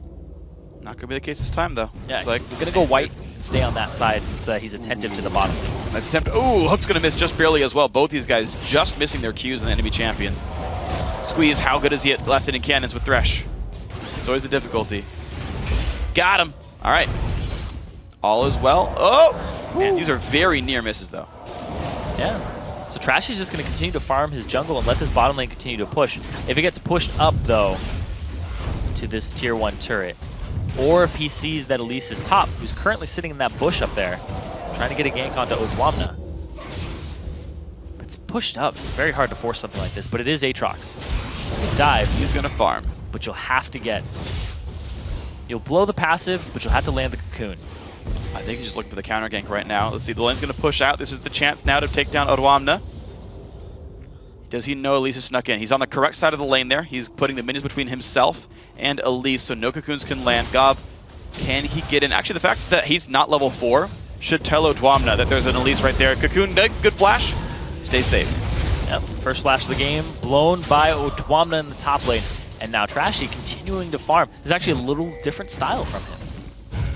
Usually he's forcing things very, very early. We got to see what kind of lanes are gankable. Honestly, it is not easy to get rid of like Thresh, Tristana. Top lane Aatrox pretty hard to drop down as well with the Lulu. He does get the early pink ward down to watch some movements around the jungle. And he actually wants to fight Narcus somewhere. Yeah, he wants to find this Elise in the jungle. He knows that the flash is still available. It wasn't blown, but he's actually staying attentive to the top lane now because it might be a repeat gank. There's no flash on Lulu, of course. I mean, you talked about how easy it is for Aatrox to dive. No summoner spell means stuff could go down. At this point, he's got to realize, like, Elise is hiding somewhere. This wolf camp hasn't been cleared in the last minute, and she's still not there. He should be telling Odwamna Elise is missing. But there's Cocoon. Oh, big damage to knock him as well. Odwamna's going to go down. Nicely done there. Narcus and Gob, now they've got the good early game. Yeah, that's really, really big here. Previously, Odwamna got fed off the first blood with the double buffs being transferred over to him, but now they've lost top lane pressure, and GOB up 11 CS already. The flash is down, and the first blood is in his hands. Beautiful play by Narcus right there. Clearing away the double golems. Trashy was looking for maybe Narcus to get back down across the map, look for the mid lane, but it's not going to be there. Trashy might just see the corpses there and realize Elise was nearby, but he's a level down. They can go for round 2. Oh, this is very risky, though. Trashy's around. There's the knockup. Good damage comes through to Narcus. Half HP. Repel goes left-hand side. Glitter Lens lands, though. Forced to flash. EQ's up in 3 seconds for Trashy. He's not going to go for it there. GOB, just too much HP in that pool for him. Didn't have to blow his flash, didn't have to blow his passive. Yeah. So GOB's in a very good situation right now. Ooh, level 6s. Shockwave on the Vince Ignite there as well. Shields the damage coming in. Summoner Heal forced. Didn't actually need it, though. He wasn't predicting the cooldowns of Fabivin at all. Well, also, Fabivin didn't have any mana left. Yeah. To chunk it down. He had 1 command attack left in his arsenal. He does take some damage, though. AOD finally landing 1 shot there. And actually, notice this. Hjarnan and AOD are actually up 10 CS in this lane. Exceptionally nice play by these guys. To win the heads up 2-on-2 with a weak lane. Odwamna got to be a little bit careful there. Level 6. Bilgewater. Nice damage comes out. Ulti pop can't quite knock him up, but gets him out. GOB just playing this Aatrox perfectly in the top lane alongside Narcus's ganks and really making it a huge advantage for his team. They're up in gold, about 700 at this point, and Narcus, he's playing the ganks right now. If the Lantern comes back, they're going for Flash play that go in. The Black Shield went on the AOD. Can they catch Hjarnan? Not quite, no. Almost, though. Narcus didn't have a flash there, so he couldn't get out of the binding or dodge it and get to the other side. But at the same time, very good gank there because they get summoners out of that bottom lane. Both flashes and a heal. Yeah, 3 summoners for 1 and just a little bit of Elise's time is great. Look how passive H2K needs to play now. They've only got 1 ward down. It is so hard for them to spot Elise right now. They've got to be really careful. Gave a little bit of breathing room there to that bottom lane. We saw Lickety was actually down a lot in CS. He's catching up a tiny bit. At the same time, looking at the HP bars here, typically you want to see your support a little bit lower than your AD carry. The fact that these bindings are hitting Lickety and not Squeeze is actually pretty big. Ooh, nice try on the hook right there. Won't quite get that one. They do have more mana though in this bottom lane. It's not very useful, unfortunately, though, for Call Nash, because anything they can do, yeah. You get Black Shielded by AOD here, so you're just seeing them kind of stay in this lane. More than a 10 minion lead here for the Kog'Maw of Hjarnan. That's good play, of course. The Morgana helping quite a bit to make this all happen. They're still sitting on about the same HP between the AD carries, and Lickety does have his heal still available. But Narcus looking for a repeat gank top lane. He knows the flash is still on cooldown. Trashy is now here with the Cataclysm available and that level 6 power spike for Jarvan, which Elise does not have. Well, damage in the turret, not going to land, but they're going to go for it. Gob just goes right on in, but he's got to get out because suddenly here is Trashy. Narcus knocked up into the air, has to repel a little bit late, but now he's out of minions. This is a bad place to be if you're Elise. The shield comes down, Odwamna claims the kill, and the red buff goes to Lulu. GOB, as soon as he saw Trashy in the vicinity, gets himself out. Trashy still has Cataclysm available, used his flash there to close the distance instead. But it worked all kinds of well. Pink ward battle, and looks like Fibbin's going to win that one. Off they go, and looks like it's just the ward on blue. They want to make sure that Trashy doesn't steal that away from him, so that when Narcus comes back up, those two can claim it. There's still a flash and a passive Bloodwell still available on GOB. And they're kind of baiting this in. Odwamna, you see a half health Lulu that you know doesn't have flash until now, and doesn't have ultimate because he used it previously. You really want him. You really want that red buff from him too. Well, right now Narcus is basically grabbing the blue buff for Vince here, who is pretty well holding up in the matchup. He's down for the ward, heal, but Trashy. Knockup gonna stop GOB. Not exactly what you wanted. There's the Cataclysm as well, forcing the flash away. Nicely played. Jump up in the air, just give him a little boost higher. It interrupts the entire Dark Flight. Gets the flash, which is huge because now Odwamna has flash advantage in the top lane. And here's the attempt here for Narcus. No cocoon there, but Odwamna is out of mana, but he has teleport, so just back to base, grab new items, and back in he can go. However, it's a 28 minion lead in the top lane. That is pretty big, to be honest. Bottom lane now some pressure, and here comes... Evan's here, though. Oh, man, this is not a good thing for Call Nash. They do have some flashes. Shockwave available. Nice, he gets away from that one, but Squeeze is pretty screwed. Down he goes, 2-1 H2K. I was thinking about it, too, right before that happened. You know, big testament to Vince, because he's keeping toe-to-toe with Fnatic in CS, but Fnatic's roaming him now, out-roaming him. He saw that Vince went for the blue, says, okay, I'm going to go clear this wave, make it so that you have to clear it, and I'm going to roam ahead of you. Oh, nicely done. If Fnatic gets a big, giant wave to clear for himself, you can see the incomplete push from Vince didn't deny very much, so life still good for an H2K fan, but that said, the gold lead is equal. Much better than it was this time last game. You have to commend Call Nash for doing significantly better, especially Gob, who's 25 minutes above Odwamna plus the first blood gold. That is a lot of threat. Yeah, and a big thing about Gob, too, is he loves those carry top laners. He plays Aatrox, Renekton, Rengar, Jax, Aurelia. When he plays something like Mundo, he doesn't really have that carry capacity that he loves as a player. And now that he's on Aatrox, which is actually his most played even before 4.11 dropped, this guy has a lot going his way. So can he put the team on his back right now? Teams are equal so far, and he's the guy performing best individually. Vince still scoring off against against Fnatic. I keep getting those names backwards, which, again, you expect after that Yasuo ban, him to have a much better choice in this one. I expect it's a ban that will stay through the series if CN can win this game too. H2K, a much slower game now that Trashy has not found his way in to too many ganks here. He's usually the launch pad for the team that gets them into that mid game at an accelerated pace, and then the late game. Narcus, though, he's actually making some great plays around the map and creating advantages for his team. Binding hit, Spell Shield, and AOD is going to stay safe, but there's a jump on out, and it's going to be Tristana staying safe. No summoners lost, except AOD lost his ulti and an Ignite. Played that really calm from Lickety, because he could have used his flash, he could have used his heal, but no, he saves those for a rainy day. Rocket Jump stays safe, and of course the Elise pressure helping them to not chase that one down. Smart choice. But at the same time, he's very low, and that gives H2K an opportunity to put down a pink and go after this dragon.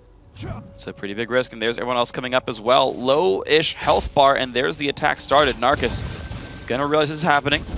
Does have his full suite of skills available. H2K gonna be smart about this. No binding's gonna land, and they have to back off. No sustain item just yet for Lickety. He was going for the Infinity Edge first, neglecting a second Dorns. He's gonna have to deal with the parts of Trinity Force. Narcus gets hit up. Takes some decent damage. He actually might just go down. Repel.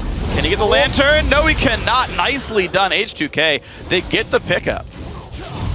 The lantern can get you out of the Cataclysm, but if you repel, you can't take the lantern. Nope, and it looks like they stood on it just well enough that they stayed safe. AOD clearing away the Trinket Wards, and this now will be the Dragon. H2K finally pushing a lead here. Zig's ulti not going to be at the right time.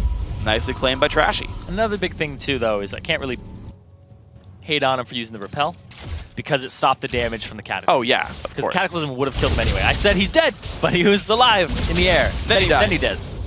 Then he dead. Then he dead. Then he dead. Then he was dead. There you go. We're good. If you say so. Why not? 2,000 gold lead right now for H2K Gaming. They've managed to find just enough good plays here, 3-1 in kills. But they're just really playing the laning phase, and honestly, Odwamna, despite the first blood, despite the 27 minion lead, is holding fairly equal. He's losing a little bit of turret damage. Gob is slowly making his way in, but it seems they don't really need much from Odwamna here. He's just going to hold the line, and as Lulu, will have the utility regardless. Yeah, that's true. I forgot who said it. It was kind of like, even if you get behind his Lulu top, you're always going to be relevant in the late game, because you just wild growth somebody, give them the utility that they need, and just soft disengage with slows. And it's going to work out from, okay, 45 to 4,700, not even that big of a difference. I guess 4,800 now, so 250 gold, not a big deal for these guys. You can see sort of down the line, good stuff largely for H2K. Global gold, of course, a part of that one. And their ward coverage is a little better across the map right now. They can see down that line of scrimmage. They have the pink wards on the dragon, which allowed them to pick it up finally and get themselves going. Because usually H2K have already taken off at this point. Now they're just starting to get going. But that's off the back of Fnatic and Yarnin this time instead of Trashy. Oh, and speaking to the rest of these guys, Trashy actually going to stop. Nice repel. Everyone dodges everything, but now Narc has got to be careful. There's the Cataclysm. Flash used to get away from this one, but the flash to chase for Trashy. Not a happy place if you're Elise right now. EQ very soon. He tries to turn it. I don't know if you want to go back in. There comes Vince on the side, though. Now Gob's got to be careful. Gets away from Odoamna. Goes in towards Trashy. He does have the Blood Well still. He can heal up quite nicely. Sash not going to do too much. Forces the Blood Well, and now Vivin. Shockwave's not quite at the right time. Good flash keeps Gob safe. Very close on the Shockwave there. A little bit of it off timing, but the flash came out from GOB. Now for Bevin, trying to chase down Vince. Flag and Drag's still here. Nothing just yet. It's Minefield behind, actually. Vivin having to chase on forward, though. Summoner Heal burned early by Vince. He is very afraid of Hjarnan here. Yeah. Fibevin has a ton of experience on Orion 8. It's the champion that you don't let him have. And the fact that they neglected it for a Lee Sin ban for Trashy, and also the Yasuo ban, which is completely understandable. But Fibevin's just too good on too many champions. You have to pick your poison. True. They went for Robot Poison, and it's hurting them a little bit. You can see Odoamna still just trying to hold up top lane best he can. Big cooldown build comes through. Can have a lot of spam available, but he's a level down. Well, soon to not be. Level 11, like, yep, there we go. Wraith grabbed up by Call Nash, and we still just sit at this 2,000 gold game. H2K not nearly as dominant, which does give some breathing room for GG Call Nash in this game if they can find their way in. Yeah, and Lickety hasn't been completely shut down at all. No. But neither has Hjarnan. So they're both going to scale into that late game and have these late game team fights where who can shred through the front line faster. The fact that there is an Aatrox, though, and an Elise who can both become invulnerable for a little bit of time means that Hjarnan he's gonna have to find new targets for a brief period of time. Whereas if Lickety's doing damage the entire time, might be able to come out on top. He lost that trade. Yeah, that trade, he didn't come out on top. No. That seems to be how this game is going right now, as AOD is able to nullify Squeeze, and now that Hjarnan's got, looks like a good 4 to 5 points in his W, that range advantage lets him push around Lickety quite successfully. Hjarnan's gonna look for the way in on Odoamna. A couple of Spiderlings, doesn't do too much to him though. This top lane, despite the first blood, Call Nash have not done anything else up there successfully. Yeah, they've been trying to move around the map, but look at that. A dive bottom. Flash engage, Lickety gonna flash away from the Q as well, but Squeeze now stunned up in turret range. Hjarnan's gotta be careful. Hook's not gonna land because of the flash. He is 2 hits away from dead. Can they push him down now? Lickety still has his heal. Squeeze out of range. Binding won't hit, but he's on top of a pink ward. There's the slow, there's the kill for Hjarnan. Nicely done. Assist goes to AOD as well. Lickety can't do much. Mid lane under fire, and Fibivin plus Trashy do claim that one. So slowly but surely, the laning phase leads their work, and now Gob does not have a passive. He's got to be careful because Odoamna does not have much health. He's trying to heal, but can't heal enough. Odoamna with the easy win. And the Morellonomicon is why that was able to happen that way. Sure. He's able to cut down his healing, and that is a definite buy against Aatrox's Lulu top. Love that play. But also down bottom. Oh no. It's happening again. Lickety just gets exploded from the EQ. Trashy claims the kill assist all around for the team. And suddenly H2K decided, you know, 18 minutes in, let's pick up 4 kills. Whoop! Wow. So yeah, Jarvan just went ahead and threw the standard into Tristana's dead body, claimed it in the name of Demacia. Poor little Yordle. It's okay. Yordles always come back stronger than before. Man, gotta They're like starfish. So is Robot a Mumu? Or is a Mumu just in general better? The best Yordle? Yes. Oh! He's the best Yordle. There we go. The jump on in. Nice play. Catch them despite the flash. But Fibivin, yeah, it's going to be kill picked up. Unfortunately for him, Trashy came around. And life is painful if you're the support. Yes, especially when you have Fibevin getting the kill on you at the very end with a needlessly large rod. It's really rough right now. But look at that. Vince, a little bit too far forward. The pink ward is going to spot out the roam. It only means he can walk away and stay safe. It does not mean that Call Nash can unfortunately do much. Ever since First Blood, we have unfortunately not seen great plays out of these guys. Just the laning phase going around. Some guys winning it, some guys losing it. Gob's got some gold, but even with the gold lead, was not able to beat up Odoamna in the 1v1. That is a scary thing when your only winning lane is now losing the matchup. Yeah, they have really good teamwork all across H2K. Like even right there in the jungle, what you just saw, where Trashy comes in, he smites it, just does it as quickly as he possibly can. As he possibly could, and then he went over to the Wolves, and Fibevin gave him a little bit of a hand. Threw a command attack in there, through a distance, help him clear it faster. And it's those little things that you just want to be in your little microcosm, like right there, he just helped them get the buff faster. Yeah, why not? Why not? It's going to free him up for more gank pressure. It's going to get him to his destination. With the combined clear that just happened, he's easily knocked off about 6 seconds from his roam timer. So if he shows up to a destination, same time Elise, it's like, oh, wouldn't have been there if that didn't help me. If it didn't help me. And if he shows up early, it's like, oh, I'm here 6 seconds before Elise was, because of that teamwork. So as a jungler, if you get help like that, it's amazing. Definitely is. Can't really understate the value of teamwork, even the little things like clearing jungle camps faster. You never know when it's going to matter for these guys. Blue buff grabbed up right now for Vince, and now Odwamna is actually, without any wards at all, going to break down the passive, but here comes everyone else. Narcus needs this cocoon to land, does not get it, but there's a satchel, and Vince claims the kill, so at least one goes back over to Call Nash, but that is Odwamna being way too far away. There's too many people on the top side of the map here they used to kill Odwamna for Call Nash, and the call is for Dragon for H2K. Well, the damage comes through with 2 of them so far. Bot lane not freed up, but looks like no one's going to make it over in time. There's a chance Zig's ulti, but that's kind of the only chance you've got. Throws it out, not going to do anything there. Bot turret goes down, Dragon goes over to H2K as well, and it's 6.6 thousand gold. And they're starting to run away with the game now. At the 21-minute point last time, they had over a 10K gold lead. Now, Call Nash, they slow down the pace of the game a bit. But man, do H2K look good this Challenger Series? Oh, that flash, he dodges the slow and he lands the Q. Gob is so screwed right now. Odwamna just going to sit there and tank him, doesn't even care. Picks up the kill. Also in the bottom lane, Morgana took down Tristana.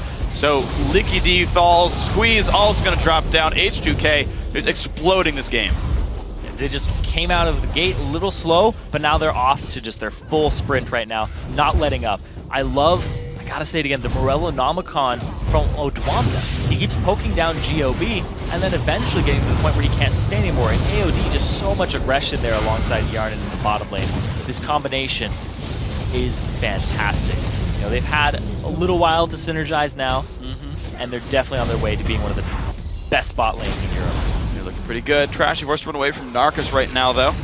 Ulti comes in, low health bars. Gob doesn't quite land one of the guys with the E, but picks up one. AOD forced to run away. Nice repel, will get in. Spiders. Second kill gets grabbed. Nicely done. Call Nash. They find 2 kills. Cathian surprise for 2 spider kills, too. 10 CS. Or sorry, 10 gold, 2 CS. I was close. Hey, maybe he's able to buy something with it. You never know. A lot of legs just starting. Vince, got to be careful. Shockwave's going to land. Buy something with that. Yeah, that's a lot more gold right there. Well played, H2K. Despite only 3 guys on the map. They're just fighting now. They're fighting a stronger H2K. Call Nash. Narcus went down rather quickly, and now it's the re-engage. 3 on 3. You got to be careful if you're Lickety. There's the knock-up as well. There's the lantern to get him away. He's going to rocket jump the side. Oh, he's trying to outplay, but he cannot. H2K pick up 3 kills in a row, 3v5. That would have been so smooth. That would have been ridiculous. But right now, they're continuing to fight. Oh, no. H2K just has the better movement. Well, Squeeze is trying to get his way out of this one. This could be a 4th kill in a row for H2K. He's got nowhere to go. Look at that. Just an absolute slaughter down in the southern jungle. Yeah, H2K had a gold advantage, and then CN decided it's time to fight them. Call Nash said we're going to fight in the jungle, despite already having 2 members down. Vince gets picked off. Now, 2 members down for H2K. So they're like, okay, we have numbers advantage. But they are grouped up right now, and they just have better synergy flat out. They just keep limping in is the real problem. Yeah. Like Vince... They're on the same page at all. No. I mean, Vince threw a Q out, saw someone was in the brush because the bomb blew up, and then walked forward anyway. And then Elise was like, okay, my team's coming. I'm going to end my repel early and get killed before Tristana's in range. And they just keep limping in over and over again. And then Tristana takes a huge chunk before Thresh is in range. Right. And it just keeps doing that over and over again. The map control, the ward control for both teams is actually fairly good, but it's fairly focused on this right side of the map. Call Nash, they're trying to make moves on the left side, but look at that. Despite the ward coverage, Fnatic sneaks his way in. Some good damage. Look at he got to push him back on this one. There's the catch, maybe onto Odwamna. Flay, box comes down, but it's a 2 on 3, and Call Nash doesn't even want it. It's going to be Gob taking a bunch of pain. Here comes Yarnden as well. There's the first kill picked up on Squeeze. They find Aatrox now as well.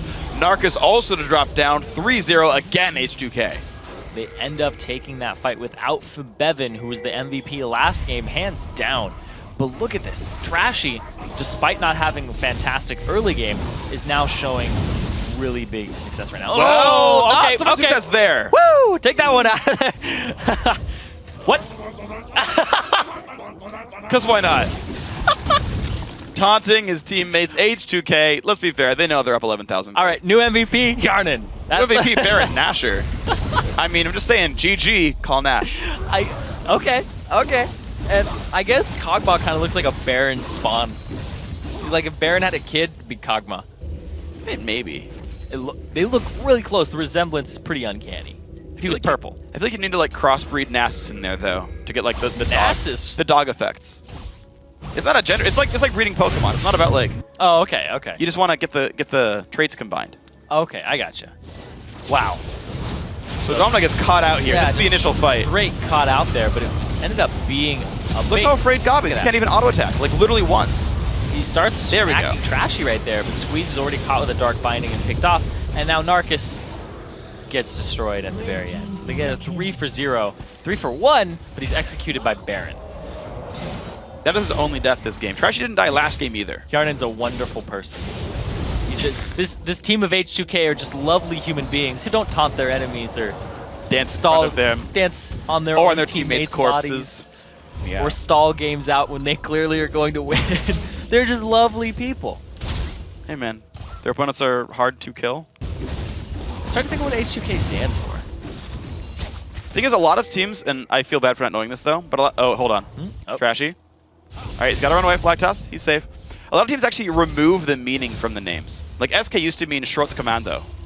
It's German for I think it's like I knew this. Hold on, I knew this. It's like Shorts Commando. No, it's either shrapnel soldier or like frag soldier. I used to know what Schrot translated to from German, but now like it's the name is SK Gaming. That's like the actual full name of the organization now. So things like that happen sometimes. So they could have lost all meaning. Same with TCM Gaming. They're now just literally just TCM Gaming. And here we go. Oh my gosh! Down goes Tristana. Vince locked in the Cataclysm. There we go. Satchel charges out of that one, but H2K just keep finding kills. Trashy has so much damage now. He bought a full up BF sword. Said he wasn't. Maybe he'll delay his tankiness. No. Nope. BF sword. Why not? Enhances damage. He has a Giant's Butt at least. Yeah, that's true. And a Spectre's Cowl. But man, he just wants to play the Trashy style and be hyper aggressive. Do as much damage as possible. His team's going to back him up. They're starting to crack the base right now. 27 minutes into the game. Lichbane on Orianna can be chunking these turrets. Walks up just to give it a little bit of a smack, even though it has those extra resistances still. Because there's no minions. There's a push on though. Actually, it's going to be here and then tanking the damage anyway. But yeah, he's got a lot of shields. Doesn't even care. Black shield blocks the hook. He didn't take any health loss that entire time. That's the shield power of H2K. Tank to turret, tank to team, tank to hook. Came out full health. Yep. That's strong. Out. Almost. Why would you keep interrupting that? It's such a beautiful sound. You just walk around and do it. You might. They're going to do it again. We're just going to make him tanky again. This is actually a little bit more dangerous. He's taking a bit of damage. There we go. Turret goes down, though. Narca is actually going to cocoon someone else, but Squeeze is not in the good spot. 0-7-0 on this poor Thresh. The engage for AOD. Can they get their way in? Lickety trying to get away from this one. Damage goes down. The Threel's keeping him safe, actually. Now Goblin coming. Looks for Forbidden there. Bit of damage on Orianna. And actually on the low as well. Yeah, decent damage comes through. He's got a decent amount of damage now with the Infinity Edge. Oh! That's a decent amount of damage as well. Jumps away just in time, but there comes Jarvan. Trashy is helping to drop people into the Summoner Fountain. There we go. 3 kills now picked up. Call Nash forced to run away. Man, just keep sticking a flag in the Yordle. Vince jukes around a little bit more for Viven. Gets the Q. Hjarn then can't quite chase anything else on this one. Got Cataclysm. Oh! He wants it. He's not going to get it, though. Kill picked up to Gob. Tristana drops as well, actually, under the turrets. H2K, a little bit aggressive there. The dead body of Kog'Maw gurgling out a last fanfare. Oh. Just to let you know, be aware. Wow. This is not the way most teams end games. No, it's not. And especially if you're a team that has a 14k gold advantage coming into this. Okay, to be fair, in solo queue, people will dive the fountain. Yeah. To be fair, this is where the team got their roots. They're all really good solo queue players. Like, guys, we got like top 3 playing solo queue. If you want top 3 in Challenger, play more solo queue. Yeah. Solo queue is how they prepared for 4.11. Now the GG Call Nash is coming out here. Is Odwamne going to have something to say about it? He's going to do what he can to stop these guys. Uh-oh, Forbidden gets the solo kill onto Liquidity. Used some Shockwave, though. Yeah, it's true. A couple ultis down. Andromeda burns his as well. Narcus trying to stay alive in this one. Down to half HP, forced to flash away, and here's the chase from the two mages. And look at that. 2 versus 4. And Call Nash forced away. Yeah, they didn't get Baron. And they ended up losing Tristana. We have Super Minions in the top lane pushing. The bot wave is actually kind of big for H2K. And now he actually gets him with a shockwave here. Oh, wow. And last time we saw Bevan try to take out Lickety. Lickety actually buster shotted him out of range. The ball snatched back to him. Which is just a wonderful play. But now it's H2K playing for Baron Nashor. Looks like this should be pretty easily picked up. Not a lot of people nearby to stop him there. AOD going to zone out the team for now. There it is. Picked up nicely. Trashy smites that one out. 15,000 gold lead. It's the rematch, and this time Trashy comes out on top versus the Baron. Close one. Yeah, had to regain his honor after that. But he brought a bunch of friends, so it wasn't really like a fair duel. His friends are kind of scumbags, though. First, they don't tank the Baron for him. 2, they dance on his body. Yeah, but they still help him kill Baron backwards. Or backwards. Later on. This is an apology after the fact. I want to keep him on the team. 4v5s are hard to play. Well, Vid's chilling. He's going to defend as best he can. We had, honestly, Call Nash held on with a lead about this big. What? Stop! Yarnin! Guy does not need his cooldowns. I just want to point out AOD bought a Tiamat. Yep. So, I guess now that Darian's no longer in the LCS right now, so we had to take up the moniker of buying random things on random champions. Oh. And Reaper as well for AOD. You know, a certain point, though. I was hoping it was a Runans. At a certain point, 70,000 gold lead can be squandered on the wrong items. That's true. Like, if they all build the wrong things, there's no longer a gold lead. Here's the attempted fight right there. Shockwave not going to land. Lickety wants to win this fight, but can he, though? Flashes away. Gets the 1v1. Look at that one. The shields help him not die to the Ignite, but that's after the fact. No assist on the back of that one for Squeeze. Yarnin, he's trying to come up the back. He doesn't have Flash, though. He used it previously, so I don't know how he's going to close this distance. He's going to walk at Squeeze till he dies. Down he goes. 104 gold for that one.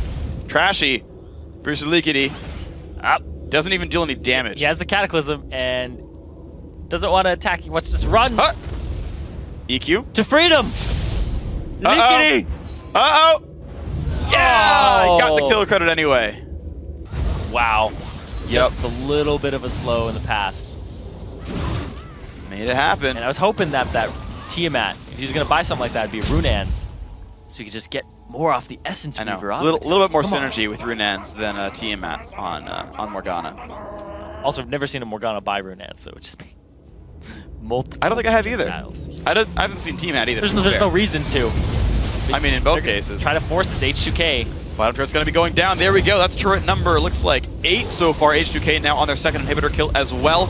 Mid is flooding in from the northern side. Not sure where Vivian went. I think he reconnected, though. Well, you said 4v5s are hard. Hey. They're just making it difficult for the team. Yeah, he's back. Yarnin blowing his flash. Bevan sitting in the fountain still. This team gonna not hit much. Yeah, there we go. So we knew he was coming back. Even so, H2K didn't let up the pressure. Continued. All right, well, they're going to wait for their Orianna. You can hear that little click of all chat. I'm pretty sure they're talking to each other. Yeah. Squeeze, got to be a bit careful. Half HP, a lot of CC onto him. He's just accepts his fate. Everyone knows he's going to die. Who gets the kill? Give it to AOD. Give it to AOD. Can he walk up in Tiamat? No, you can't use the active. You can't use the active, and you don't get the splash either. Can't even use the active. What is this? He just wants AD. It's the only way to get 65 damage in the slot. It's not 65 damage. It's a different number, but you know. Whatever the number is. It's the only AD health regen item in the game. There you go. He wanted both stats. Now you're not wrong. Yep. I mean, his name, AOD, is attack of damage. Shockwave Flash not going to land. Lickety pushes them back at the team. Fabibin goes down. Again, H2K, I mean, honestly, they got to be a little bit careful. 20,000 gold up, though. They're looking pretty decent. Minions starting to flood into both sides of the base there. Narcus slowed down, but 4v5s are hard. And H2K forced out. If you are a team that's trying to research H2K at this point, hope they play like this. Yes, you have to hope they play like this.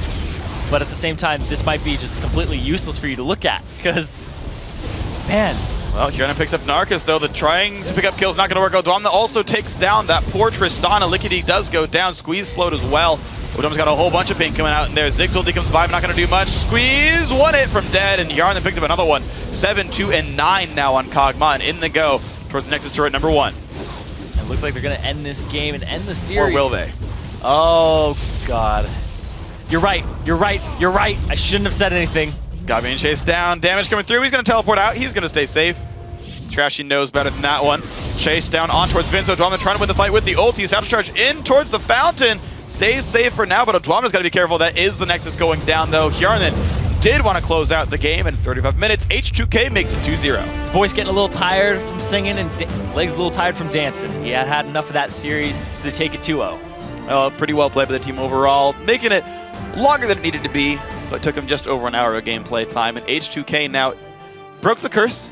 They won and they made top 4 right afterwards. There's no way they don't make the playoffs at this point. These guys are going to be seeing the postseason. And H2K, I mean, to be honest, they've only lost one game all summer series long. They are a scary team. Yeah, they're looking good, but they're really bad. They are really mean. Yeah. Like, you do not want to play against this team and have them do that to you. Like just not even in terms of like the BM stuff they were doing and the mean stuff they were doing to each other too. I don't even want to be on that team watching them.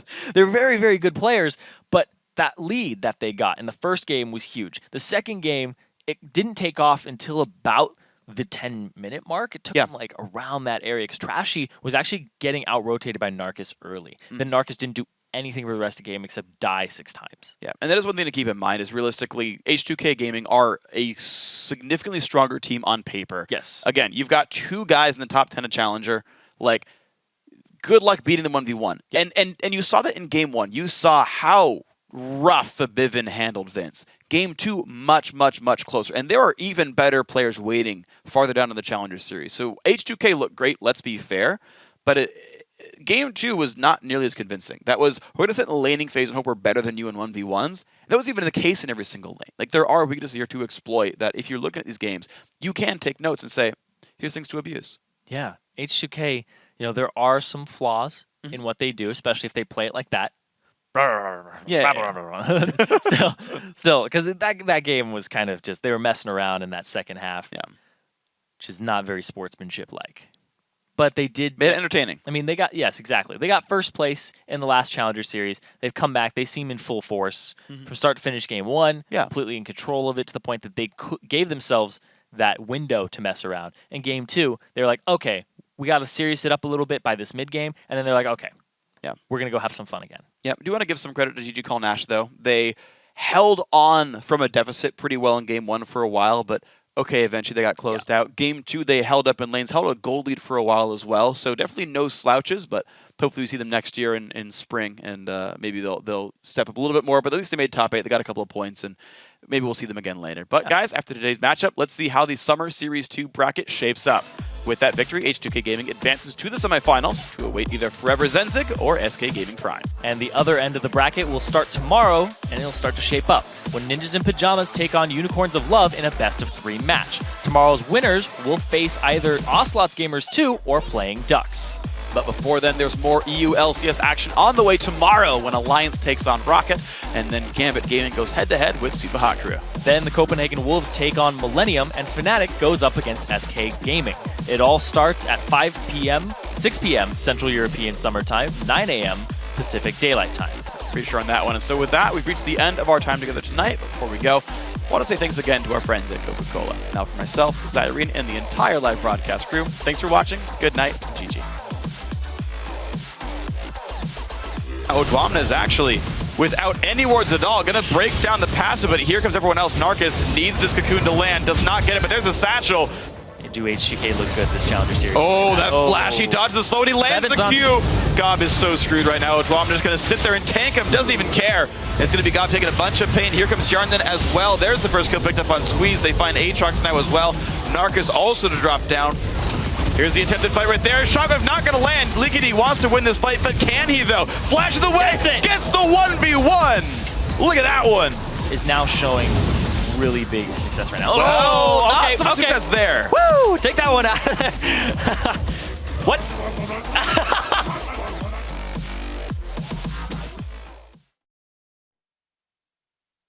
Yo, man, look at me, man. I got on the jewels. Look at my shoes, man. I'm sharp, man. I look good. I look good. I look exactly the way you wish you could. I look good. I look good. Come on. I'm in love with a girl that I call old school. Sipping on my brandy, I'm feeling brand new. Got the feather in my hat because I'm just that cool. You peeping at my alligators bent kinda slew. They peeping at me pimping cause I got all the game. And even if the day changed, it's all the same. You rolling up the block but you in the wrong lane. You hating on a brother, man, you must be insane. I look good. I look good. I look exactly the way you wish you could. I look good. I look good. Come on. I look good. I look good. I look exactly the way you wish you could. I look good. I look good. Come on. Joe said that I'm the best in the West. I got the girls singing, damn, look at how he dressed. No need to guess, just bless my finesse. I keep him in a mess, all up in this caress. Jeans, fitted, shirt, knitted. Man, she need to quit it, she already did it. She gotta be Latina cause she look mixed with it. She all up on me, so I guess she gonna get it. I look good, I look good. I look exactly the way you wish you could. I look good, I look good. Come on. I look good, I look good. I look exactly the way you wish you could. I look good, I look good. Come on. Right. Yeah. Right. Come on. Right. Come on. Yeah. Right. Come on. I look good. Right.